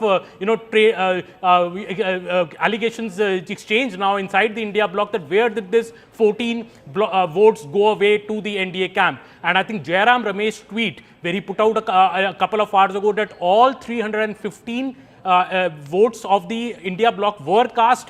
That shows that 15 votes are less because the opposition candidate has only got 300 votes. This will leave a lot of, I think, introspection to do on the India Alliance bloc point, also about, their candidate, because their candidate has not been able to win the confidence even of the Telugu parties. BRS has abstained, YSRCP has jumped ship towards the NDA, and on the other side, you have a Tamil candidate who's won, and the BJP might well say that the DMK didn't vote against the Tamil candidate. How will this play out in the Tamil Nadu elections the next few months? I think NDA has a lot of big takeaways from this, and as I said, the two big game changers. Okay, I also want to go across to Pallavi Ghosh. I mean, it's a secret ballot. There are no whips. Are there ways in which the opposition alliance can find out who are the cross votes? I've heard some reports that Congress is suspicious of some DMK MPs cross voting. There are some other reports suggesting that Aam Aadmi Party, which had declared its support to the India bloc candidate Justice Reddy, some of them could have cross voted. How do you know whether it is Congress MPs who cross voted, whether it is non-Congress MPs, part of the India alliance, who cross voted? How do they get a sense of this? Well, like in any other election, the polling agents can always go up and ask for some kind of a breakup, and they also do some of their own of their internal calculations. I mean, earlier in the day, even as the counting was about to begin, we had that very important post coming in from Jairam Ramesh, and I call it important because that really has ended up becoming a giveaway and a benchmark for this narrative that there was indeed a cross-voting, because he says, I congratulate the fact that all 315 MPs voted. They came and they voted. So there was no absentees as far as them are concerned.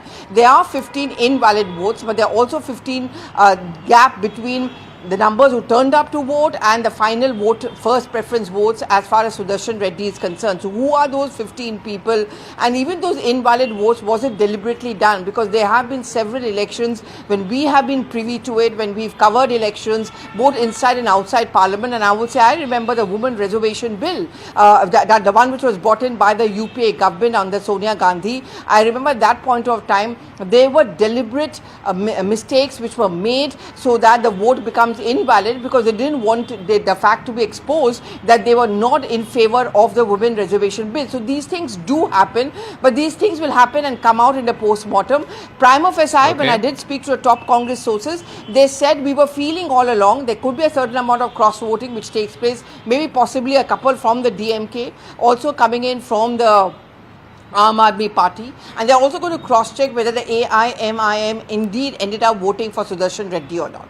Okay, I also want to go across to Arun Danta. He's at Prahlad Joshi's residence where the celebrations are already underway. What is expected in the next hour or so? I believe the Prime Minister will also be joining the celebrations there. Has the next Vice President already arrived? When is he expected to arrive? And what can we expect over the next hour, hour and a half or so?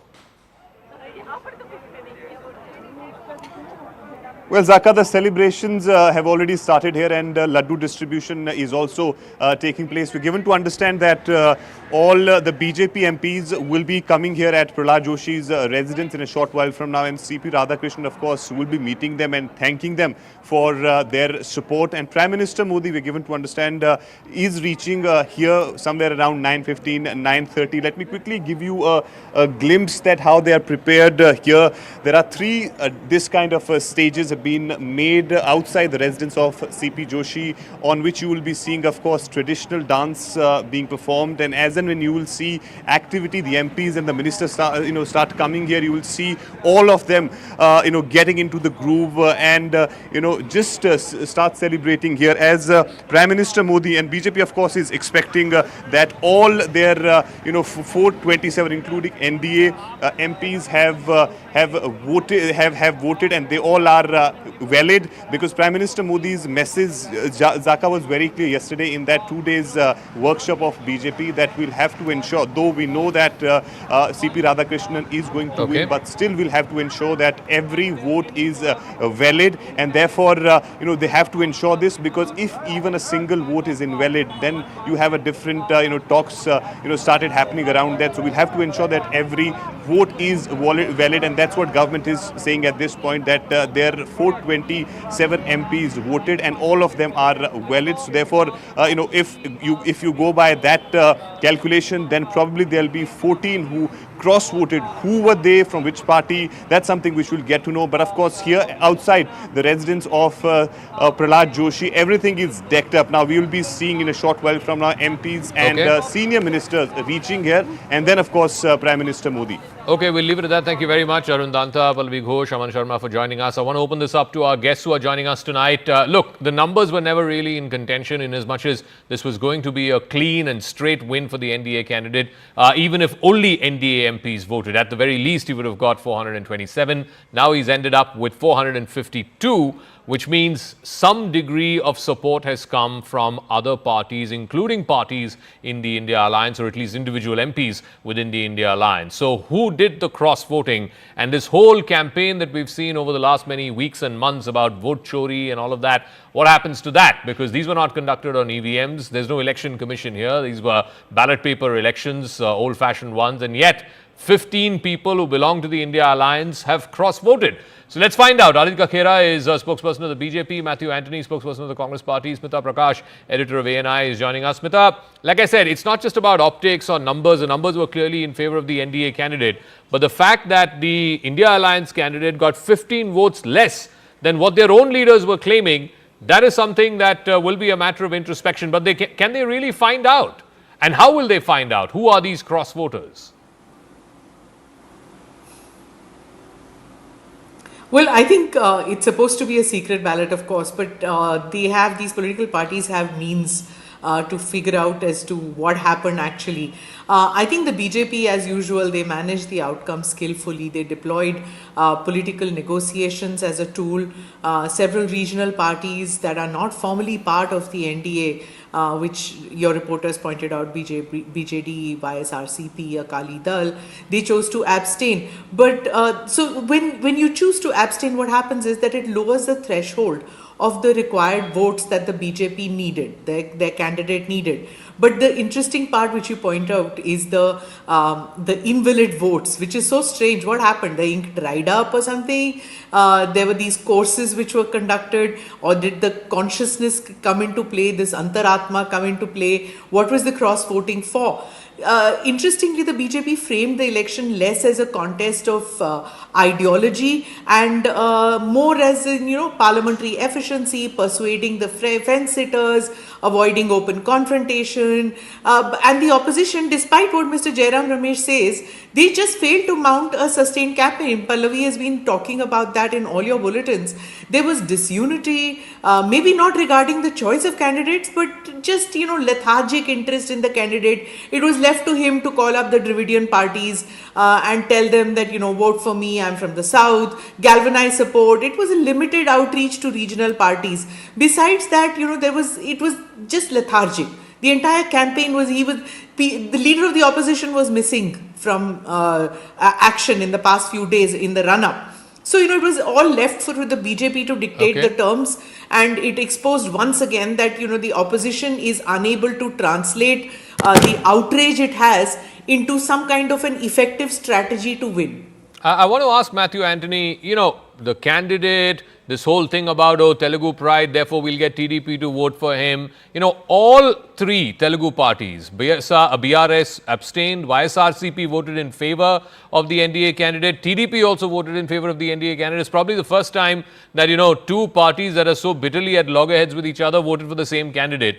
You are not even able to convince those parties, Matthew Anthony. How are you going to convince the whole country about this whole campaign you've been undertaking for the last many months now about vote chori? What happened? There's no vote chori. If any vote chori has happened, it's 15 of your MPs have cross-voted in favor of the NDA candidate. Saka, how can you be so predetermined when you have 15 votes which are invalid?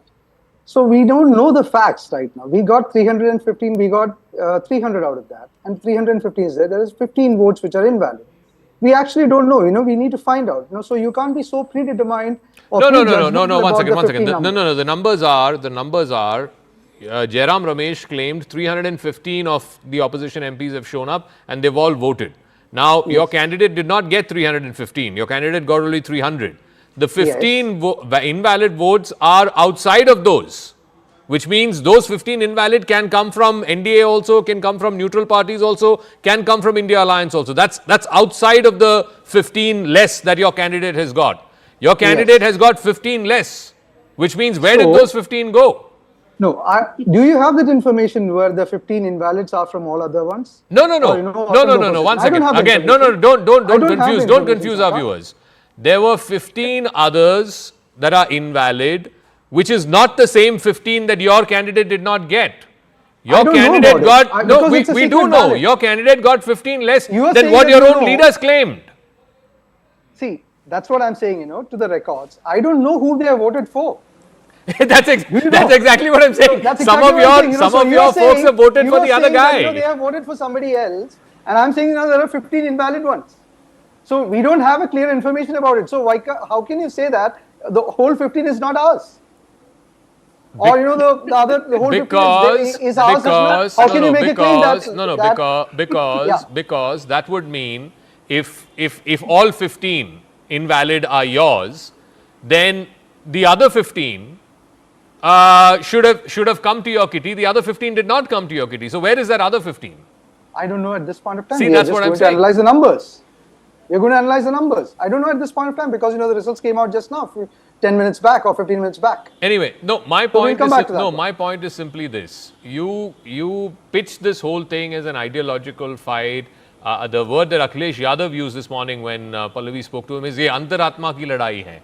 What is the antaratma, yaar? I mean, 15 guys have gone and voted for the other chap. What antaratma are you talking about? So, a vice president election, we have very clearly maintained from the very beginning that's an ideological battle. And why is this ideological battle? It's against the constitutional breach which the BJP government has been doing this for the last 12 years. and the hijacking of the institutions, starting from the judiciary to the constitutional body of the election commission. That's a vote chori which we are making. So there was no election commission in this election. No, not in this election. We are not conducting this election. We are the Lok Sabha and Rajya Sabha Secretariat was conducting this election. Saka, let me. So they are also compromised. Lok Sabha Secretariat is compromised. No. Rajya Sabha Secretariat is compromised. If at all you want to interfere, then I'll stop. No, I'm asking you. Let me just complete it. There's no election commission in this election, right? So then who is the institution that is compromised? No, I am saying about the opposition campaign and why is this an ideological battle. We continue with our vote chori campaign about the election commission being compromised for the elections in the states, as well as the Lok Sabha. We put up evidences there, and there is absolute silence. There is no debate on that from the other side. No EVMs. Good old fashioned ballot. Okay, Prime Minister Modi has just tweeted. One second. Prime Minister Modi has tweeted. 1 second, please. Congratulations to Thiru CP Radhakrishnan for winning the 2025 Vice Presidential election. His life has always been devoted to serving society and empowering the poor and marginalized. I am confident that he will be an outstanding VP who will strengthen our constitutional values and enhance parliamentary discourse. Radhika Kera, I come back to that point about, no EVMs, no election commission. And yet vote chori happens, and Matthew Antony and Jairam Ramesh have all been saying that Akhilesh Yadav, this is ideological. So those 15 guys who cross-voted clearly don't believe in any ideology. That's why they cross-voted.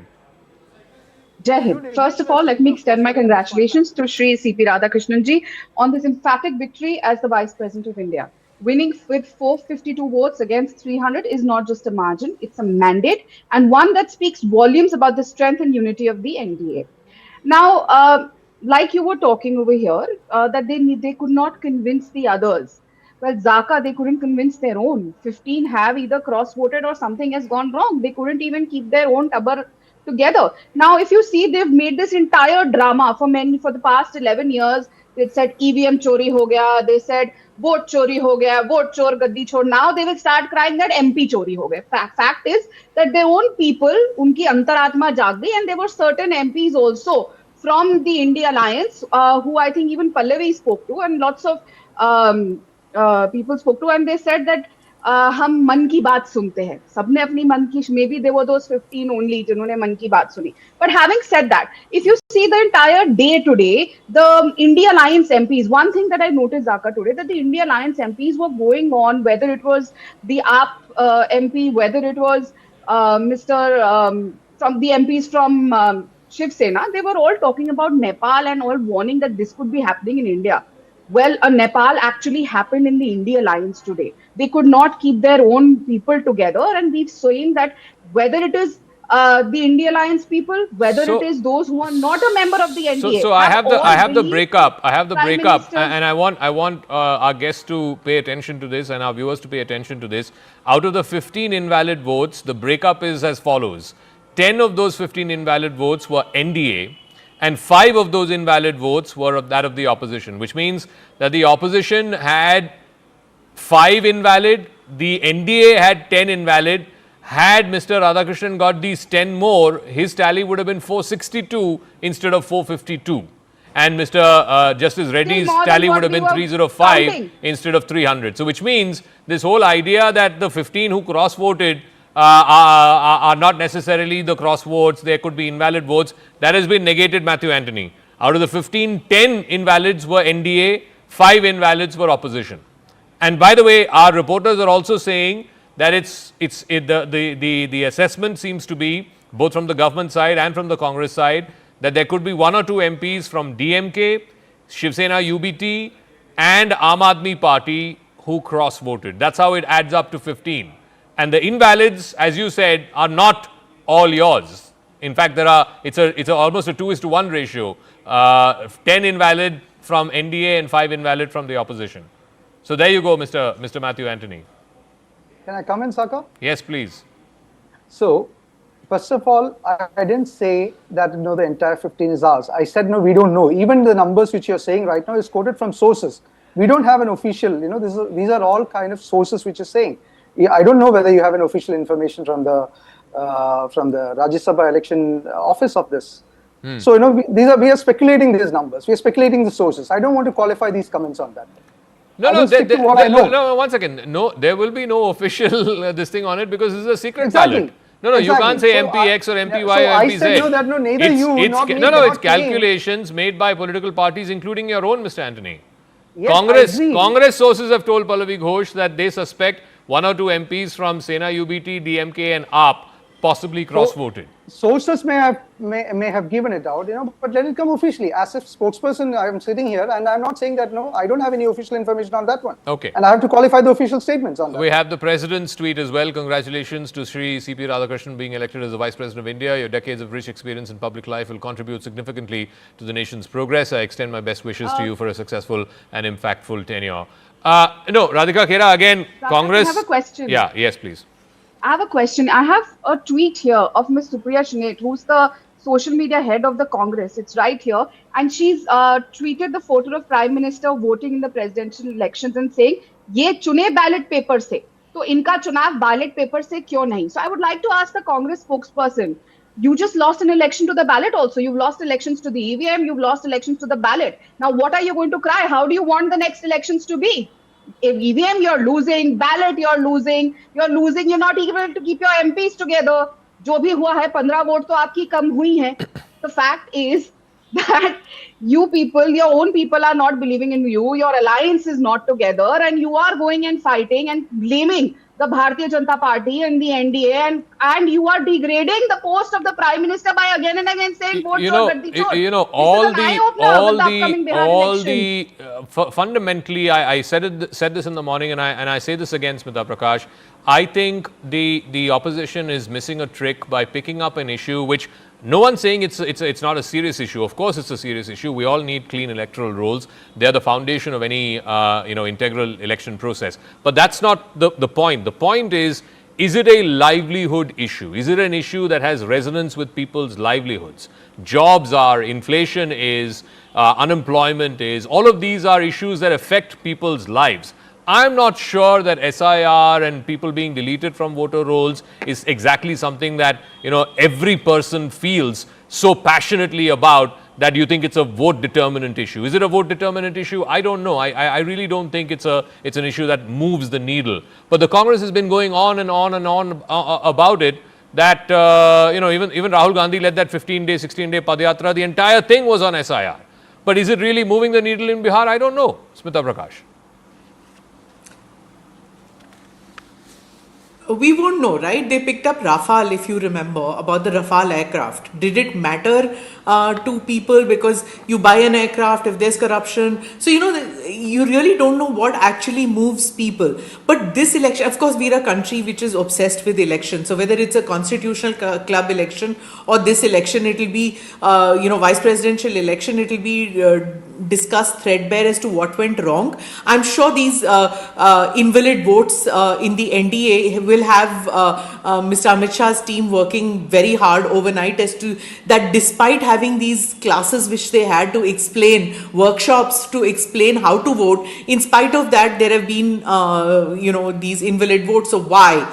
So there'll be a lot of soul searching on that too. But winning this election, Zaka, was important for the BJP because it consolidates the party's domination in both houses of parliament, and they need that. The vice president's post is not just ceremonial. The proceedings of the house, the conduct of the debates, managing disruptions, steering the bills, that's all important. So securing this office was doubly important, especially after what we saw with what happened with Jagdeep Dhankar when he started acting with independent agency. One second. So this tweet that you're seeing on the right, I hope you can all see our screens. This tweet is from the official Congress party handle. Tweeted just 1 hour ago, by the way.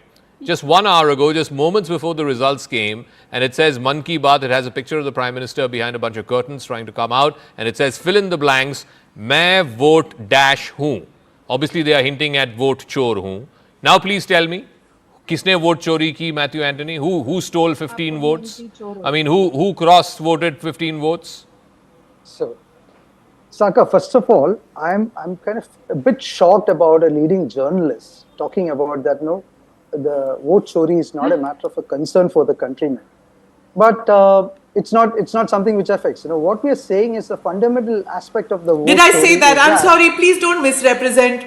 Please don't misrepresent. I didn't say it is not. Not Zaka, you. please. I didn't say that. No, he's talking about me. I think is it? Yeah.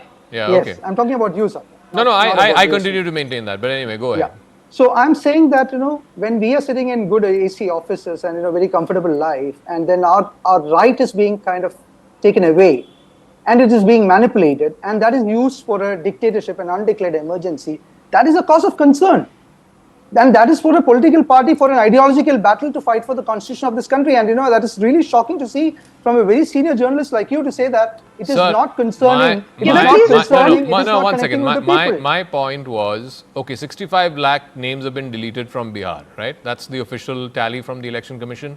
Those 65, one second. Those 65 lakh people have a chance. They had a month-long time to again appeal to the Election Commission, move courts, whatever it is, to try and get their names back on the list. Now, my point is, there's a remaining 7 crore odd who are your majority electors in Bihar, whose life it does not affect because they are there in the electoral rolls.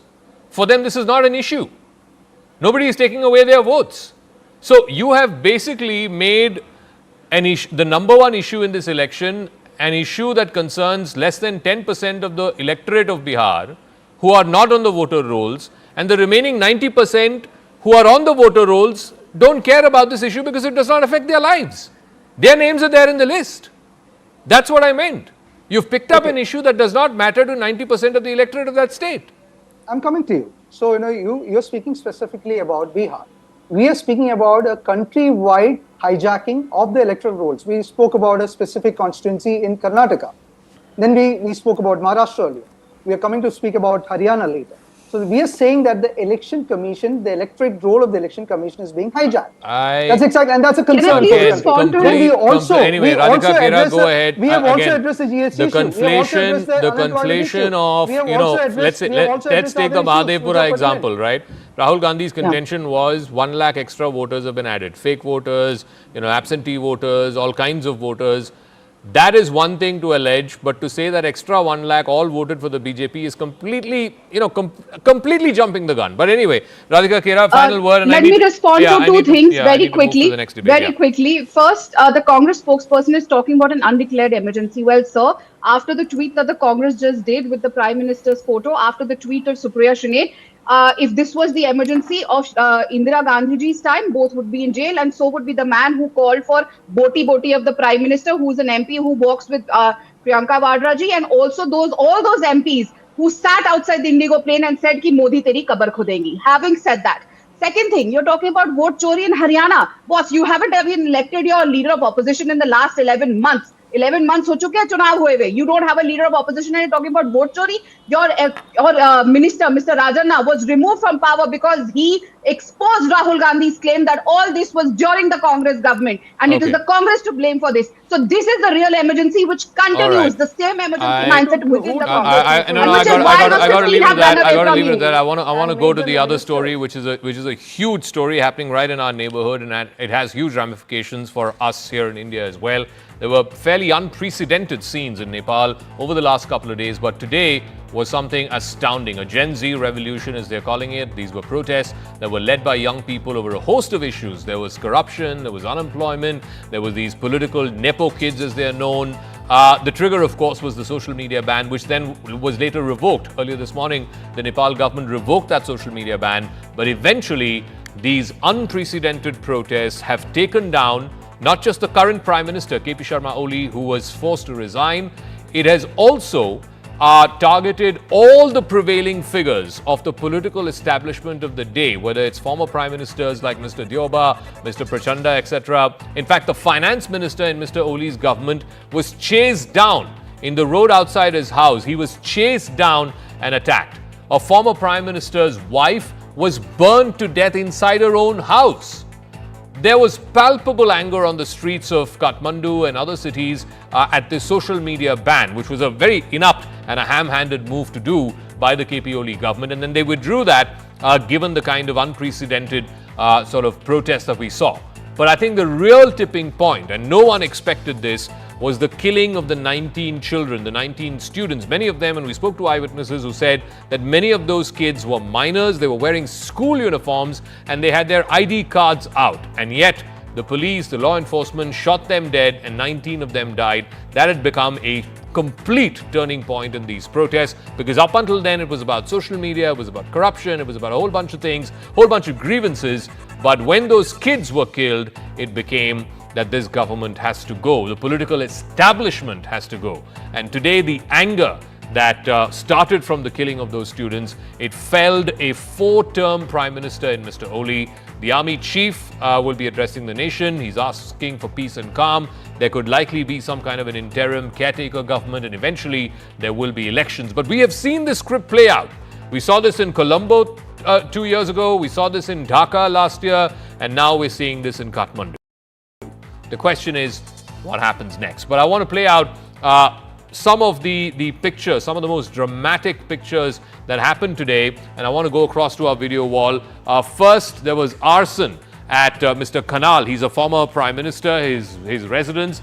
His wife, who was inside, unfortunate to be stuck inside the house, was burnt alive to death. This is the residence of former Prime Minister Jalanath Kanal. His wife was inside. She sustained severe injuries, and then by the time they took her to hospital, she was pronounced dead. Ex-Prime Minister Sher Bahadur Deuba, the leader of the Nepali Congress, look at him, he's bleeding from his forehead. His wife, who is a foreign minister, was also attacked, Arzu Rana Deuba. Both of them assaulted by the protesters. Footage showing Mr. Deuba there coming out with blood stains and bleeding from his face, bleeding from his forehead. This was in the aftermath of the attack at his residence. Then you have the current finance minister in the outgoing government of Mr. Oli, Bishnu Prasad Paudel, who was seen running on the streets. That's the man. You can see him in a shirt and in his white vest, being kicked, being dragged, being hit on the head, being, put down onto the ground. As he was trying to run for cover, he's beaten black and blue. These Gen Z protesters broke into the parliament, into the Supreme Court, into the central secretariat of the Nepal government. They set fire to every one of these buildings. Any building that represented sort of the seat of power or the official establishment in Nepal was vandalized and set on fire. Basically, this was rage against the existing political dispensation, which completely went into the territory of lawlessness. Let's listen into what the protesters were saying. They're largely young people. They are in their 20s, in their early 30s. What did they want, and why did things come to such a pass that they were willing to set buildings on fire? They were willing to physically assault some of the leading politicians in the country. ये देश हमारा है, ये जिंजी लोग का देश है, ये नेता लोग सब भाग गया, ये नेता लोग काम चोर है, भ्रष्टाचारी है, और ये देश के लिए ये जिंजी ने 2 दिन में सब कुछ कर दिया। ये इस नेता सब ने हमारा 19 वर्ष खा दिया, और अब हम लोग का प्रधानमंत्री होना चाहिए, और अब हम ये पार्टी का नेता नहीं मानते हैं। आज हमारे नेपाल में संसद भवन ने पूरे जनता ने मिलके, जेनजी ने मिलके आज आग लगा दिया है। कल नेपाल पुलिस ने जितना ज्यादा किया है ना, कल कमती में 19 लोगों को, स्टूडेंट को नेपाल पुलिस ने गोली मारा, चुन के गोली मारा उसने। चुन ये जो हुआ है ना, ये इतना कुछ ये सोशल बैंडिंग के लेके नहीं हुआ है। हम लोगों को चाहिए यूथ लीडर चाहिए। अब ये जो पुराना लोग है ना, वो कोई नहीं चला सकता है। अब युवक चाहिए, युवक चाहिए। अब युवक ये चलाएगा, ये पुराना जितना है वो सब बाइकाट। जैसे ही नेपाल के प्रधानमंत्री ने इस्तीफा दिया, उसके बाद आप देख सकते हैं हालात और ज़्यादा बदतर हो गए हैं। और इस वक्त हम एक हाई राइज बिल्डिंग पर खड़े हुए हैं, और यहाँ से मेरे कैमरा पर्सन युगल आपको सीधी तस्वीर दिखाएंगे। देखिए, बिल्कुल मेरे सामने ये पार्लियामेंट है जो धू करके पूरी तरह से जल रहा है, और ये बाजू में एक होटल है और एक बैंक है, ये पूरी तरह से जल गया। ये बिल्कुल एक्सक्लूसिव तस्वीरें हम आपको दिखा रहे हैं, जान जोखिम में डाल के, क्योंकि नीचे उग्र प्रदर्शनकारी हैं। लोगों का गुस्सा शांत नहीं हो रहा है। लोग भ्रष्टाचार और जो करप्शन था उससे यहाँ पर त्रस्त हो चुके थे, और उनका लगातार कहना था कि जो यहाँ की सरकार है उसने युवाओं के बारे में कोई सुध नहीं ली, और जो करप्शन का मुद्दा था वो इतना ज्यादा All right, massive protests. We haven't seen these kind of protests even in 2005-06 when there were protests against the monarchy, even in the 1990s when there was protests out in the streets of Nepal. This is something that in 2 days, In less than 48 hours, a 4-term Prime Minister was ousted. Akhilesh Upadhyay is a columnist and a former editor with the Kathmandu Post. He's joining us live. Prabesh Subedi is a freelance journalist, also joining us live from Kathmandu. Sushant Sareen, senior fellow with the Observer Research Foundation, and Smita Prakash, editor of ANI. Let me start with you, Mr. Upadhyay. Initially, yesterday at least, the impression seemed to be that this was around the social media ban and, young people were venting their frustration. How did it go from that to what we saw today? I mean, it was utter chaos, all, government buildings, most of them being burnt down, former prime ministers and ministers being physically and violently attacked. How did it turn? How did it become this? I mean, like, to be honest, I am here in Kathmandu trying to make as much sense, struggling to make, as you are in Delhi. First of all, I qualify that with all my humility.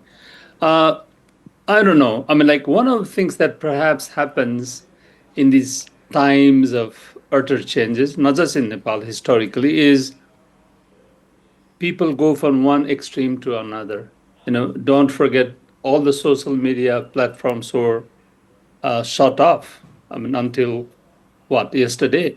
Yeah. Yeah. And do you hear some of the odd sounds in the background? Yeah, that's very close to my home. I'm hoping it's not too bad. In any case, okay. So the protest yesterday was one of the young kids, as you put it, trying to tell the world that this is not done.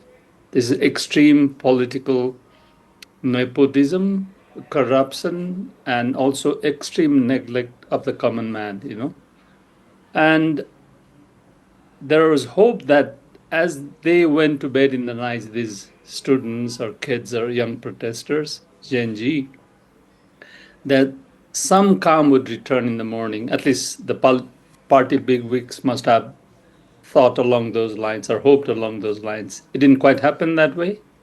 It went to the other direction. I was at the Prime Minister KP Oli, ousted Prime Minister KP Oli, UML's headquarters today, and it was surrounded by thousands of people, thousands of young protesters, and several footages of yours showed that there was vandalism all around. Yeah. This really continued until his resignation. But I also saw, kind of there, how would I say, some calm return. The same protesters who were surrounding the Prime Minister's office, later I saw them right by across the street, turning into a victory rally, kind of like calm, chilled. So I'm hoping that would be more the case. But that said, the situation is a little more, I don't want to use the word complicated, perhaps will take time to soak in. Okay. Yeah, and as we talk now, my sources say, I'm not 100%, the President, Ramchandra Paudel, Balen Saha, Kathmandu's mayor, and perhaps RSP, Rashtriya Swatantra Party President, Ravi Lamisane, have been asked by the President to visit Sital Niwas for, I don't know, some kind of very early talks on political transition. So let me ask Mr. Subedi this. What everybody wants to know is what happens next. I've been hearing since early afternoon, the mayor of Kathmandu, apparently very popular among young people, rapper turned politician Balendra Shah. And I've also heard about this gentleman, Mr. Lamchane, who I believe was in prison up until earlier today and was released from jail. Are these now the people who will take Nepal forward? Do they have support amongst the young Gen Z protesters who have been out on the streets for the last couple of days? And what do we know about these two individuals? Actually, we don't have that clear picture yet. As Mr. Upadhyay already said, it's simply the breakout of frustration has been for a long time among the people, especially young generation. So there is no proper plans and proper ideology guiding this sort of thing. So we cannot say how the moment move ahead. No, but what do the protesters then want? Obviously, I spoke to some of these young kids in the afternoon, and one of the girls said, and I thought which was quite pertinent, is that of the 19 kids who were shot dead, A large number of them were apparently under 18, wearing their school uniform, had their ID cards out on their necks, and no one quite thought, and I think one of them said, not even in 62, 63 were school kids killed like this, and that's what really triggered the mobs today. So what is it that these protesters now want? It's clear that there was a big dissatisfaction with the ruling government, not only with the ruling one, also with the all old political parties. But the frustration is collected somewhere in the one point, but there are many ideologies, many interest groups are involved for the same, showing the frustration. That's why who leads and what happens next is not clear yet. You see, Nepal army is trying to facilitate the process to form the new government, but actually the army in Nepal is not typically known as a political, direct political actor. So as Upadhyay said, the president is trying from his part as he can, but we still have to wait to see what happens next. So Sushant Sareen, I don't know why I have this almost feeling of deja vu. We saw a similar script play out in Bangladesh last year. Again, it was the army chief who came in. There was an interim government. The rage was basically young people. There was shooting of some of them. Some of them got killed in police firing. And then, the establishment there, which was always Awami League and then BNP, completely the rage was against the establishment. We saw something similar in Sri Lanka too a few years ago. Why are we seeing the script play itself out in India's neighborhood? Actually, Sushant, please. Yeah, thank you.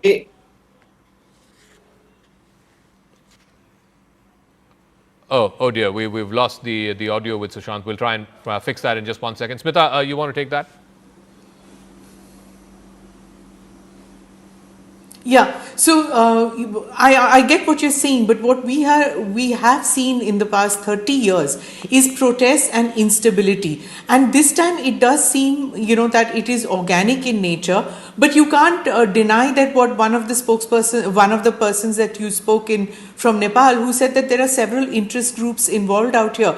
So they could be international players as well as national players, and Nepal standing at crossroads, teetering between reform, chaos, interest groups, frustration of the youth, which have really frustrated that 14 governments in just 17 years. So democracy is just not getting hold, and the young are frustrated. They don't remember what their older generation talk about the stability of the, during the Raja's period and things like that. They don't know about that. What they can only see is corruption, factionalism, weak institutions, and politicians just recycling themselves all the time with no accountability, whereas their children seem to be having a great life, posting these pictures on Facebook, showing that they are holidaying in Switzerland. So that's why you saw Nepo kids and things like that being hashtagged. And so, when you talk about are there interest groups, there could be. There could be China playing a role. There could be Americans playing a role. There could be so many who are seeing their strategic rivalries playing out, like they played out in Sri Lanka, like they played out in Bangladesh, and they played out probably in Indonesia also. And that could be happening in Nepal. But at present, it's not clear. Right now, it just seems like angry and digital savvy young generation out there, wanting to topple a government, but no roadmap ahead as to how they're going to resolve Sushant, this now. Is it too simplistic to suggest that, the same pattern is played out in Bangladesh and Sri Lanka and other countries, or do you genuinely see that there is some kind of a vested interest at play, some kind of international interest at play? Because obviously from country to country, there could be local factors as well. This Nepo kids thing I found quite interesting, because it's the first time I'm hearing something like that in a South Asian country, where youngsters have come out and said, Nepo kids are having it great, but we are not. But that's true for all countries, Zaka. That there is a lot of disgust. We've seen that in India. In India, it manifests itself in the kind of electoral verdicts that we saw in 2014. That forget about these Nepo kids. We want a completely different leadership. And we got one, right? Because there was a lot of disgust even in India that just because you're the son or grandson or great-grandson or great-great-great-great-great-grandson of somebody, and just because you think that your nose resembles your grandmother, you deserve a position in the government. It's not on. So there is a lot of disgust even in India, and I suppose among all generations across the world with Nepo kids. But there are other organic factors. I think some of it my colleagues on the panel have listed out. Smita has spoken about corruption and the kind of musical chairs that was going on in Nepal. Completely feckless governance. There was virtually no governance. It was almost like everybody was only interested in the political machinations on how to come back into power, and Oli being emblematic of that. So there was a lot of problems out there. Now, in this mix, there could be vested interest, but I think what happened over the last 2 days is very different from what has happened in some of the other countries, in the sense that, at least in Nepal, in the previous agitations that toppled governments, you had somebody leading those agitations. Yeah. There was a political leadership which was leading the agitation and which was able to pave a transition. This time it is leaderless, number one. Number two, what is going to be the transition? Because where is the political leadership left? Every single major political party, we've seen what has happened to them on the streets of Kathmandu today, right? They literally are fleeing with their lives, and some of them have lost, unfortunately, their lives. Their houses are being burned down. Now, even if supposing you were to go into fresh elections, who will fight those elections? And the guys who are trying to step in right now, do they have the political capital, a pan-Nepal appeal? Remember, Nepalese politics is also pretty fragmented, which is why you don't get clear verdicts. Will you get a clear verdict now if you go into an election? What will the leadership be like? What are the new plans they have? It is one thing to do rabble-rousing through rap music, right? But it is quite another to run an administration and to deliver the people what you are promising. So, Mr. Upadhyay is shaking his head. I think Sushant has a point in as much as when the protests happened against the monarchy, there were already established political parties, and then, of course, the Maoists came out and they formed a political party. And then when this move happened towards a constitutional republic, again, there were leaders who were leading that, right? Now, there are two names I keep hearing. One is Balen Shah, the other is this Mr. Lamchane. My point is, do they have pan-Nepal, popularity and organizational structure, not just voters who will vote for them, but a political party that will go out there and campaign and convert this anger into a democratic exercise of, going out there and casting votes. I mean, both are said to be in their 30s is what I'm given to understand. And not from established political parties. Okay, good questions again. I would put it this way, let's not forget that every individual, no matter how young, has a personal agency. And it has to start somewhere. So BJP's history in the 90s, how many seats did it have? Where is it now? I would ask Indian viewers to look into it and not be so dismissive so quickly to the agencies that are like shaping up in the neighborhood. That would be pretty, I would say, standard response from a big neighbor. Some of you very bright people. One. Two, I'm not condoning violence at all. I can hear the gunshots probably. If anyone is nervous among the audience here, it's Mr. Subedi and I, right? Yeah. But you have to hope, right? If you believe in democracy, you have to hope, and also you have to believe in constitutional process. So this idea that a party given doesn't have a pan-Nepal perception comes with such a preconceived notion that all parties start mature without any history, But it is these defining moments that make a small party big, fast, overnight, and the leaders are born in times of crisis. No, I just want to give you the examples of, let's just take the subcontinent itself, right? In Sri Lanka, eventually the person and the political party that benefited is currently the president of that country, but he was an established political party. In Bangladesh, the problem is that even after a year after the previous establishment was thrown out, they've not been able to find a consensus. They've not been able to even hold elections because the existing political establishment the trust with it was so low, or the young people were fed up with that establishment, that they decided to throw it out lock, stock and barrel. The same thing is happening in Nepal. I mean, every prime minister of any kind of political hue or stripe, whether you're a Nepali Congress politician or a Maoist politician or a UML politician, everybody's been targeted. So what's left? I mean, I don't see anything other than a political vacuum. What comes into that vacuum? That's the question. Okay. There is always a question that the political vacuum will remain. Yeah. Not going to kind of like forecast and say it's going to be all stable within few months or few days or weeks, you know. But there is also every possibility that new generation fed up with sustained political stability, not just new generation. I'm hardly a new generation, as you can see, you know, but you know, there is in these, I mean, I was talking to a lady yesterday. Okay. Young 24, 25-year-old protester in scooter. Yeah. And she said this to me: I have never seen a cohorts of this size in my life, and we don't even belong to the same geography. So you know what I mean, right? Okay. So I don't know what's going to coalesce, but I would like to think there is distinctly a scenario, you know, where this would happen. The second point, yes, it is organic, as Smita rightly put it.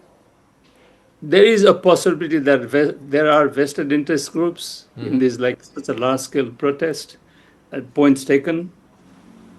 And the idea that 1990 protests were led by parties, just as the 2006 another mass movements, and this is not, makes also this protest very unique and is a product of, how would I put it, social media platforms. Okay. Sushant, so you know, if you know, we all want to hope, and we all want our version of ideal politics. But here's the thing. So I'll give the final word to Sushant, because I also have to wrap up. Is that what Mr. Upadhyay is saying is, if this goes right, this could be the equivalent of the Arab Spring in Nepal. This could be Nepal's spring. Zaka, you know how the Arab Spring worked out, right? You know that. Now, I can understand if Mr. Upadhyay is being optimistic. Yes, why not? But look, you know, the analogy which he gives is wrong. The BJP started in the 1950s as Bharatiya Janata, and it took decades to reach a point where it finally got a subject on which it could actually start winning elections.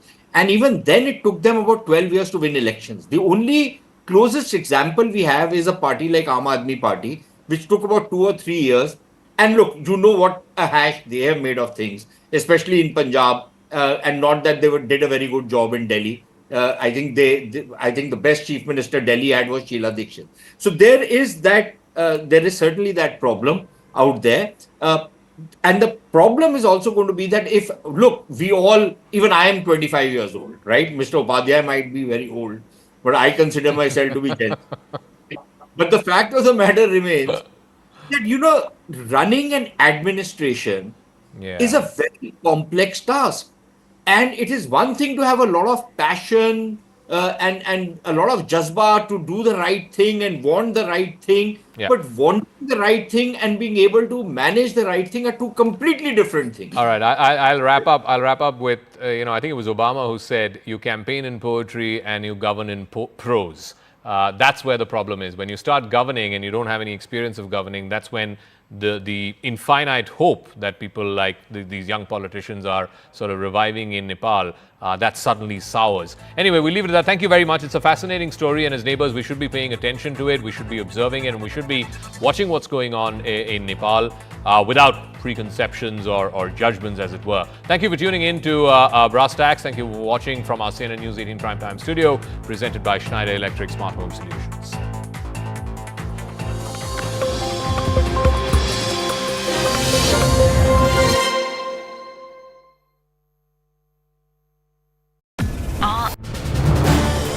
This is News 18 Network.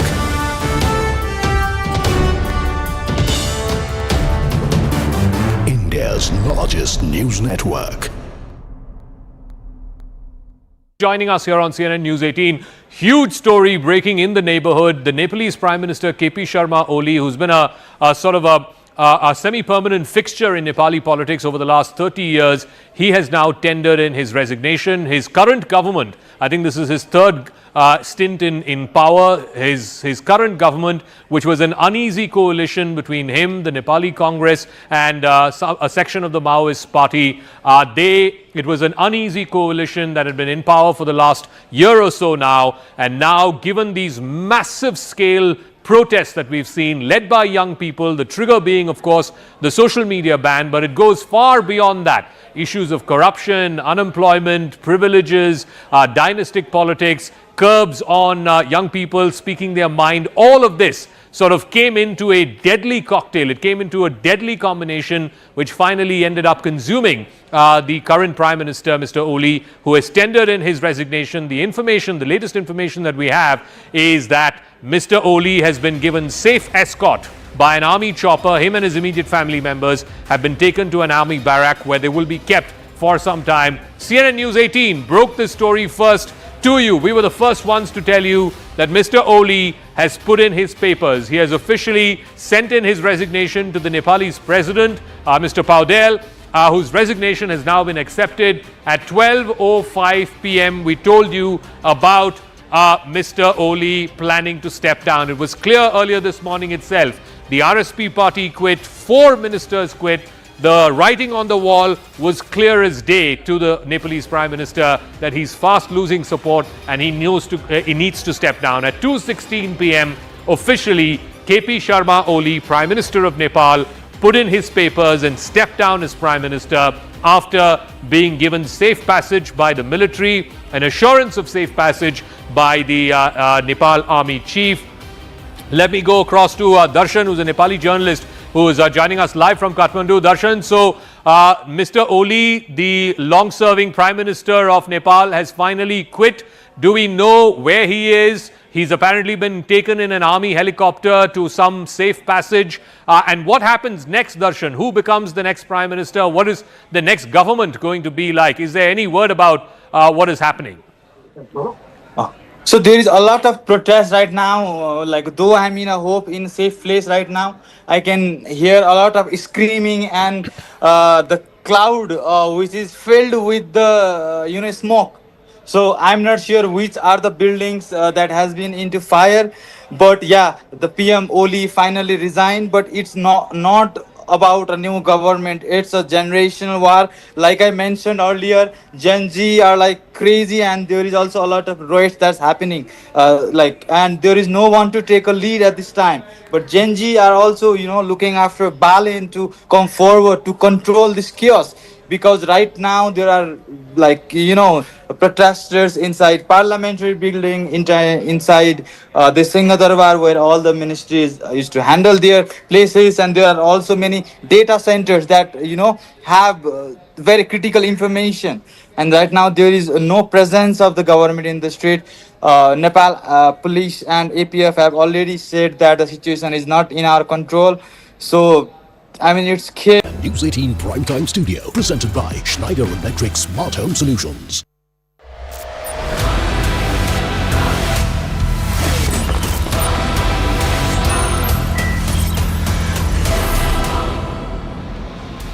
We're live from the CNN News 18 Primetime Studio, presented by Schneider Electric Smart Home Solutions.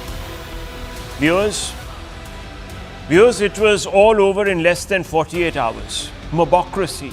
Yes, this was no spontaneous uprising by some stifled youth.